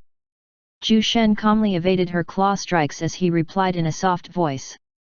"You will come with me to the Divine Beast continent. We will be leaving tomorrow morning." Ice retracted her hands and stared at Zhu Shen with surprise. "Is it finally time?" she asked with mixed emotions. She had escaped from the Divine Beast continent with the help of her parents. She had no idea if they were still alive. Although the possibility was abysmally low, she wanted to verify it herself. She could still remember how her clan members were brutally killed during that day and how powerless she was to stop the massacre. When Zhu Shen saw her changing expressions, he immediately carried the little girl and hugged her tightly in his embrace. Ice tried to suppress her tears from falling out, causing her small body to shiver uncontrollably. Zhu Shen gently rubbed her back as he said, "Yes, it is time for us to go there. No matter what you see in that place, my door is always open for you." Ice remained silent when she heard his words. She snuggled into his chest and bit her lips to prevent herself from crying. "You can no longer drink your milk when we go there, so you have to enjoy it while you are still here," Zhu Shen suddenly said. His words startled the little girl and she immediately went awe as she looked at Zhu Shen with a pitiful gaze. "Can you not ask those humans to make more than 100 bottles in advance?" "No, I mean more than 10,000 bottles." "Yeah, 10,000. Ice held Zhu Shen's hand while looking at him with big adorable eyes. "Nope," Zhu Shen replied without a change in his emotions. Ice pouted and raised her claws, her teeth looking ready to bite Zhu Shen at any moment. "You will," she said threateningly. "Nope." Ice pounced towards Zhu Shen and opened her mouth wide, but before she could even bite his arms, Zhu Shen stopped her advance with a casual tap of his finger directly on her forehead. Seeing that she could not bite him, Ice sat desolately on the bed with her arms crossed. "So stingy. It is just 10,000 bottles. Is that really too much?" she grumbled while refusing to look at Zhu Shen. "We don't have time to wait for the kitchen staff to make 10,000 bottles of milk, but I can bring the necessary ingredients and make the milk myself on our journey," Zhu Shen said as he patted the girl's little head. Upon hearing that, the little girl turned towards Zhu Shen with twinkling eyes as she asked expectantly, "Really? Meow." Zhu Shen nodded his head at her, instantly making the little girl dive into his embrace. He. "I know that you would say that. Meow." Zhu Shen smiled at her and fondly rubbed her head, making her hair messy. To his actions, the little girl merely closed her eyes and enjoyed this moment. Without his knowledge, Zhu Shen's stone-cold heart was slowly melting as he interacted more with this little girl. Chapter 282, Fundamentals of Alchemy. Zhu Shen called his 2 personal disciples and also his 2 alchemy disciples. Since he was planning to leave the profound dragon continent by tomorrow, Zhu Shen thought that he had to at least inform his students so that they would not be too shocked about his absence. "Master, why did you suddenly call all of us here?" Kenya asked Zhu Shen with a perplexed look. His master rarely convenes his disciples, so Kenya was a bit surprised this time. He was wondering why Zhu Shen had suddenly called them. Lu Sulan, Zhu Shen's eldest disciple, glanced calmly at her master. She believed that Zhu Shen had something important to tell them, so she waited for him to speak. The 2 older men, Fengzi and Li Hongtian, stared at Zhu Shen with reverence. They never regretted choosing to become his disciples. Although Zhu Shen rarely taught them alchemy, every time he does, the both of them would gain great benefits. They had nothing but admiration for their master. "I will be leaving tomorrow," Zhu Shen replied in a calm manner, but his words made his disciples feel surprised. Their heavenly sword tower had just gotten their first batch of disciples and their master was already leaving? Where was he planning to go? "Master, what about the cultivation of the new disciples? Teaching them would be easier with you around," Kenya said as he looked at his master. "Master, junior brother Kenya is right. It would not be good if you suddenly leave right after our sect accepted its first batch of disciples," Lu Sulan said with worry. The 2 old men merely glanced at Zhu Shen. They weren't as shocked as Lu Sulan and Kenya when they heard that Zhu Shen was planning to leave. Their master was a peerless cultivator and alchemist. Such an individual was bound to travel into different places to pursue the peak of cultivation. Even with his absence, they could still practice with the notes left behind by Zhu Shen. In fact, it might take them more than 10 years to comprehend all the notes that he left to them. "My absence will not bring a big impact to the growth of our heavenly sword tower. Just take this as a test to see what you guys can do without me around. If you are worried about the safety of the sect, then you don't have to be. Ren Zhuang will protect this place while I'm gone. And it's not just him. Long Meili will also be here to help you guys. Zhu Shen said expressionlessly. He did not want his people to grow dependent on him. Perhaps this was a good opportunity for them to learn how to become self-reliant. But Kenya wanted to say a few more words, but he saw the calm eyes of Zhu Shen becoming colder, so he immediately shut his mouth. I'm not here to ask for your permission. I am here to inform you that I will leave. When I go back from that place, I will check the progress of each and every one of you, so make sure that no one will be lazy. Zhu Shen said as he gazed at his disciples. Hearing this, they could only forcefully nod their heads. They also told themselves to never slack off during their master's absence. They were afraid that Zhu Shen might punish them if he sees no improvements in their cultivation. Master, I will be honest here. It might take me more than 10 years before I manage to become a nascent alchemy god. With the help of your notes, I might be able to shorten it to 3 to 5 years, but I definitely can't do it in several months. Li Hongtian said with embarrassment. He was already an old man, and with his potential being completely exhausted, it was even almost impossible for him to achieve a breakthrough. Beside him was Fengzi, and this guy was still an alchemy sovereign. Although he was much younger than Li Hongtian, he was still an old man in the eyes of others. With his potential, he can become an alchemy saint, and as for becoming a nascent alchemy god, he wasn't so certain. Zhu Shen stared at the two old men and took out something from his space earring. It was a small book called Fundamentals of Alchemy. Seeing this book, the eyes of the two old men shone like stars. Written in this book is the very basic of alchemy. I personally wrote this to help you both in your path towards the peak of alchemy. I also added my personal experience inside to make it even simpler for you guys. If you still can't reach a breakthrough with this book in your possession, don't come back to me. Zhu Shen said as he tossed the book to the two old men. The eyes of these two old fossils instantly went wide with worry when they saw the book falling straight on the ground. They hurriedly caught it with their shaking hands, and they only sighed in relief when they saw that it was safe.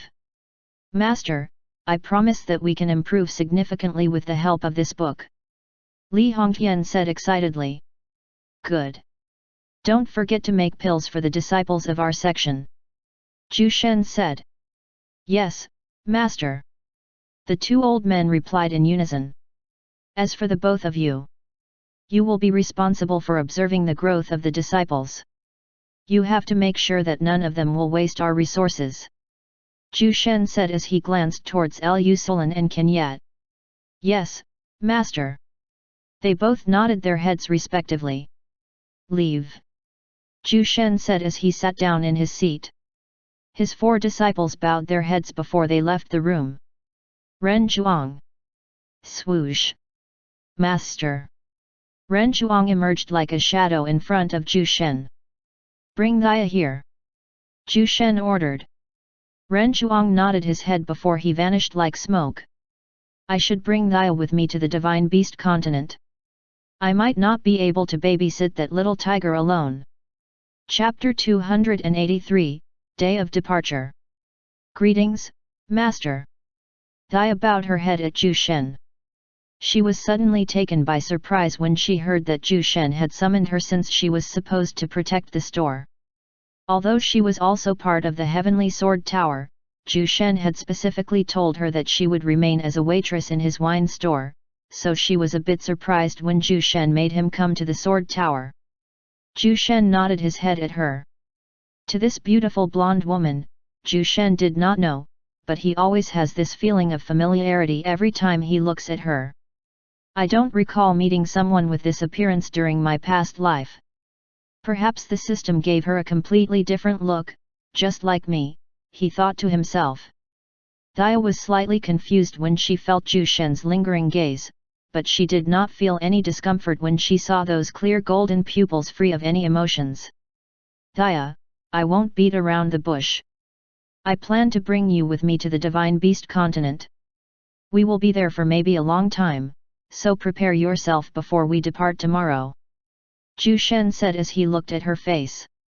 Hearing this, Thia nodded her head without hesitation. As you command, Master. At this moment, she looked like a peerless and valiant warrior in her knight armor. Her golden hair rippled following her movements. That is all I have to say. You may leave the room now. Zhu Shen said in a calm tone. Thea bowed her head before she excused herself. As she went out, she tried to compare Zhu Shen to the man that she always sees in her dreams. From time to time, she would have these lifelike flashbacks. Although it was fragmented, Thea guessed that it might be related to her past life because of how real the scenes looked. However, no matter how Thea did a comparison, there was nothing similar about them aside from their eternally calm gaze. The next day arrived in a flash, but only a few people were aware that Zhu Shen would be leaving today. Zhu Shen came to visit his wine store together with Thea and the little girl Ice. All the customers immediately greeted them respectfully when they saw their figures. Sect Master Zhu Shen, congratulations to the Heavenly Sword Tower for successfully recruiting its first batch of disciples. Congratulations, Sect Master Zhu Shen. Hearing the customers' heartfelt words, Zhu Shen merely nodded at them, his expression remained steady. Hestia immediately came down from the second to greet Zhu Shen when she heard that he had arrived. She smiled sweetly at the sight of him. Greetings, Master. I only came here to take a quick look at things and we will be leaving in a moment. Hestia, we might be gone for a while, so I will leave the wine store in your care. Zhu Shen said as he glanced at Hestia. Hestia was slightly surprised at his words, but she nodded her head firmly as she promised. Don't worry, Master, no one will be able to cause trouble here. Zhu Shen nodded his head. He then lightly inhaled the store's heart-calming air before he turned around and left. Following behind him were Ice and Thea.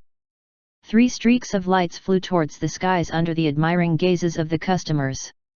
Thea, you have readily accepted when I told you to come with me to the Divine Beast continent. Are you not curious why we are going there? Zhu Shen suddenly asked. Thea was silent for a moment, but she soon replied. Master, even if it's somewhere perilous, I would still come with you. The moment those words left her mouth, she felt slightly embarrassed inwardly, but it was what her heart desired. The moment she had awoken in this world, she had this weird feeling that Zhu Shen was the only one in this world worthy of her. Humph! I can't believe that the most feared woman in the Silver Wing Empire could actually utter such words. Meow! Ice muttered to herself, but Thea was able to hear it because of her keen senses. All right. Don't be rude to her. I brought Thea with us because she will be responsible for taking care of you, and this includes making your favorite milk. Zhu Shen whispered to Ice. Hearing this, Ice immediately flashed a flattering smile at Thea as she said. My beautiful big sister Thea, I will be in your care. He he he. Looking at her adorably cute face and those pair of twinkling eyes, Thea's gaze softened. This journey might not be too boring. Zhu Shen muttered in his heart. Inside the Imperial Palace, a banquet was hosted by the 4th prince as he had promised. He also brought the people who had helped his group in fighting the demon soldier in the world of illusion. The atmosphere was joyous in this banquet and everyone had smiles on their faces as they talked among themselves. Why am I even here? Sylphie muttered to herself as she looked at the smiling faces of everyone inside this hall. She didn't know most of these people, and she could only remember a select few who had done remarkable during the 3 assessments. I didn't think that you are actually in this banquet. It must have meant that you have joined the battle against that demon soldier. The voice of a teenaged young lady surprised Sylphie. She turned her head and saw a girl her age. She tried to recall where she had seen this girl, but Sylphie could not remember. You are? Sylphie asked in an unfriendly manner. Looking at that face that was full of distrust and unfriendliness, Sylvia chuckled as she answered. Sylvia Silveria, the 5th daughter of the current emperor of the Silver Wing Empire. It is a pleasure to meet you. Sylphie's eyes went wide when she heard her introduction and she slightly regretted acting rude in front of her. So it is Her Highness the Princess. I apologize for my rude behavior. Please excuse me. Sylpha bowed her head before she swiftly left. It was as if she did not want to interact with the princess of the Silver Wing Empire. Interesting. Sylvia muttered with a smile as she stared at Sylpha's back. Chapter 284, Divine Beast Continent. The Divine Beast Continent was more than thousands of miles away from the Profound Dragon Continent, and even with their flight speed, it would still take them a few days to arrive. However, this was not a problem for Zhu Shen since he had already mastered the arcane power of manipulating space. With a mere twist of his fingers, Zhu Shen opened a small rift in space that was as tall as a regular door.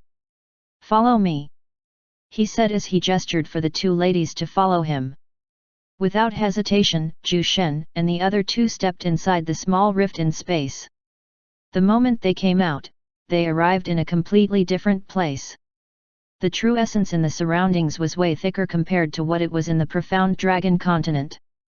Seeing how they were able to easily reach the Divine Beast Continent, Ice was dumbfounded. It took the combined efforts of her parents to make her escape to the Profound Dragon Continent, but it only took Zhu Shen a mere fraction of a second to create an opening in space towards the edge of the Divine Beast Continent. "I am familiar with this atmosphere. This is indeed the edge of the Divine Beast Continent. The more we go deeper into this continent, the stronger the savage beasts would be. The true essence would also become thicker as we move towards the center," Ice said as she deeply inhaled the fresh air in their surroundings. It was completely different from the slightly foul air in the Profound Dragon Continent. Zhu Shen looked around and stopped his gaze somewhere. His eyes narrowed as he muttered. "We are still at the outer parts of the continent, but I can already sense a few savage beasts at the nascent god realm. This place indeed has a much more abundant true essence and spiritual plant, making it a good place for cultivation." Thea remained silent and she just quietly followed behind Zhu Shen like a loyal maid. "Stinky human, my tiger clan is located at the central area of the Divine Beast Continent. If you have a map, I can point it out for you," Ice said as he pulled Zhu Shen's arm. Upon hearing her words, he immediately took out a map that he had drawn beforehand. He was able to draw this map with the help of the system that had given him the map of the whole Nuar. Every nook and cranny of Nuar was already saved in his memory. Ice grabbed the map in his hand and took a closer look at it. This map was even better than the one that her clan had before it was destroyed by the Lion clan. The little girl spread the map on the ground and pointed at a location at the furthest corner of the continent as she said, "From the topography of this land, I can tell that we are in this location. My tiger clan is located here. Normally, it would take us at least 3 days to go there from here, but with your space manipulation, we don't have to worry about that. However, I'm just afraid that the Origin God Realm Elder of the Lion clan might be there, so it would be quite risky to teleport directly in that place. I suggest we travel here first so that we can avoid the highest possible danger." "Origin God Realm? If it is as you say, then we might as well just teleport directly to your clan," Zhu Shen said in a calm tone as if the mere mention of an Origin God Realm expert was nothing to worry about. The little girl's eyes went wide upon hearing that. She stared at Zhu Shen as if she was looking at a retard and said, "Are you crazy? I know that you are strong and you might even be the strongest expert in the Profound Dragon Continent, but the savage beasts here are different. They are more violent and are much stronger compared to their human counterparts. I'm afraid that even you won't be able to defeat that Lion clan elder." Hearing those words, Zhu Shen glanced at Ice indifferently and replied, "I have said this before, and I will say it again. No one in this world is capable of defeating me. Not the humans of the Profound Dragon Continent, nor the savage beasts of the Divine Beast Continent, and even not the demons of the Crimson Fiend Continent. Crazy. You are crazy. Meow." Ice pointed at Zhu Shen with exasperation, but all she saw was Zhu Shen's unchanging expression. Zhu Shen ignored her and moved his gaze at the distance. "Since I came to this world, I still haven't had a real battle. Even this so-called expert at the Origin God Realm might not be able to entertain me," Zhu Shen said in his heart. In actual reality, Zhu Shen was becoming bored in this world. He even had the thought of just directly moving to the primordial god realm. However, he knew that haste would only ruin his only chance at revenge. Under the dumbstruck gaze of Ice, Zhu Shen casually waved his hand, and the moment he did that, the space ripped open, creating a small passage towards a place that looked like a deserted village. When Ice saw this deserted village, her eyes turned moist and she immediately bit her lower lip as she tried to prevent herself from crying. "Mother, father!" she muttered emotionally. Just then, she suddenly felt a gentle hand rubbing the back of her head. She glanced upwards and saw Zhu Shen's expressionless face. "Let's go," Zhu Shen said to the little girl as he held her small hand. Ice nodded her head at him and did not pull her hand away from Zhu Shen's grip. The three then stepped inside the small passage. The rift in space slowly closed after the three of them vanished. Only the gentle blowing of wind can be heard in the place where they previously stood. Chapter 285, Lion Clan. To their surprise, the old headquarters of the Tiger Clan appeared to be deserted. There was not even a single member of the Lion Clan present to guard the area. It was as if they did not care about this place at all. Looking at the ruins in front of them, Ice clenched her fists tightly as memories from her past flooded her head. Those were happy times before the tragedy happened. Zhu Shen scanned the place with his spiritual vision and spotted no one near the vicinity. Dilapidated buildings and broken stones were scattered on the ground.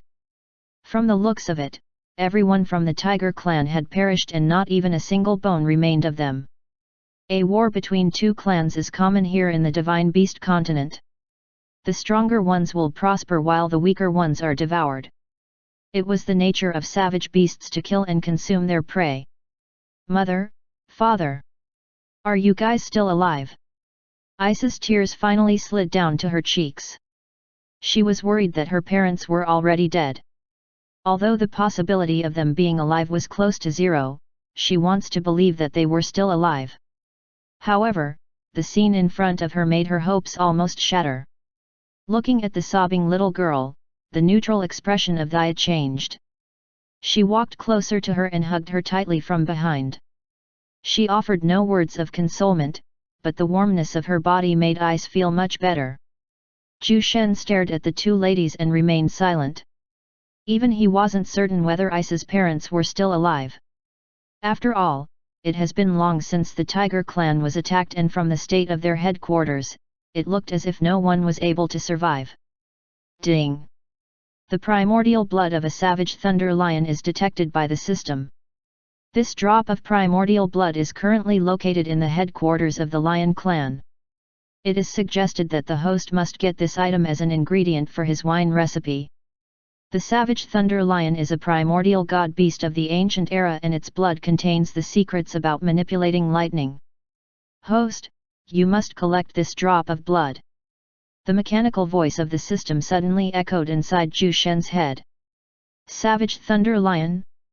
To think that the Divine Beast continent actually has such a treasure! Zhu Shen muttered to himself. Surprising as it was, his eyes remained calm without a hint of ripple. Zhu Shen turned his gaze towards the sobbing Ice and said in a calm manner. "You guys wait for me here. I will visit the headquarters of the Lion Clan. Your parents might be locked somewhere in that place. If they are still alive, I will bring them back here, but if they are not, then I will decimate the entire Lion Clan to appease the dead souls of your clan members." His tone was indifferent, but his words made the hearts of the two ladies almost leap out of their chests. Does he want to go to the headquarters of the Lion Clan alone? It must be noted that a super-powerful expert at the Origin God realm was protecting the Lion Clan. For Zhu Shen to say such words, it might sound ridiculously crazy to others, but the two women subconsciously believed that he was capable of doing this. Ice tried to speak, but her words were stuck in her throat, so she could only cry even more loudly. However, those hopeful eyes were enough for Zhu Shen to know what she wanted to say. "Dia, I will leave Ice in your hands. Avoid coming in contact with savage beasts while I'm away.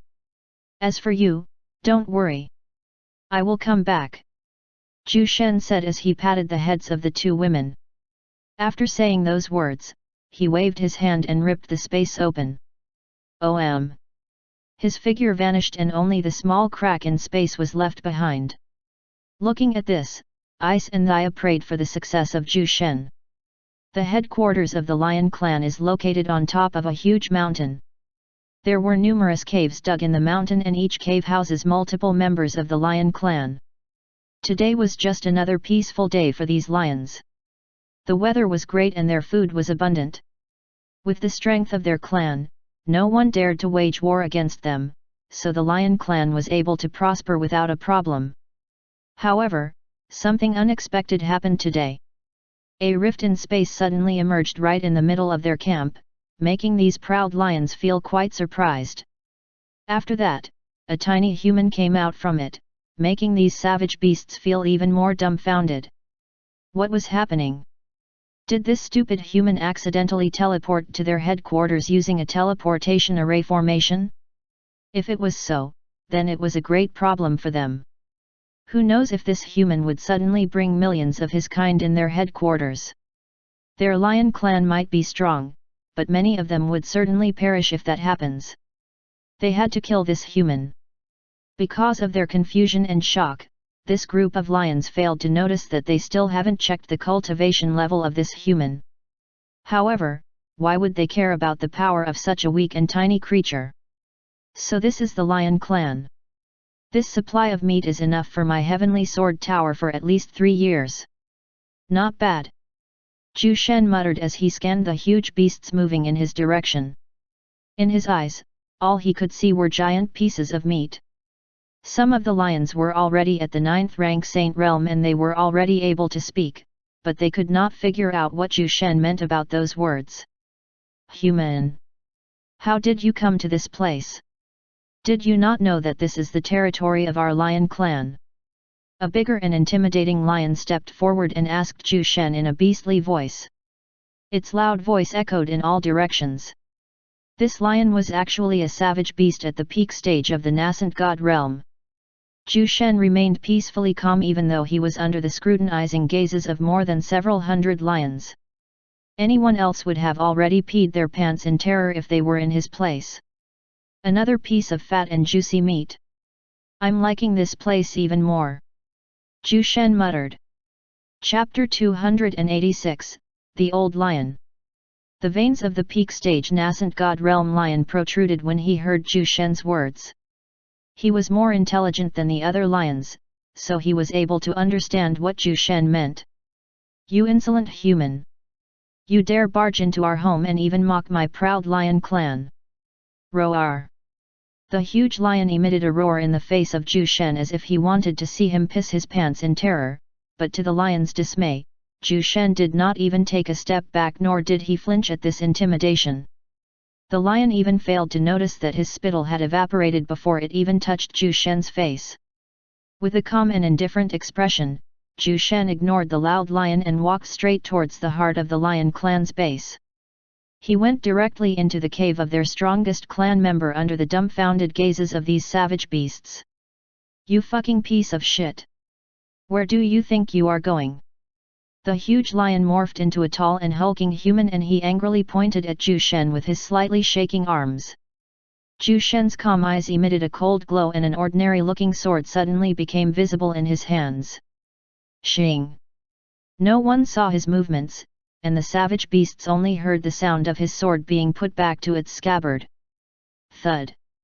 To the lion's horror, the peak stage nascent god realm lion who had transformed into a human had its head severed.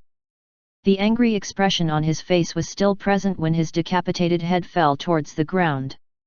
Blood spurted out from the neck of the headless lion before his body finally collapsed on the ground dead.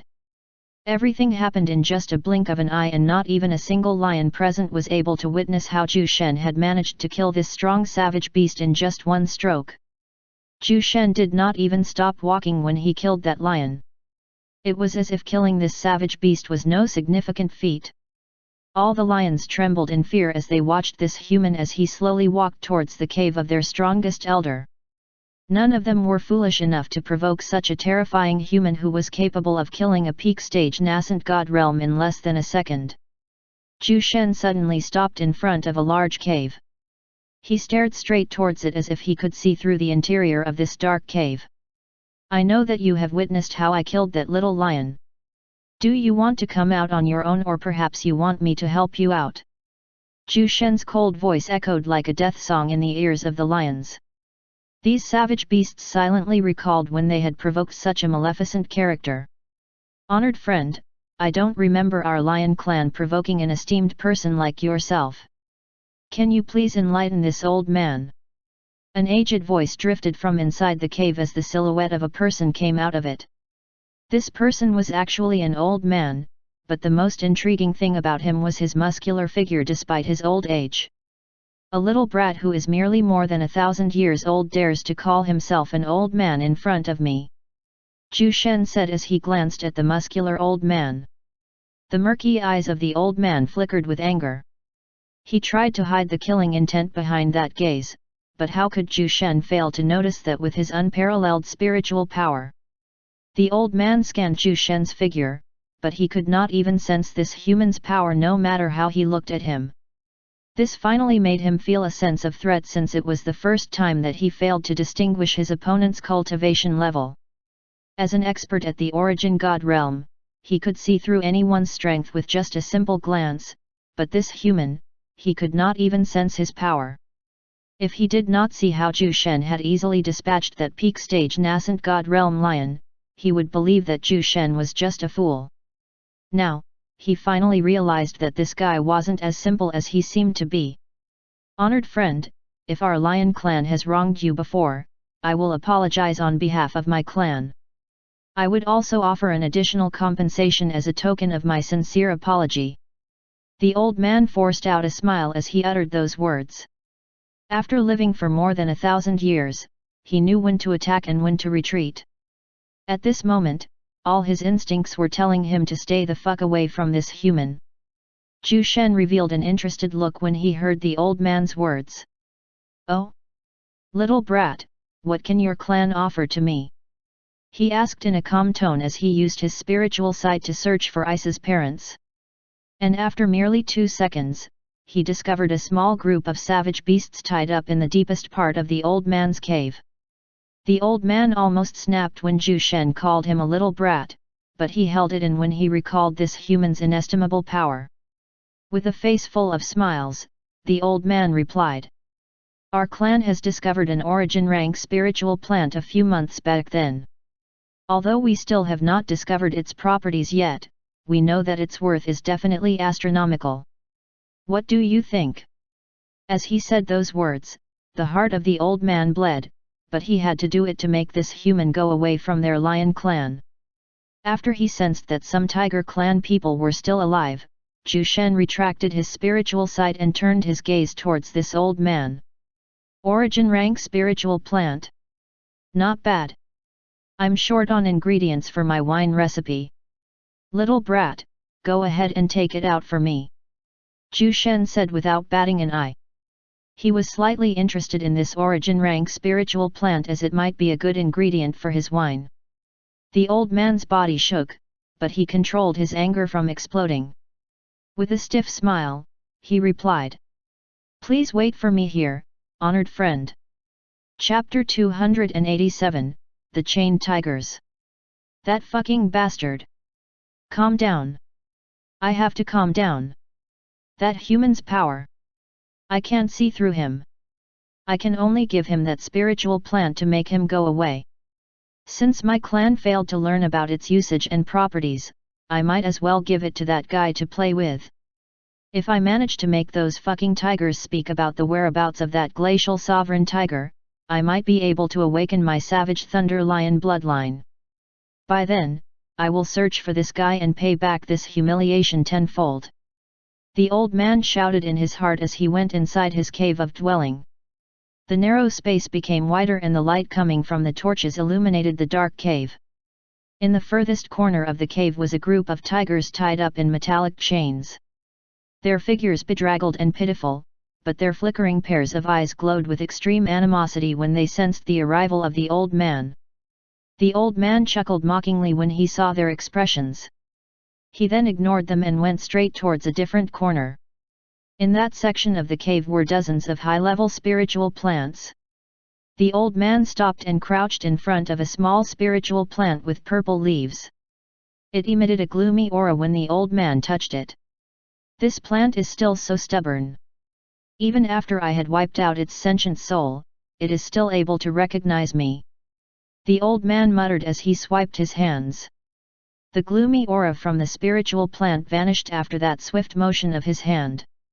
He then carefully dug the plant from the soil and placed it inside a small flower pot made from mud. If Zhu Shen was here, he would have slapped the old man to death for handling the spiritual plant in such a rough manner. After placing the plant in the flower pot, the old man took one last glance at the group of chained tigers before he left the cave. Outside the cave, Zhu Shen followed the old man with his spiritual sight, and he also discovered his small collection of spiritual plants. When he saw the spiritual plant with purple leaves, he was slightly taken aback. Grim hallucination flower. He muttered the spiritual plant's name when he saw it. This plant was indeed an origin rank spiritual plant, and it grows in places filled with corpses of strong creatures. This grim hallucination flower sucks the yin energy from the corpses to promote its growth, making it develop a strange power of hallucination. It was also because of this that it had gained such a name. Zhu Shen continued to observe the grim hallucination flower, and he found out that it was slowly dying. This did not surprise him, since this kind of spiritual plant isn't supposed to be planted in a cave. This stupid little lion! He actually planted such delicate flower inside his smelly cave. Zhu Shen muttered to himself. Just then, he saw the old man casually digging out the plant and replanting it in a pot made of mud. Zhu Shen's calm eyes grew cold and he slowly stepped inside the cave. The old man was shocked when he saw Zhu Shen coming inside his cave. He blocked his field of vision and pointed at the spiritual plant he was holding as he casually bullshitted. "Honored friend, this is the spiritual plant that I'm talking about. It has been with me for a few months now and I've been taking good care of it. Look. Its purple leaves are so abundant and healthy. From the looks of it, this thing might even produce a fruit that might be of help in our cultivation progress, but since I'm not fated with it, I will give this to you." Zhu Shen ignored his made-up story and snatched the plant from the hands of the old man. He then placed it inside his space earring. The grim hallucination flower was on the verge of dying, and this little brat actually dared to tell him that its leaves are healthy and abundant? Is this brat a retard? The old man was horrified when he discovered that the spiritual plant in his hands had actually vanished. He didn't even see how Zhu Shen had snatched it from him, and by this time, he was finally able to realize the massive difference in their power. Is he also an origin god realm expert, or could it be that he is a... The old man became even more horrified as he thought of a possibility. The eyes he used to look at Zhu Shen also changed into that of respect and fear. "Honored friend, I have honored my promise. Could you now please leave our lion clan? I would be extremely grateful to you, and I promise that our lion clan would be your eternal friend," the old man hastily said when he saw Zhu Shen's unchanging expression. "Brat, you seem to be hiding a few little kids in here," Zhu Shen said as he pushed the old man away with one hand. He then walked inside the cave under the alarmed gaze of the old man. "He actually managed to push me away with just one hand. Who the fuck is this guy? I don't recall provoking such an impressive individual," he muttered in his heart as he watched Zhu Shen walked inside the deepest parts of his cave. He could not even do anything to stop this crazy human from entering his territory. The group of chained tigers heard a series of footsteps. They immediately glared hatefully at the darkness, but when they spotted the unfamiliar face walking towards them, they became confused. That old lion was very unfriendly and it never allowed anyone else to go inside his cave of dwelling, so who was this human? The severely injured tigers stared at Zhu Shen warily. They could not sense any hostility from this man, but they did not remove their gazes from him. "It's good that some of you are still alive. I have come here under the guidance of a glacial sovereign tiger, so don't be tensed. I will help you escape from this place. The human's calm words made the chained tigers dumbstruck. At this moment, Zhu Shen saw the emotional gazes of two tigers among this group when he mentioned about a glacial sovereign tiger. Seeing this, he heaved a sigh of relief. Chapter 288, Zhu Shen's Unparalleled Might. The old lion overheard Zhu Shen's words, and at this moment, he realized that this guy must have come to this place to save these tigers. The old man revealed a look of anger. He summoned his remaining courage as he channeled his true essence. Since it has come to this, is there still anything to worry about? He still needed those tigers to find the whereabouts of that glacial sovereign tiger. You damnable human! You dare go back on your words? I'll fucking kill you! The old man shouted hoarsely as he stared at Zhu Shen with an enraged look. He then morphed into a huge golden lion with numerous sparks of lightning flowing around it. Roar! This mighty lion's ear-splitting roar fell into deaf ears in front of Zhu Shen. He did not even seem to care about it as he casually destroyed the chains that locked the poor tigers in place. Filthy human! You have greatly angered me. So what if you are strong? I am an origin god realm savage beast with the noble savage thunder lion bloodline. Roar! The enraged lion glared at Zhu Shen with menacing eyes. He then lunged towards him, intending to strike its sharp claws at Zhu Shen's defenseless back. An ordinary-looking black sword suddenly appeared in Zhu Shen's hands.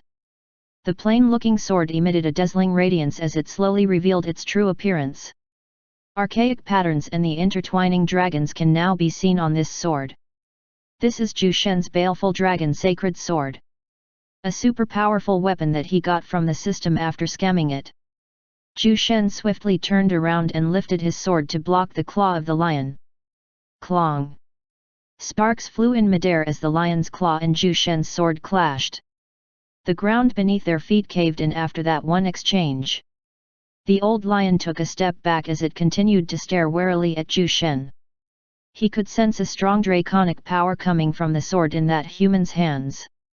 If not for his savage thunder lion bloodline, he would have already succumbed to its terrifying aura. The injured tigers could not believe that this human who had suddenly saved them was actually such a strong expert. Savage thunder lion bloodline? I get it now. So that drop of blood that the system was talking about was within you all along. In that case, there is no use in letting you live anymore. Zhu Shen muttered nonchalantly as he glanced at the lion. The old lion growled threateningly at Zhu Shen upon hearing his words. He then summoned his lightning powers and aimed them towards Zhu Shen. Several dozen streaks of lightning hurtled like golden serpents towards Zhu Shen. The injured tigers who saw this scene felt their bodies going numb. This was the power that subdued all of them. They did not even have the power to resist and could only wait as the lion tied them in chains. Zap! Zap! Facing this, Zhu Shen casually brandished his sword as if a child swinging his toy. The serpent-like streaks of lightning vanished after coming into contact with Zhu Shen's sword. In just an instant, he destroyed all the lightning bolts aimed in his direction. The old lion revealed a shocked look on its beastly face when he saw how Zhu Shen had easily destroyed his attack. With just one sword strike, all of it was gone. Zhu Shen did not remain idle after that. He lifted his sword and slashed it down in a quick manner.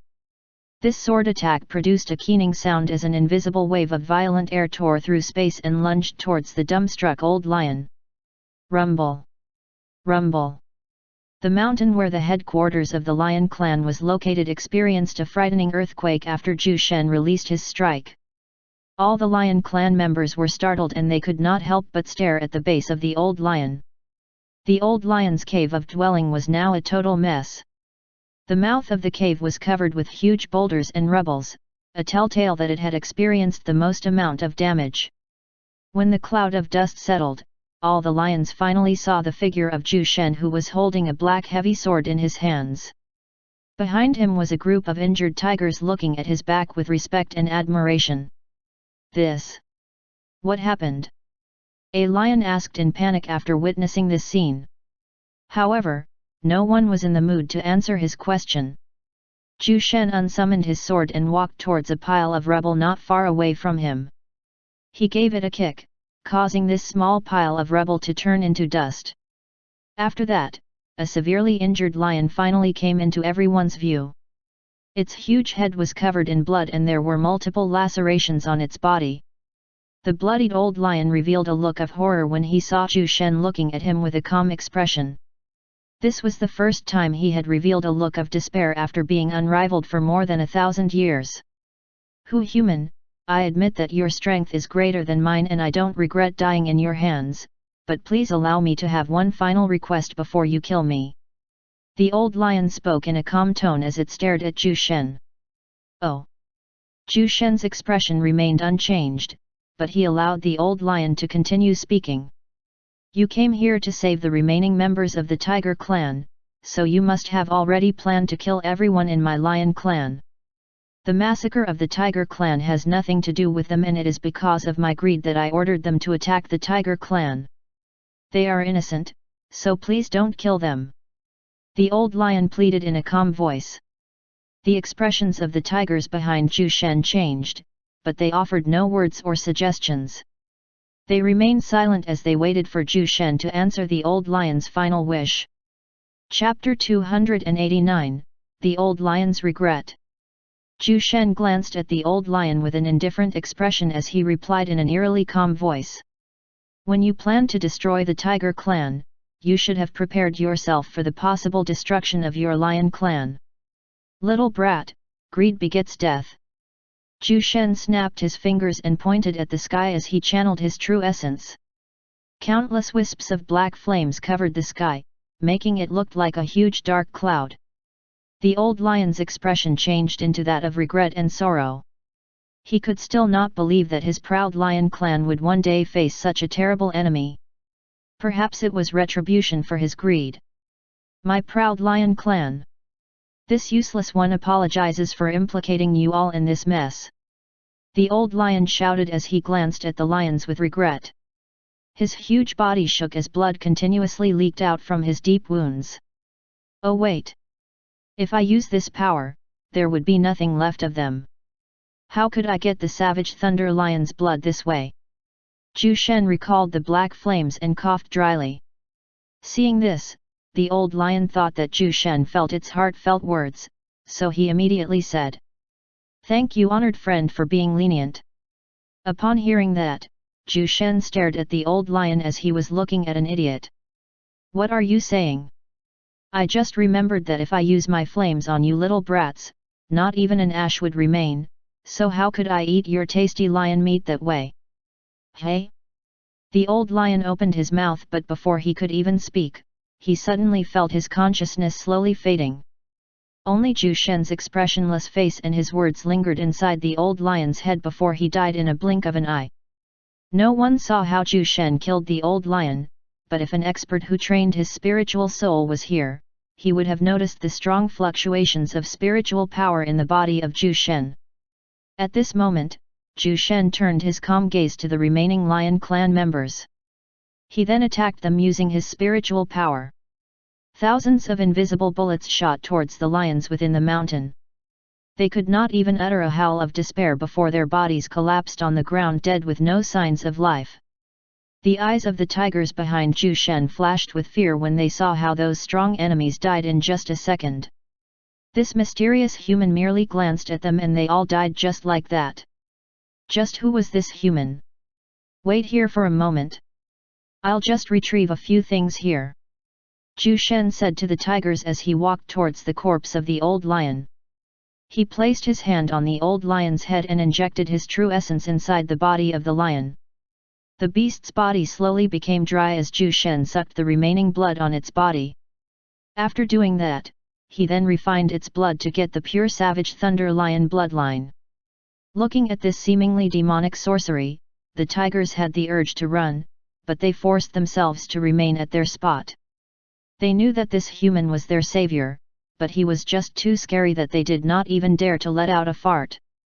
In just less than a minute, what remained in front of Zhu Shen were 3 drops of purple gold blood. These drops of blood were the pure savage thunder lion's blood. To think that it only has this pitiful amount of god blood. Zhu Shen shook his head. He then placed the 3 drops of blood inside a small tube before he put it inside his space earring. Just then, Zhu Shen suddenly remembered the old lion's collection of spiritual plants inside his cave of dwelling. He then turned his head at the huge boulders covering the entrance of the cave and moved closer to it. He gave it a light tap of his finger which instantly turned the huge boulders into dust. The eyes of the tigers almost popped out of their sockets when they saw this. Even with their significantly stronger bodies, they could not do that with such ease. Zhu Shen plucked the spiritual plants from the ground and placed everything inside his space earring. He was planning to replant these spiritual plants inside the spirit world. They would grow fast in that world with its abundant amount of true essence.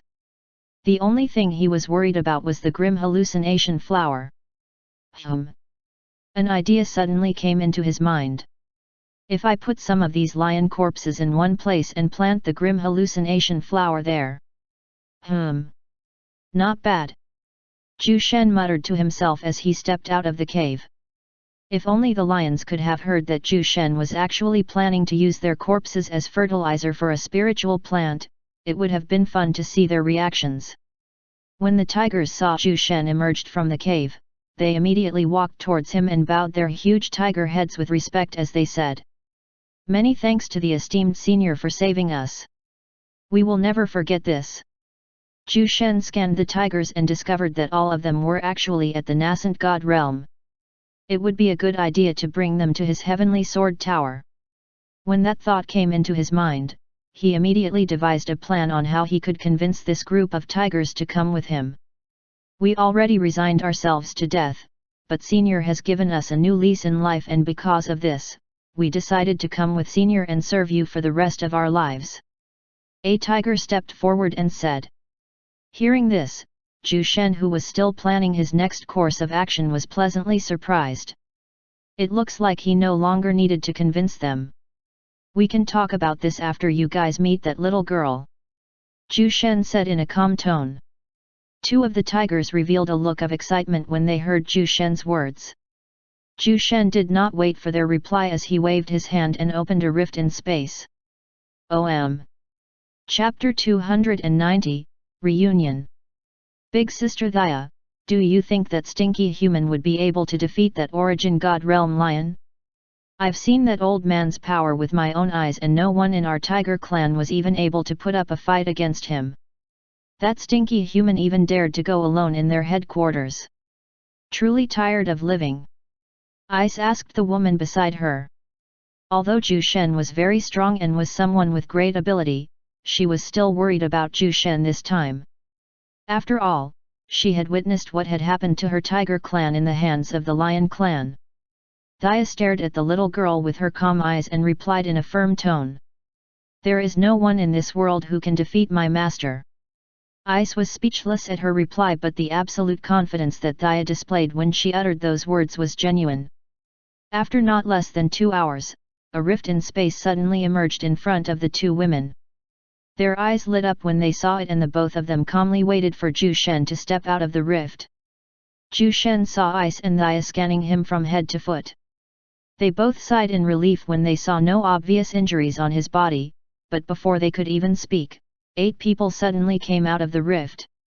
These 8 people were emitting a dense beastly aura, and it was obvious that they were savage beasts in the nascent god realm, since only the savage beasts at that level could transform into humans.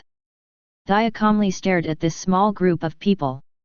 She already expected that it was no difficult feat for Zhu Shen to defeat the Lion clan, but she still felt slightly surprised at the fact that it merely took him less than 2 hours to rescue these people. Ice stared at the 8 individuals who were standing behind Zhu Shen with respect. She spotted 2 familiar figures among them, and she immediately ran straight towards the 2 as warm tears slid down her cheeks. Mother! Father! She cried out as she hugged the 2 people tightly. You have grown up by a lot, my precious daughter.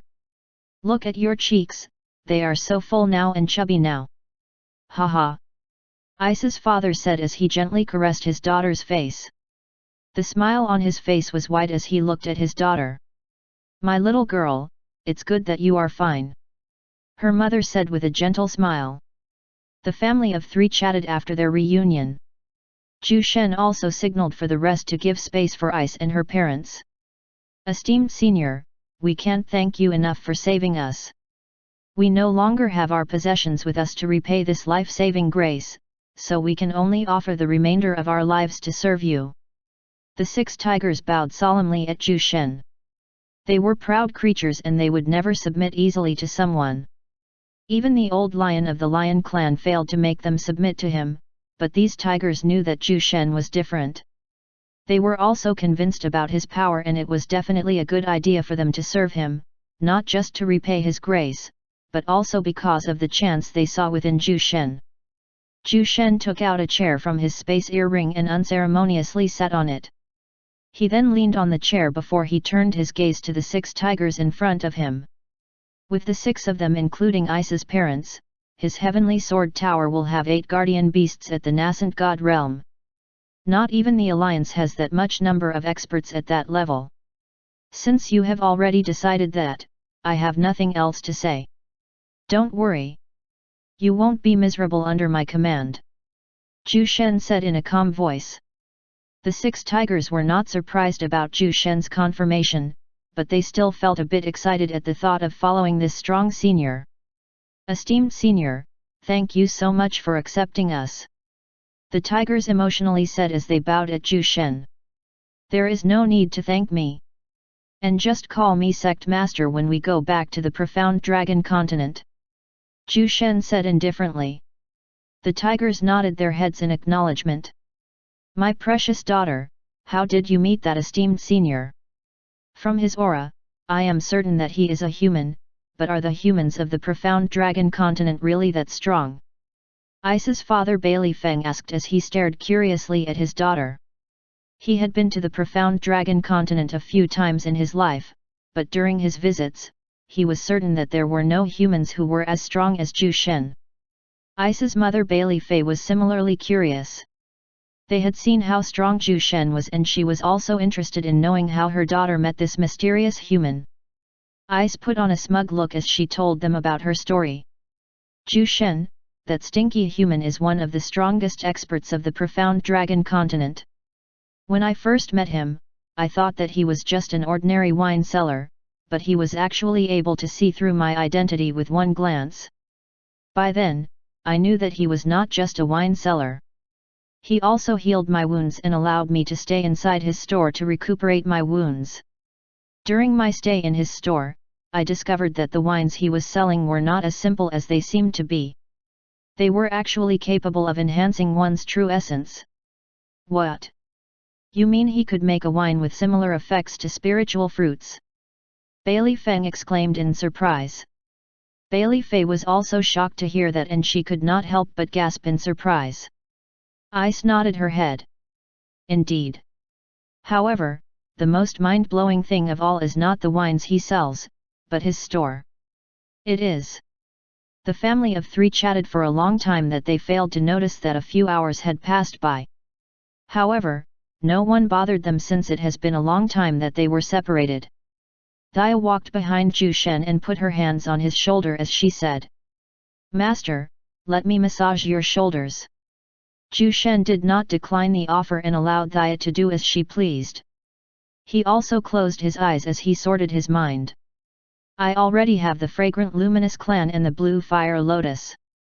With the addition of the grim hallucination flower, I only need a few more ingredients for my wine recipe. I should stay in the divine beast continent for a little bit more time and collect more ingredients here. Ju Shen thought to himself. He was already close to getting the appropriate amount of ingredients for his wine recipe. By then, he could complete the mission given by the system.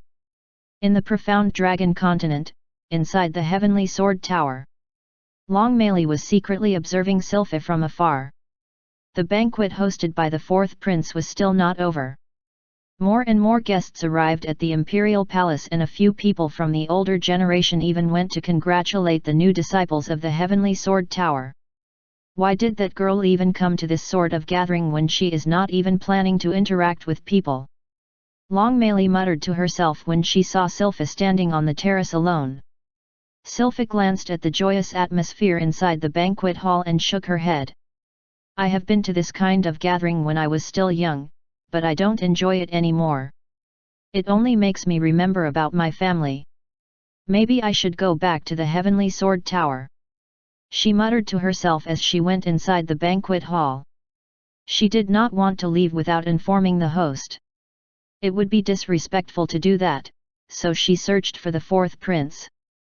Sylpha spotted the fourth prince talking with a few older individuals who seemed to be great figures from their gestures and mannerisms. Your Highness, congratulations for becoming a disciple of the Heavenly Sword Tower. Your Highness, my son has also passed the 3 assessments. I hope that you could take care of him. Facing this group of elders, Prince Dante smiled as he chatted with them. He did not look awkward at all when he conversed with these important people. As a prince of the Silver Wing Empire, he had interacted with a lot of big hots. Just then, he suddenly saw Sylpha walking in his direction. From how she was looking at him, he guessed that she had something to tell him, so he excused himself from the elders and walked towards Sylpha. Hello, fellow disciple. How may I help you? Prince Dante asked in a friendly manner. This girl left a big impression on him because of her pitiful appearance during the assessment. He did not look down on her because of that, instead, it made the fourth prince admire her for successfully passing the 3 assessments despite her circumstances.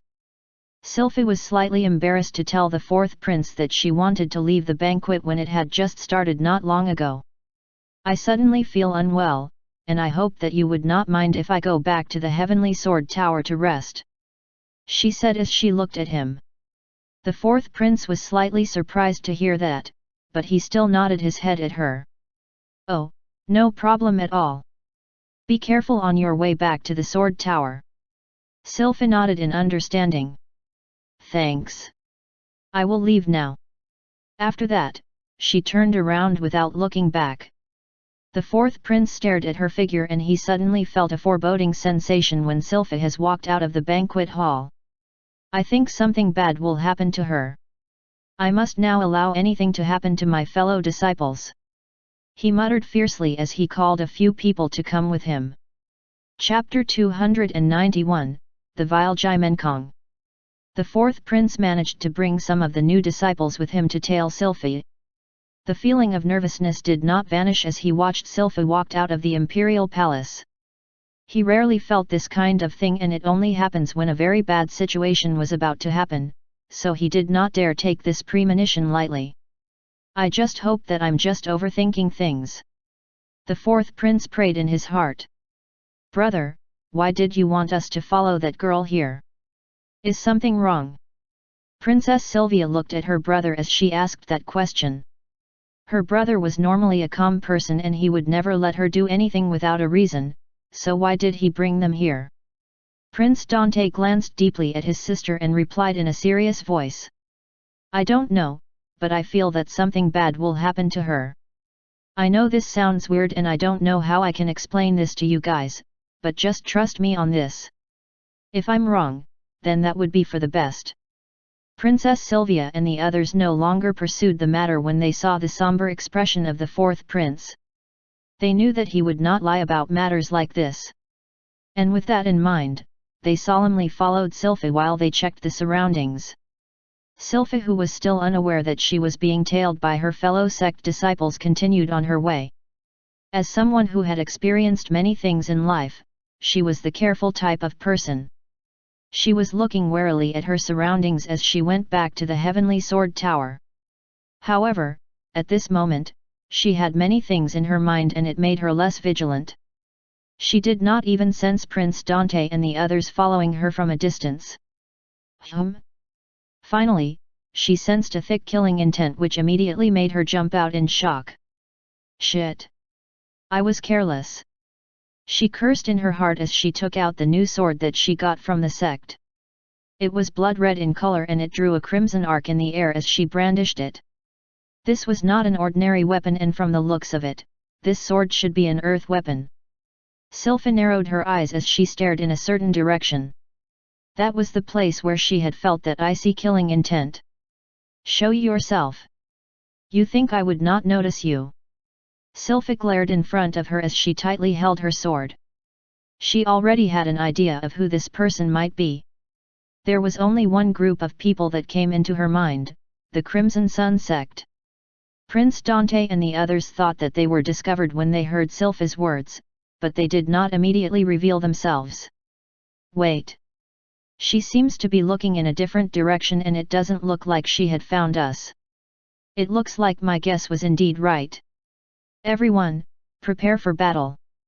Wait for my signal. Prince Dante commanded as he took out his sword.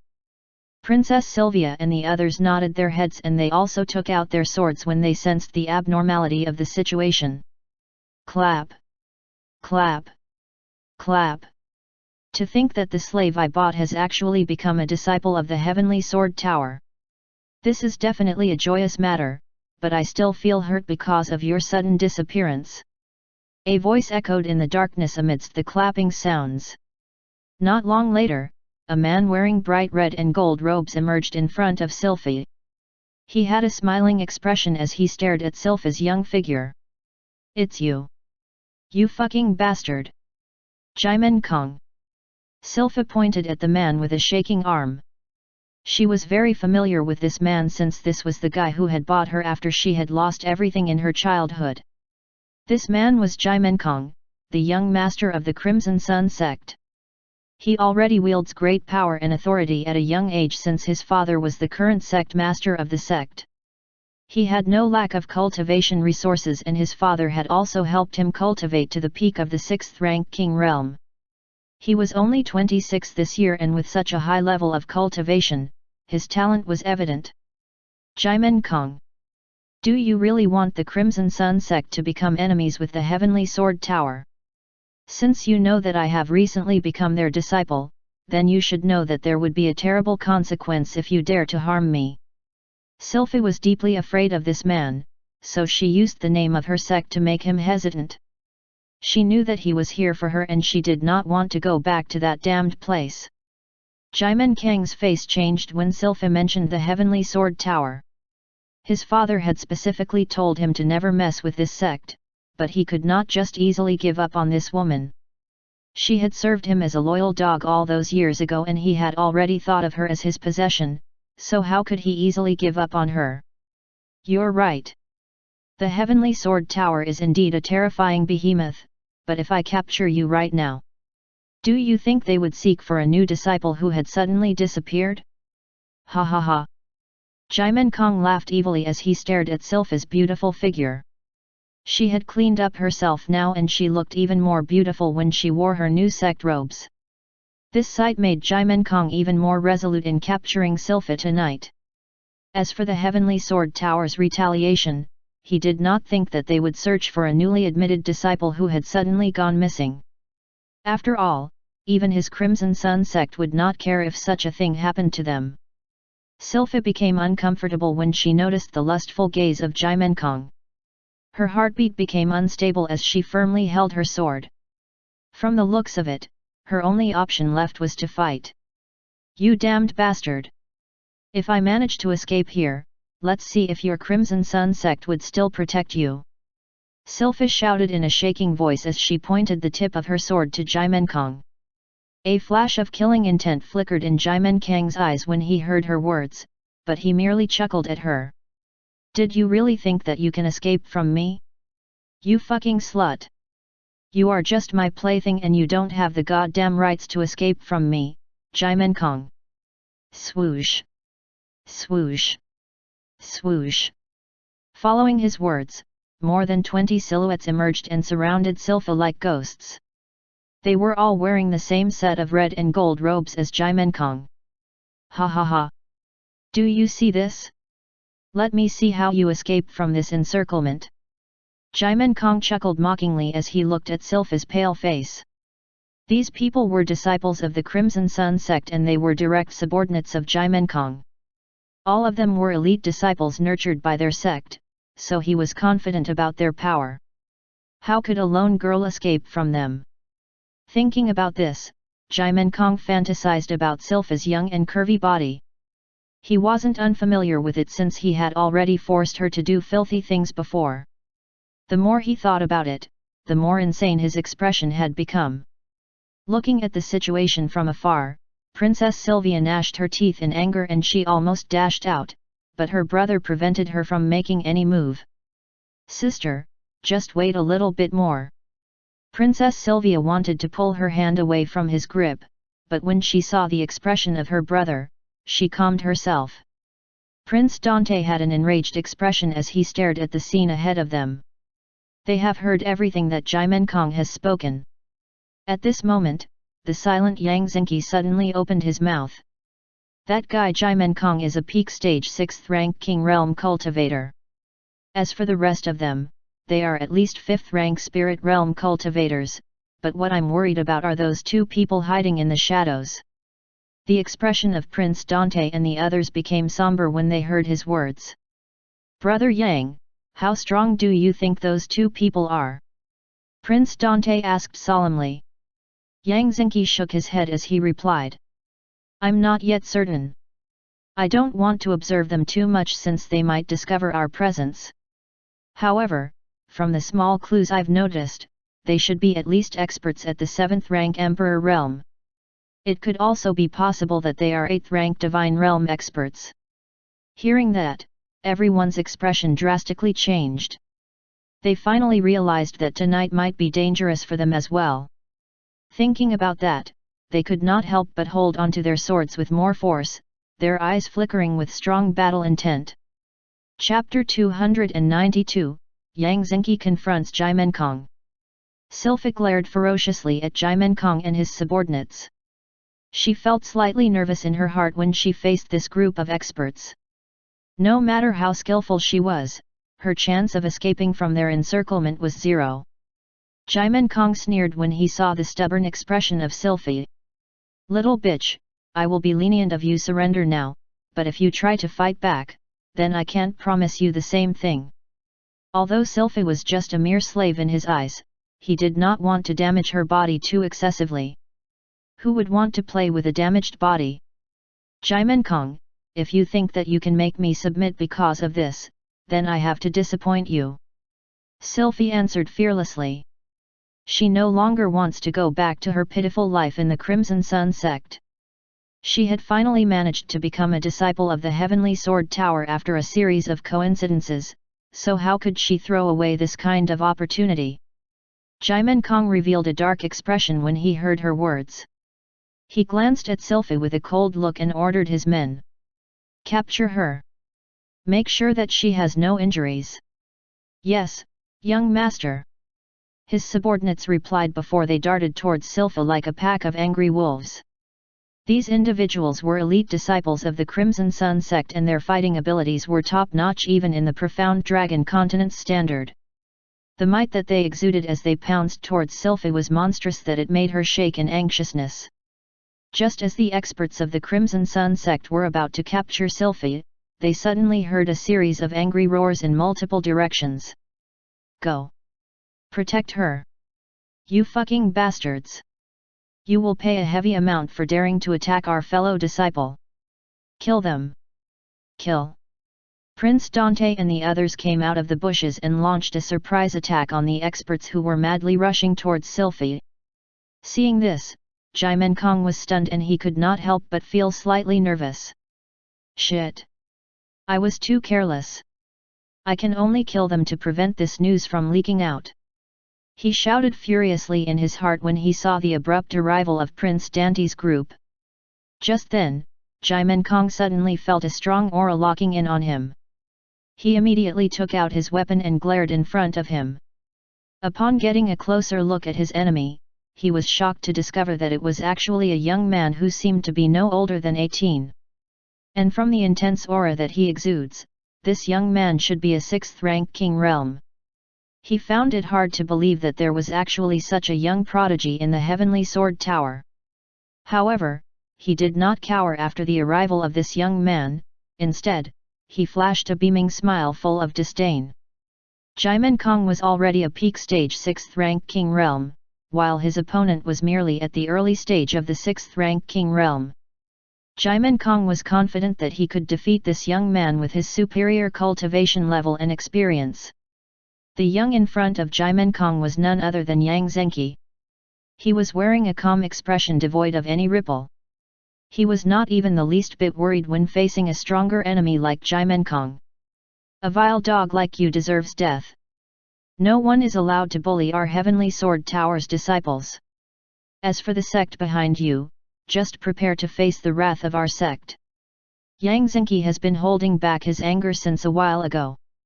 The moment he heard the words that this Jaimin Kong has spoken to Sylphie, Yang Zhenqi already told himself to never let this guy off. Killing intent radiated from the cold eyes of Yang Zhenqi, and even the confident Jaimin Kong felt slightly threatened upon seeing his icy cold gaze. However, he did not want to reveal this to his opponent, so he forced out a mocking smile as he said, "A mere early stage 6th rank King Realm dares to utter such big words in front of me? You must be tired of living. Die!" Jaimin Kong took the initiative to attack Yang Zhenqi. Although he was stronger than his opponent by more than 3 minor realms, he did not dare take him lightly.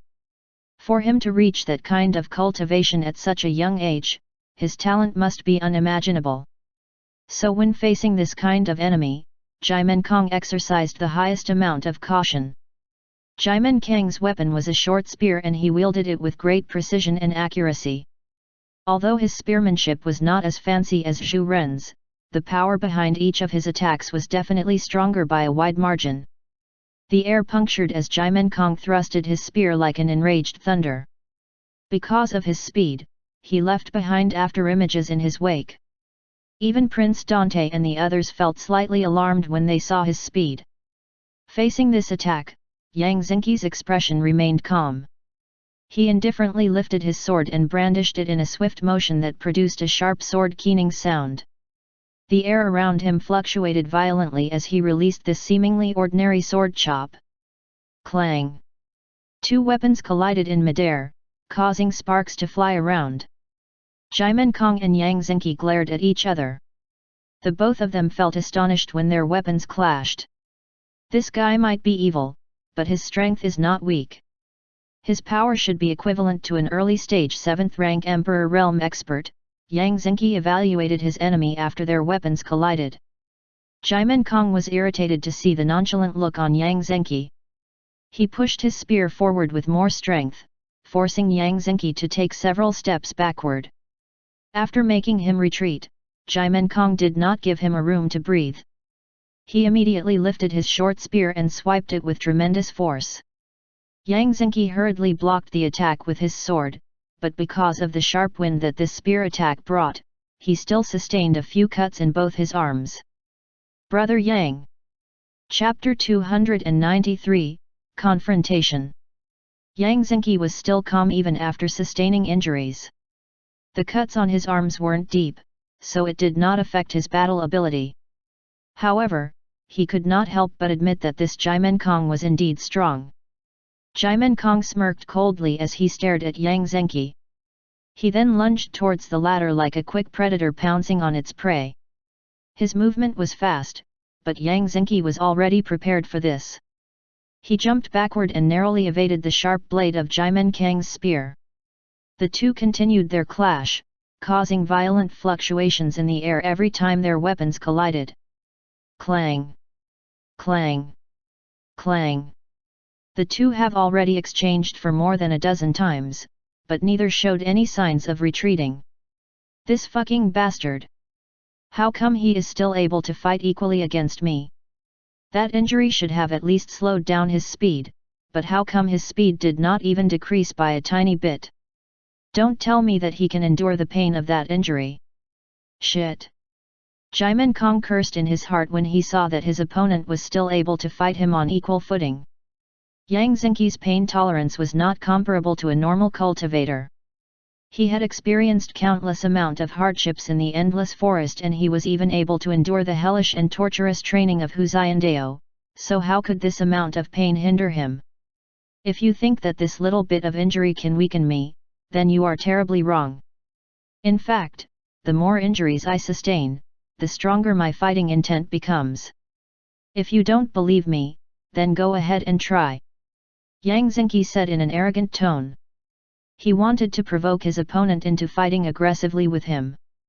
If that happens, he would be more certain of achieving victory. After all, he was famous for his crazy way of battling. The crazier the fight was, the stronger his attacks would become. Jaimin Kong frowned upon hearing that, but those words still managed to anger him. He glanced at Yang Xingqi furiously and released a series of quick spear attacks. Since you want a frontal battle against me, then I will happily oblige. Die! The corner of Yang Xingqi's lips curved upwards when he saw Jaimin Kang's enraged expression. To think that this idiot fell to a little bit of goading. After seeing that Yang Xingqi was fine, Prince Dante and the others sighed in relief. They then surrounded Sylphie and circled her protectively. Don't worry about Brother Yang. He can handle that guy, so we just have to worry about these people. Prince Dante muttered as he glared at 24 enemies around them. Sylphie stared at Prince Dante and the others with gratitude. If not for them, Jaimin Kong and his subordinates might have already taken her back to the Crimson Sun sect. She shuddered at the thought of it. Princess Sylvia glanced at the shaking Sylphie and smiled at her reassuringly. Don't worry. These people are nothing. After Brother Yang takes down that Jaimin Kong, we could easily dispatch his subordinates. The confidence in her tone made Sylphie less anxious. Thank you. Sylphie wanted to say more, but she was too embarrassed to add more words when she saw the smile of Princess Sylvia. She had been cold to her when the princess had tried to speak with her during the banquet. Thinking about that, she could not help but regret her actions. She also promised herself to befriend this group of people. Princess Sylvia and the others helped her in her moment of crisis, so she could no longer remain indifferent towards them. Princess Sylvia nodded her head at Sylphie when she heard her words. She also felt pity for this girl who must have experienced a terrible childhood in the hands of the Crimson Sun sect. There is no need to be formal with us. We are fellow disciples, so we must protect each other. Princess Sylvia smiled at Sylphie. Everyone, just hold on for a few minutes, I have already sent someone to notify the experts of the Imperial Palace to come to this location. Prince Dante whispered to his group. The others nodded their heads in understanding. They were outnumbered by their enemies, and there were still 2 experts hiding in the shadows. Defeating their enemies was difficult, but if they could hold back their enemies for a while, then they might be able to counterattack if the experts of the Imperial Palace will arrive in this place. Prince Dante silently prayed in his heart that the 2 experts hiding in the shadows won't attack them before their reinforcements arrive. What are you standing there for? Kill them before someone comes here. Jaimin Kong shouted at his subordinates. After hearing the command of their young master, they immediately gripped their weapons tightly as they charged towards Prince Dante's group. Facing this group of elites charging at them, Prince Dante and the others felt slightly nervous, but they still brandished their weapons without the intention to escape. As the experts of the younger generation, they were confident in their abilities. Brother Baiming. Leave it to me. Baiming Chu donned a pair of arms shields and abruptly pounced towards the incoming enemies at the front. I will leave the enemies from behind to you guys. He shouted as he fearlessly blocked the powerful attacks of more than 7 enemies. When Zhu Ren saw the valiant Baiming Chu, he did not want to be outdone. He calmly brandished his spear like a fleeting wind, creating small gales of wind around him. The others also displayed strong attacks as they collided with their enemies. Standing atop a branch of a tree not far from them, Long Meili watched the battle with a calm gaze. She had no intentions of interfering in this confrontation. She wanted to see how these new disciples would fare against a group of elites from a renowned section. Yang Xingqi and Han Sen are still a cut above the rest. The others need more training to maximize the efficiency of their power. Long Meili muttered to herself. Chapter 294, Kill. Yang Xingqi slashed his sword, which was promptly evaded by Jaimin Kong in a fluid manner. It must be noted that each of Yang Zenki's attacks was not weak. Moreover, the speed of his sword was even faster than someone of his level of cultivation. Just that, Jimenkong was not an average peak stage 6th rank King Realm expert. He was nurtured by the Crimson Sun sect with great care, and he was even tutored by the experts of his sect.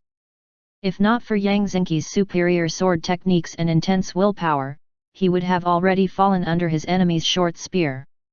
I must admit that you are quite strong for someone at the early stage of the 6th rank King Realm. However, if this is already your best, then that would be truly disappointing. Jimenkong said as he looked at Yang Zenki. Although he was revealing a mocking smile, he was slowly losing patience. This battle was supposed to end quickly, but this guy in front of him was too freaky that even someone like him who had enjoyed the full support of the sect was still finding it hard to defeat Yang Zenki. Meanwhile, Prince Dante and the others were embroiled in a fierce battle against Jimenkong's subordinates. Although they were outnumbered, they still managed to kill a few of their enemies, reducing their numbers down to a little more than a dozen. Prince Dante's group was already starting to show fatigue, but they did not stop swinging their swords despite the growing numbness of their arms. From the looks of things, they won't have any problems defeating their opponents. The only problem is the two individuals hiding in the shadows. I must get rid of them before they could launch a sneak attack. Long Meili muttered to herself as she disappeared from her spot. Like a ghost, she silently reappeared behind the two elders of the Crimson Sun sect. The two did not even sense her arrival, and so without hesitation, Long Meili slowly slit the throat of the one who was further behind. Her actions were done in a practiced manner, but the remaining elder still sensed the abnormality behind him, so he abruptly turned around to check the situation. To his horror, he found his companion holding his bloodied neck as he gasped for air. Standing beside his struggling companion was the silhouette of a woman who wore a calm and indifferent expression. He could sense the difference in their power, so he immediately tried to escape, but before he could even take another step forward, his head tilted sideways before it dropped to the ground, leaving behind a headless corpse that slowly collapsed on the ground. Long Meili caught the headless corpse and prevented it from making any noise. This way, Jimenkong and his subordinates would not be alerted about their death. All this happened in less than 5 seconds, but the two elders of the Crimson Sun sect who were at least at the 8th rank Emperor realm could not even utter a cry before they died. Long Meili glanced at the corpses before she shifted her gaze to the ongoing battle ahead of her. The rest is up to you guys, she muttered calmly as her figure vanished. Only the two corpses on the ground were left behind. Yang Zenki glanced in a certain direction and frowned. He can no longer sense the aura of the two experts hiding in the shadows. They suddenly disappeared. Where are they? He was confused by this that he almost failed to dodge Jimenkong's attack. Swoosh! The blade of Jimenkong's short spear barely scraped the air just a few inches away from Yang Zenki, making the matter break out in a cold sweat. That was close. I should end this quickly so that I can help the others. Yang Zenki shouted in his heart as he prepared to use his most powerful sword techniques. Initially, he did not want to use these sword techniques since they consume a lot of his true essence, but in order to finish the fight, he had no options left. Yang Zenki changed his stance and drew a yin-yang diagram in midair with his sword as he shouted. Yin-yang sword extinction. A black and white serpent phantom came out of the diagram and darted towards Jimenkong. They both opened their mouths as if intending to consume Jimenkong. Looking at this, Jimenkong hurriedly used his life-saving skills, but he was still a step too late. The white and black serpents crashed into his body, flinging him away like a broken kite. Bang! Jimenkong was thrown into a nearby mountain, creating a small crater. He spat a mouthful of blood from the strong impact and he could feel his internal organs bursting with pain. Arg! Jimenkong propped his body up, but he fell down immediately. His legs no longer listened to his commands, and when he checked the condition of his body, he was horrified. A huge gaping wound can be seen on his chest and he could even see his ribcage and his pulsating heart. His heart beat furiously at the sight of his injuries. He was defeated? Jaimin Kong was actually defeated by someone who was 3 minor realms weaker than him? Thinking about it, Jaimin Kong slowly lifted his head and stared at Yang Zenki's peerless figure. The guy looked indifferently at him as if his defeat was already set in stone before the fight even began. When Jaimin Kong glanced at Yang Zenki's cold and icy gaze, he could not help but feel a chill in his heart. He finally realized that this guy had not used all his power at the initial part of their battle. After this realization, Jaimin Kong revealed a bitter smile. Young Master! Young Master Jaimin! Brat, stay your hand! Jaimin Kang's suddenly subordinate cried out when they saw the pitiful state of their young lord. They could not believe that their young master was actually defeated by an early-stage 6th-rank king realm. It was truly beyond their scope of understanding. After that, they abandoned Prince Dante's group and swiftly dashed towards their young master. They glared at Yang Zenki with hatred as they held Jaimin Kong. Upon seeing the gaping wound on his chest, their eyes widened in dismay. They knew that Jaimin Kong would no longer survive even if he was carried back to their sect.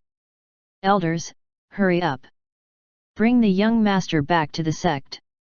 They shouted, but no one answered their call. At this moment, they knew that they were done for. Even if they managed to come back to the Crimson Sun sect alive, they would still be severely punished by their sect master. Thinking about it, despair clouded their faces. Don't let them get away. Spare one of them, as for the rest, kill. Yang Zenki ordered to the stunned Dante and the others before he darted towards the Jaimin Kang's subordinates. Let's go. Prince Dante led the others as they lifted their swords with ferocious glints in their eyes. After a little more than 5 minutes, only the dying Jaimin Kang and one of his severely wounded subordinates were left alive.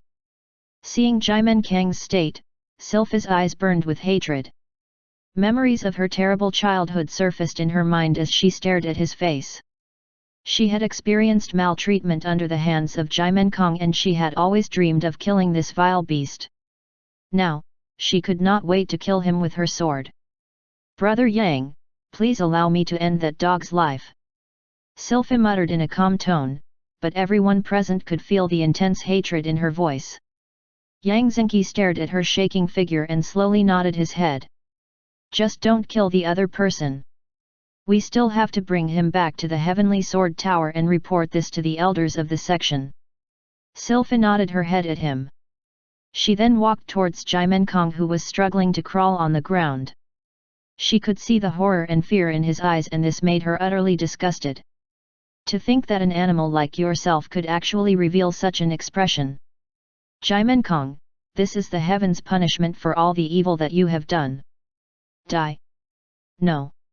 Jaimin Kang shouted desperately, but Sylpha mercilessly slashed him with her sword. A blood-red arc was drawn in the air as the screams of Jaimin Kang finally died down. Looking at this, Prince Dante and the others released a heavy sigh. They had no idea what Sylpha had gone through in her past for such a young girl to emit that kind of killing intent. However, they felt no sympathy for scum like Jaimin Kang.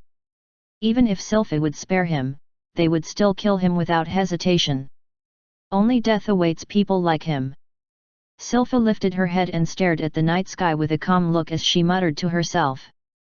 Crimson Sun Sect, you're next.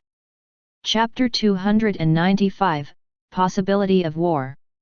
After witnessing the victory of Yang Zenki's group, Long Meili smiled contentedly. Although Sylpha's performance was lackluster compared to the rest of the group, she was certain that she could train Sylpha into becoming a much stronger cultivator. The moment Sylpha comes back to the Heavenly Sword Tower, Long Meili would immediately take her as a disciple. At first, Long Meili did not take her seriously, but upon observing her for a few days, Long Meili was satisfied with the girl's character.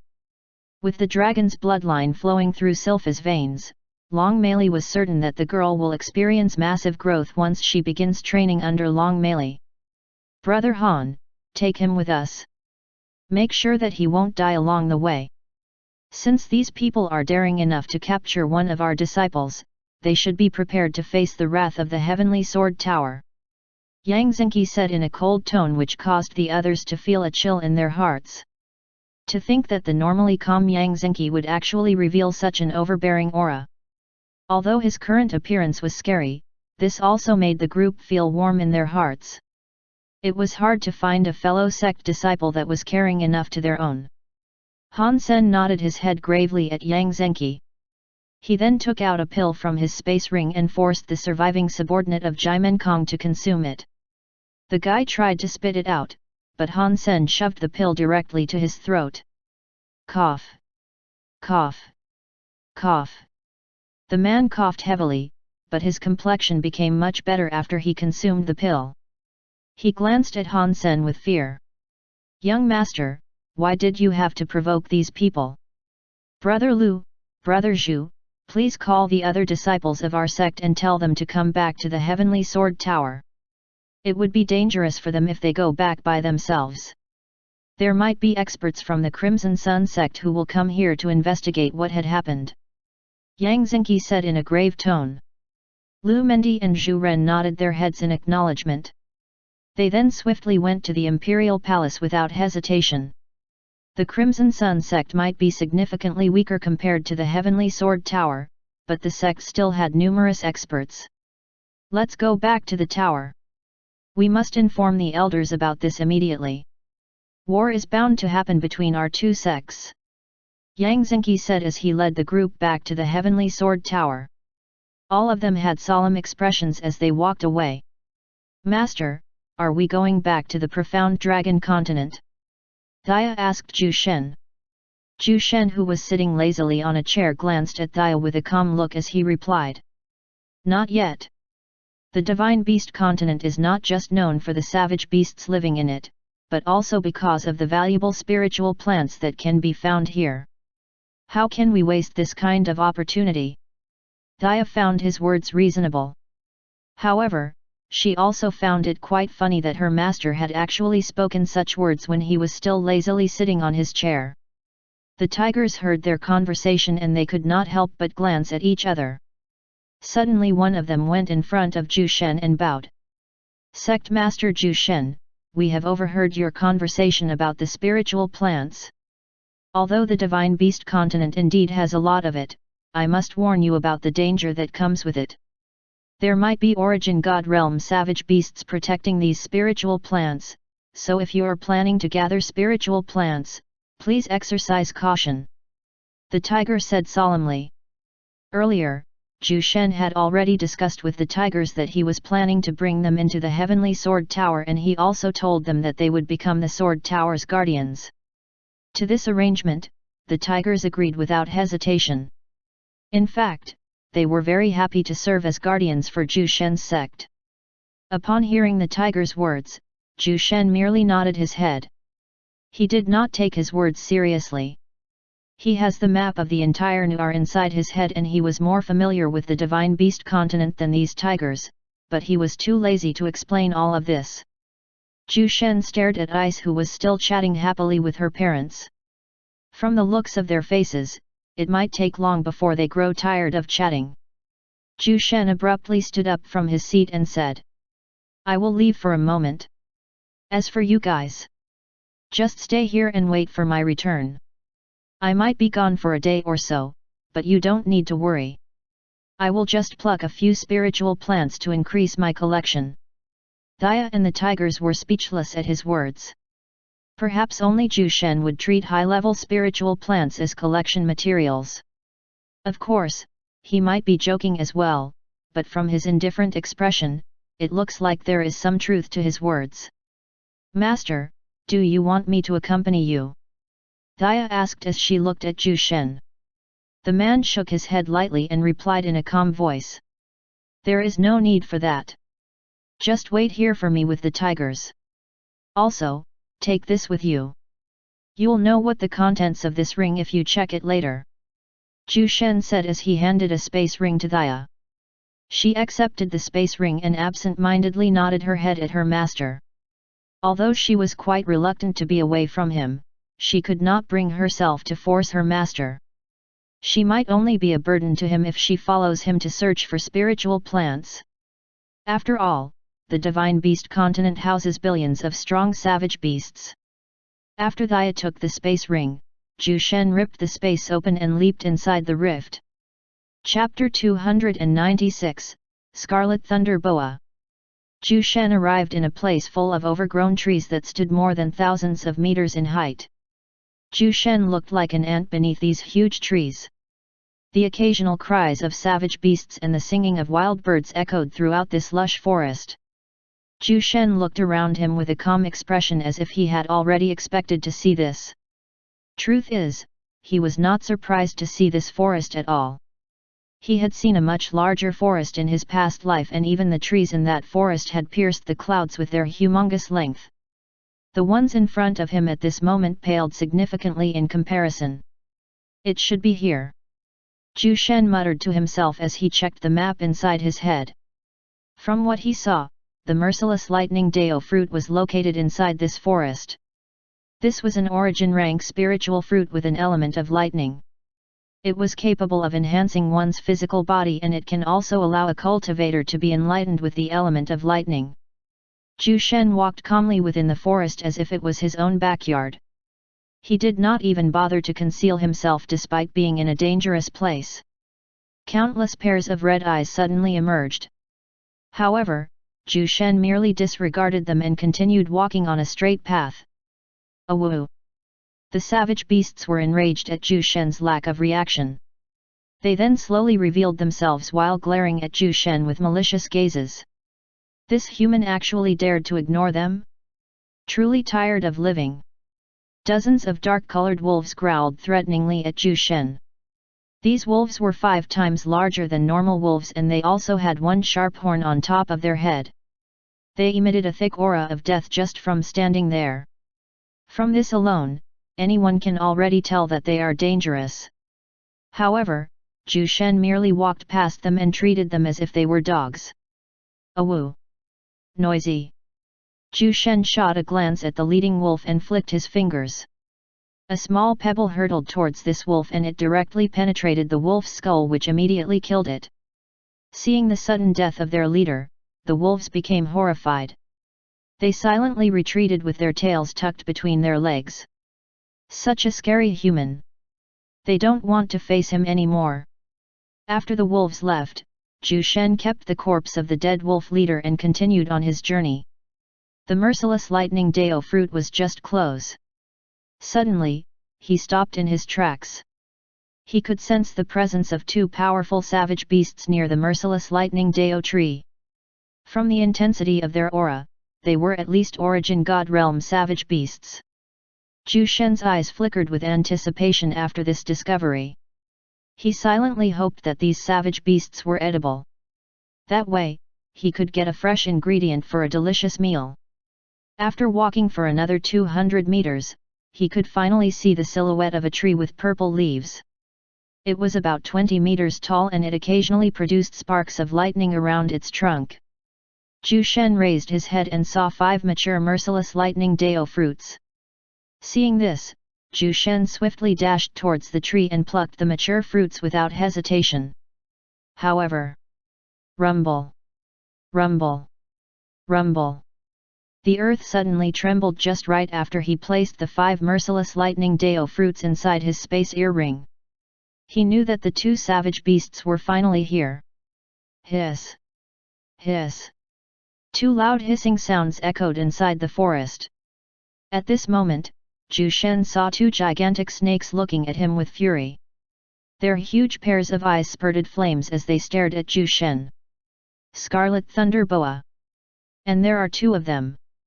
Just right on time. Zhu Shen muttered calmly to himself, but a light of excitement can be seen in his eyes. The 2 gigantic snakes were hundreds of meters long and they were fully covered with their armor like scarlet scales. Anyone else would have wet their pants upon seeing these behemoths, but Zhu Shen merely glanced at them with interest. These huge creatures might look ugly, but their meat was a delicacy. Their thick scarlet scales can also be made into armors or weapons. In short, the 2 huge boas in front of Zhu Shen were extremely valuable. Human! It is a surprise that an ant-like species like yourself has managed to reach this place, but you will still die for daring to steal our fruit. Return the spiritual fruits and we will swallow you immediately. If not, then we will slowly kill you before eating your mangled corpse. One of the Scarlet Thunder Boa said in a mocking tone. Zhu Shen ignored the huge snake. He then gathered his true essence and casually created a huge cage in front of the two gigantic creatures. This scene stunned the two savage beasts, making them speechless for a few seconds. Zhu Shen's intricate control of his true essence surprised the two snakes. They could not even achieve that level of control, so how could they not be surprised upon seeing it? The two boas were perplexed to see this. How could a bug have such fine control of true essence? This was inconceivable. They even forgot what they had come here for and they just silently watch as Zhu Shen created a huge cage made of an unknown metal. After a little more than 5 minutes, Zhu Shen nodded his head in satisfaction. He then glanced at the two confused boas and said in a calm voice. Hey, little snakes! Do you see this? This will be your new home. At this moment, the two huge creatures snapped out of their daze. They finally realized what Zhu Shen was up to, but it only made them even more surprised. Is this human an idiot or something? Does he actually want to capture them? Is he treating them like normal household pets? Thinking about this, the eyes of the two snakes darkened. Chapter 297, Pitiful Scarlet Thunder Boa. Human, are you toying with us? Hiss. One of the Scarlet Thunder Boa stared at Zhu Shen with a chilling gaze that could make anyone else tremble in fear. A heavy pressure descended onto Zhu Shen, making the ground beneath him crumble into pieces. Facing this colossal pressure, Zhu Shen remained unperturbed. He even glanced at the two giant boas and motioned them to get inside the cage. It was as if he was conning a kid to come to him with a piece of candy. Insolent human! Die! The other Scarlet Thunder Boa failed to hold back its anger and it abruptly opened its gaping mouth and struck at Zhu Shen with lightning speed. What a pity! Initially, I wanted to capture the both of you alive, but it seems like you prefer going inside this cage as a corpse. Zhu Shen muttered in regret. He then extended his hand and stopped the charging giant snake from moving any closer. What? The two savage beasts were stunned in disbelief after seeing this. This human had actually managed to stop an Origin God Realm Scarlet Thunder Boa's fierce charge with just a single hand. Zhu Shen increased the strength of his grip which immediately ripped out the snout of the attacking snake. Hiss! The gigantic boa writhed in pain after having its snout ripped out of its face. Blood spurted out of its wound, painting the ground red. Rumble! Rumble! Following the snake's violent writhing, it dismantled the trees and earth around it, causing a small earthquake within the area. Are you trying to destroy the merciless lightning Dao fruit? Sigh. Zhu Shen was slightly worried about the spiritual plant and it would be a pity if it is destroyed by this snake. Zhu Shen tossed the snake's snout to the ground and pounced towards the squirming creature. He then raised his hand in midair and slammed it hard into the snake's head. Bang! The Scarlet Thunder Boa whose brain was protected by its thick metal-like skull immediately lost consciousness after Zhu Shen knocked it down with a slap. Its huge body crashed on the ground, leaving the remaining Scarlet Thunder Boa dumbfounded at the absurd scene. The two of them had been overlords of this entire region and they even control the life and death of the millions of savage beasts, but its companion was actually swiftly taken out by a human who had suddenly arrived in their territory. Just who was this guy? Zhu Shen took the unconscious boa and placed it inside the cage he made earlier. He didn't kill it since doing so would only make the meat of the giant snake lose its perfect texture for cooking. He had to prepare a few ingredients first before he would slaughter these snakes. After he had taken the giant boa inside the cage, Zhu Shen shifted his gaze to the remaining Scarlet Thunder Boa. His unchanging expression made the savage beast's heart skip a beat. It did not even dare to escape after seeing Zhu Shen's terrifyingly calm eyes. I'm doomed. To think that someone like me would end up dying in the hands of a human. What a twist of fate, the giant snake chose to submit after witnessing Zhu Shen's tyrannical power. Even its companion was easily subdued by the human, so how could it fare any better? So instead of suffering, it might as well give up. Human, I submit. I will go inside the cage. The huge snake said in a desolate tone. Zhu Shen, who was prepared for a fierce battle, was slightly taken aback, but he still nodded his head and opened the cage as he beckoned for the snake to come inside. Seeing his gestures, the giant snake slowly went inside the cage with its head down. Two ancient savage beasts who had been overlords of the divine beast continent were captured by a single human without even putting up an effort. If this news got out, all savage beasts in the divine beast continent would surely be shocked. After all, these two colossal beasts were genuine origin god realm beings and they had been undefeated for hundreds of years. At least you are a bit smarter than this little snake right here, Zhu Shen said to the obedient creature. Hearing this, the snake cursed Zhu Shen in its mind, but it did not dare voice out anything. Zhu Shen then kept the cage and placed it inside his space earring. His space earring was a bit special and it could house a living creature inside. Of course, this was only possible because it was made by the system using its mighty power. After storing the cage inside his space earring, Zhu Shen walked towards the merciless lightning Dao tree and stared at it with a calm look. Zap! Zap! Numerous strands of lightning touched Zhu Shen's body, but he remained unaffected by it. He then uprooted the entire tree in a casual manner. He did not even use a tool meant for plucking spiritual plants. If a high-level alchemist would have seen Zhu Shen's unconcerned way of plucking spiritual plants, they would have spurted blood from the sight before fainting. System, open the spirit world for me, Zhu Shen commanded. A door emerged in front of Zhu Shen and he immediately stepped inside without hesitation. He then searched for a suitable place for the merciless lightning Dao tree and temporarily planted it right there. Maybe I should draw an array formation to protect this thing, Zhu Shen said after he had replanted the spiritual plant in a new location. And so, Zhu Shen used more than 30 minutes to draw a strong protection array formation to prevent the native savage beasts of the spirit world from destroying the spiritual plant. Zhu Shen glanced at his work in satisfaction and after seeing that there is nothing wrong with it, he stepped out of the spirit world. Time to gather a few more ingredients. I won't waste this opportunity right here since it might be long before I can come back to this place, Zhu Shen muttered to himself before vanishing from his spot. Zhu Shen spent more than a week gathering ingredients all over the divine beast continent. With a detailed map inside his head, Zhu Shen was able to get the highest quality spiritual plants. He even managed to capture a few more savage beasts. With this, he has finally achieved his goal here. After that, Zhu Shen teleported in front of Thaya and the tigers, making them a little bit surprised. He had been gone for only a week. They had even thought that Zhu Shen would need more than several months to gather spiritual plants, but who knew that it only took him less than several days to do this. Master, welcome back. Thaya bowed at Zhu Shen in respect. Welcome back, Sect Master. The tigers greeted reverently. It is time to go back to the profound dragon continent, Zhu Shen muttered in a calm voice. It was finally time for them to go back home. A week ago, Yang Xingqi and the others reported Crimson Sun sect's actions to their sect elders who immediately went mad upon hearing their words. However, the elders of the Heavenly Sword Tower did not immediately launch their counterattack to the Crimson Sun sect.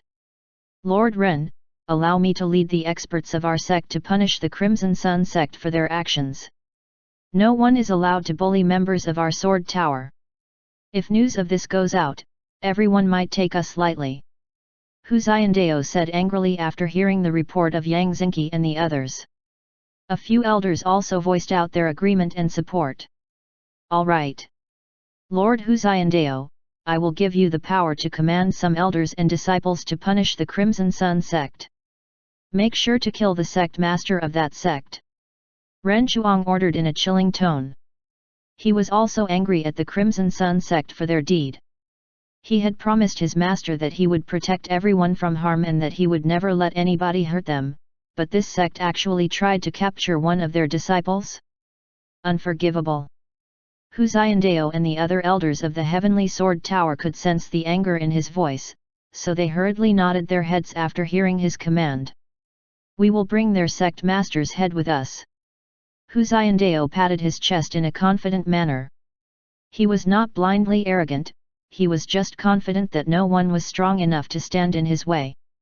After all, he had grown stronger these past few days.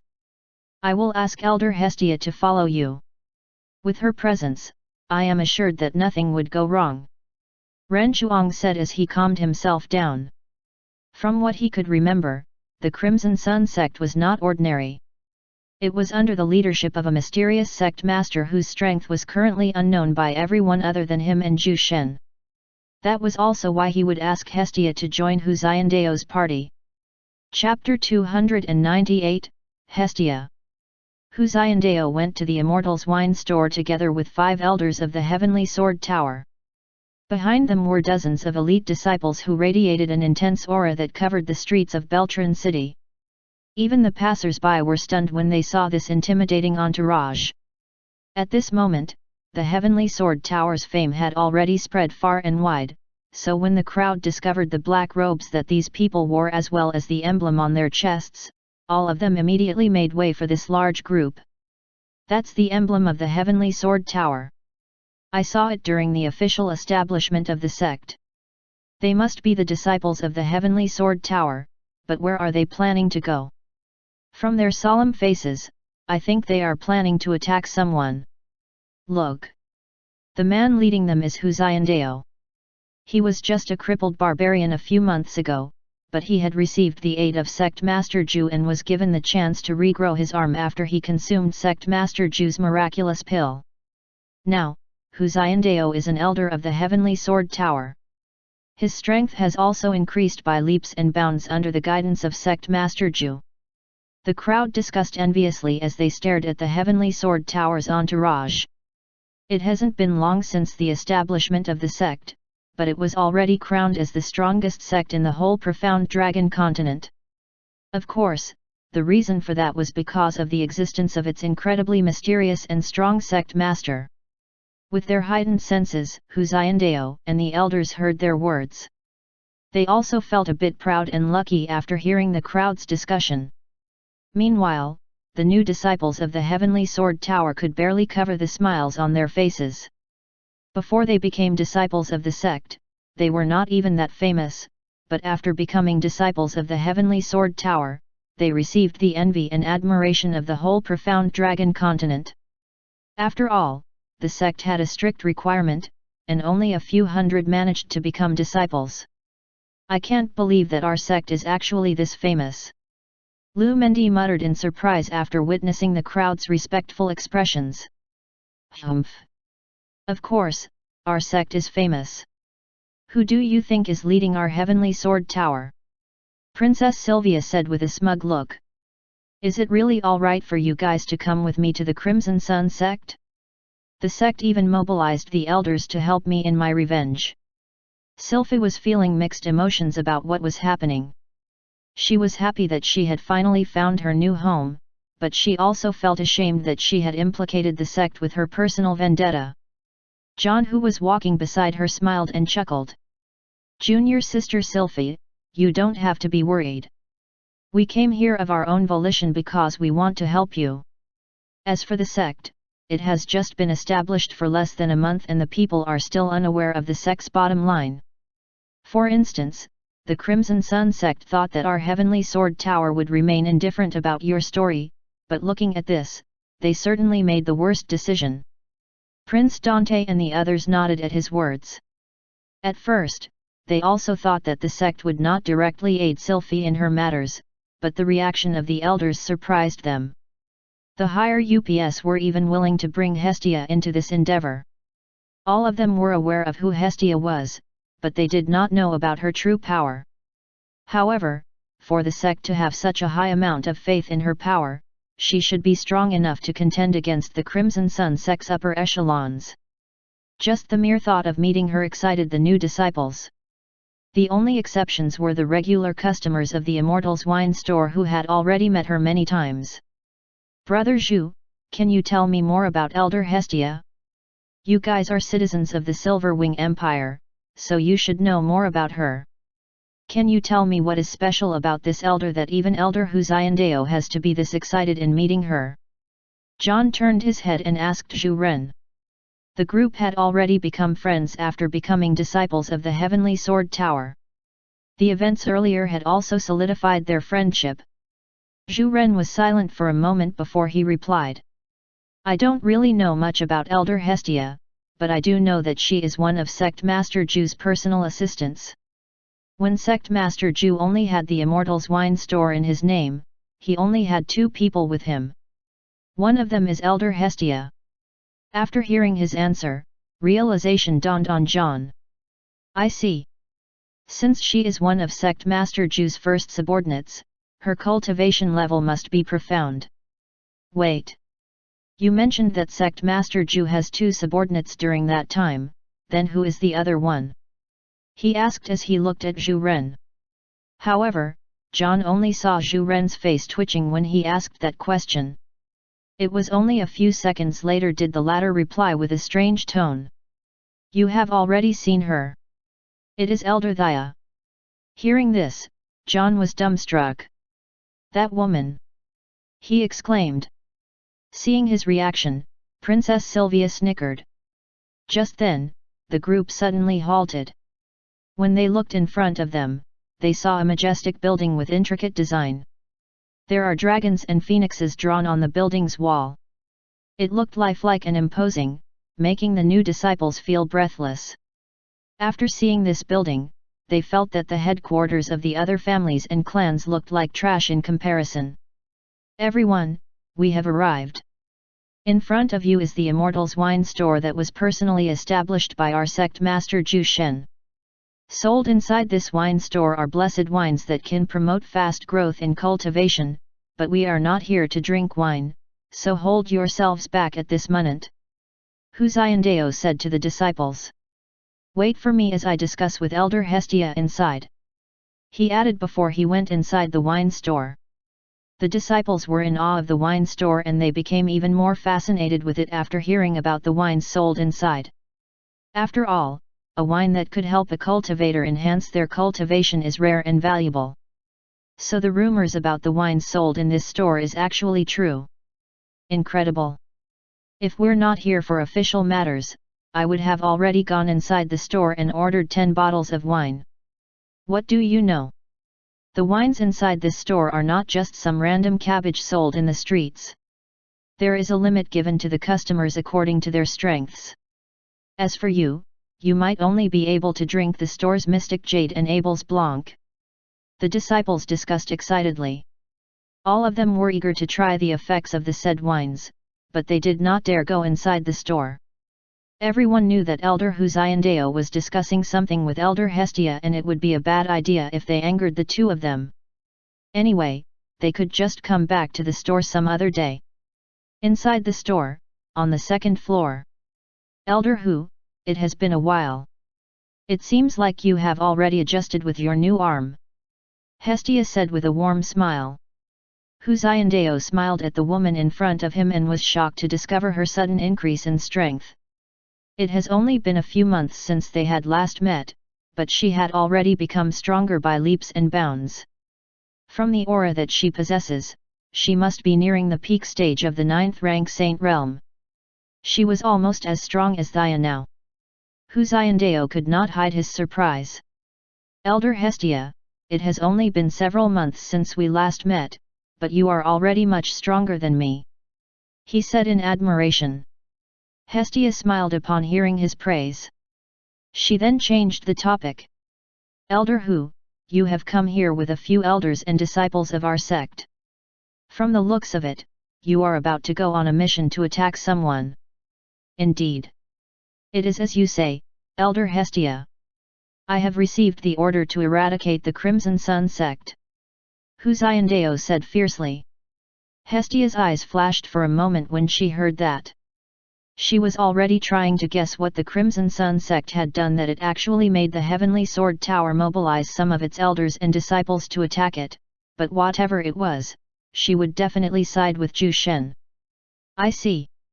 You must be here to seek my help, right? Hestia asked with a smile.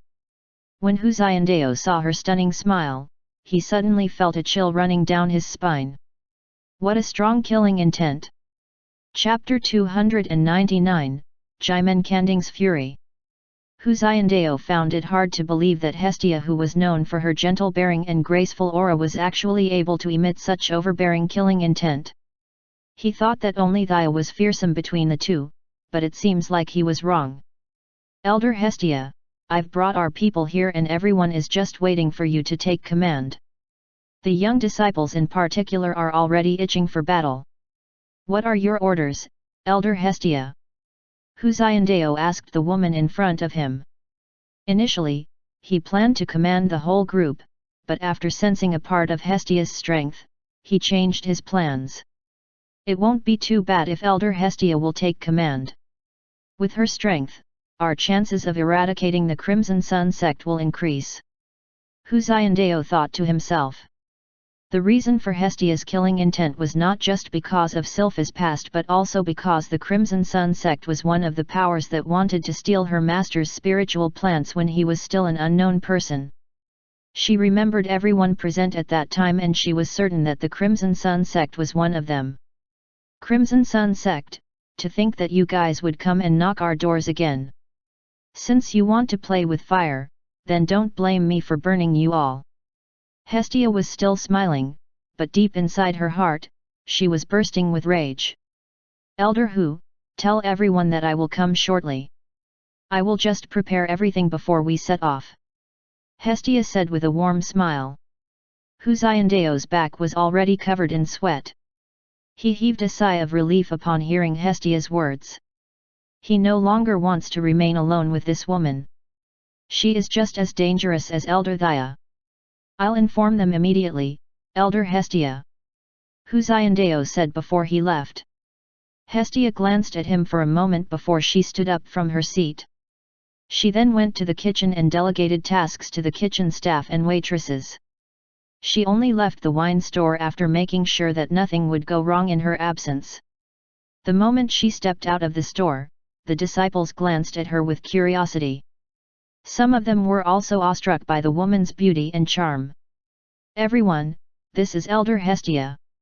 She will be taking command in this operation, so make sure that you will treat her with respect. Huzyandeo the woman to the new disciples. So she is Elder Hestia? She's so beautiful. I wonder what relationship she has with the sect master. If Elder Hestia could only glance this way, then coming here is already worth it.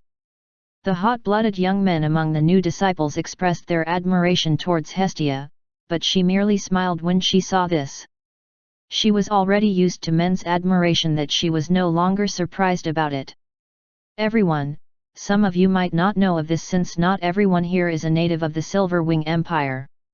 A few months ago, when Sect Master Ju Shen has yet to set up the Heavenly Sword Tower, several sects banded together to try to steal the spiritual plants inside his wine store. Luckily, he was strong enough to prevent them from achieving their goal. As for the Crimson Sun sect, they are one of those sects. Now, they even came to capture one of our new disciples. Hestia's voice was calm and unhurried, but disciples could not help but feel a chill gripping their hearts. They didn't know why they suddenly have this sort of feeling, so they were slightly confused. However, a few of the stronger disciples discovered that this sense of threat actually came from this seemingly harmless Elder Hestia. Everyone set off. Hestia ordered with a calm face. Elder Hestia, this is the location of the Crimson Sun sect. Do you want us to go there discreetly or? Huzyandeo handed a small parchment to Hestia and pointed at a circled location. We don't have to be discreet. From what I can remember, their sect master is only a mid-stage 9th rank saint. Even if he suddenly had a breakthrough during the past few months, he still could not do anything to us, but just to make sure that nothing goes wrong, ask one elder to scout the Crimson Sun sect's sect grounds. We must not let anything happen to these new disciples. Hestia chuckled after sensing Huzyandeo's worry. The barbarian nodded his head and answered. I'll get it done right away. Hestia then shifted her gaze to the disciples who were chatting excitedly. With one glance, only a few of them had caught her eyes. It looks like some of these disciples are still green. Now, I understand why they sent these disciples in this task. So you want me to show them the brutality of the cultivation world, hey? She muttered silently to herself. After realizing that she was bringing a bunch of newbies, Hestia lost interest in them. Perhaps the only one with experience among this group of new disciples was Prince Dante's group. Look! Elder Hestia is looking at me. Her smile is so beautiful. Fool! Elder Hestia is definitely looking at me. The other disciples glanced at the two in disdain, while some of them merely laughed. Sect Master, the young master's life jade was destroyed. What? Go bring me to the Jade Hall. Quick! This man was Jimen Kending, the sect master of the Crimson Sun sect and the father of Jimen Kong. Sect Master Jimen hastily went to the Jade Hall together with a few elders. They were sweating buckets upon hearing the report and they silently hoped that their subordinate had just made a mistake. However, when they saw the shattered life jade of Jimen Kong, all of them revealed an expression of despair. How could this be? How could this be? Who killed my son? Arg! Jimen Kending emitted a desolate cry that shook the sect grounds of the Crimson Sun sect. Now, everyone was wondering what had happened that warranted such intense reaction from their sect master.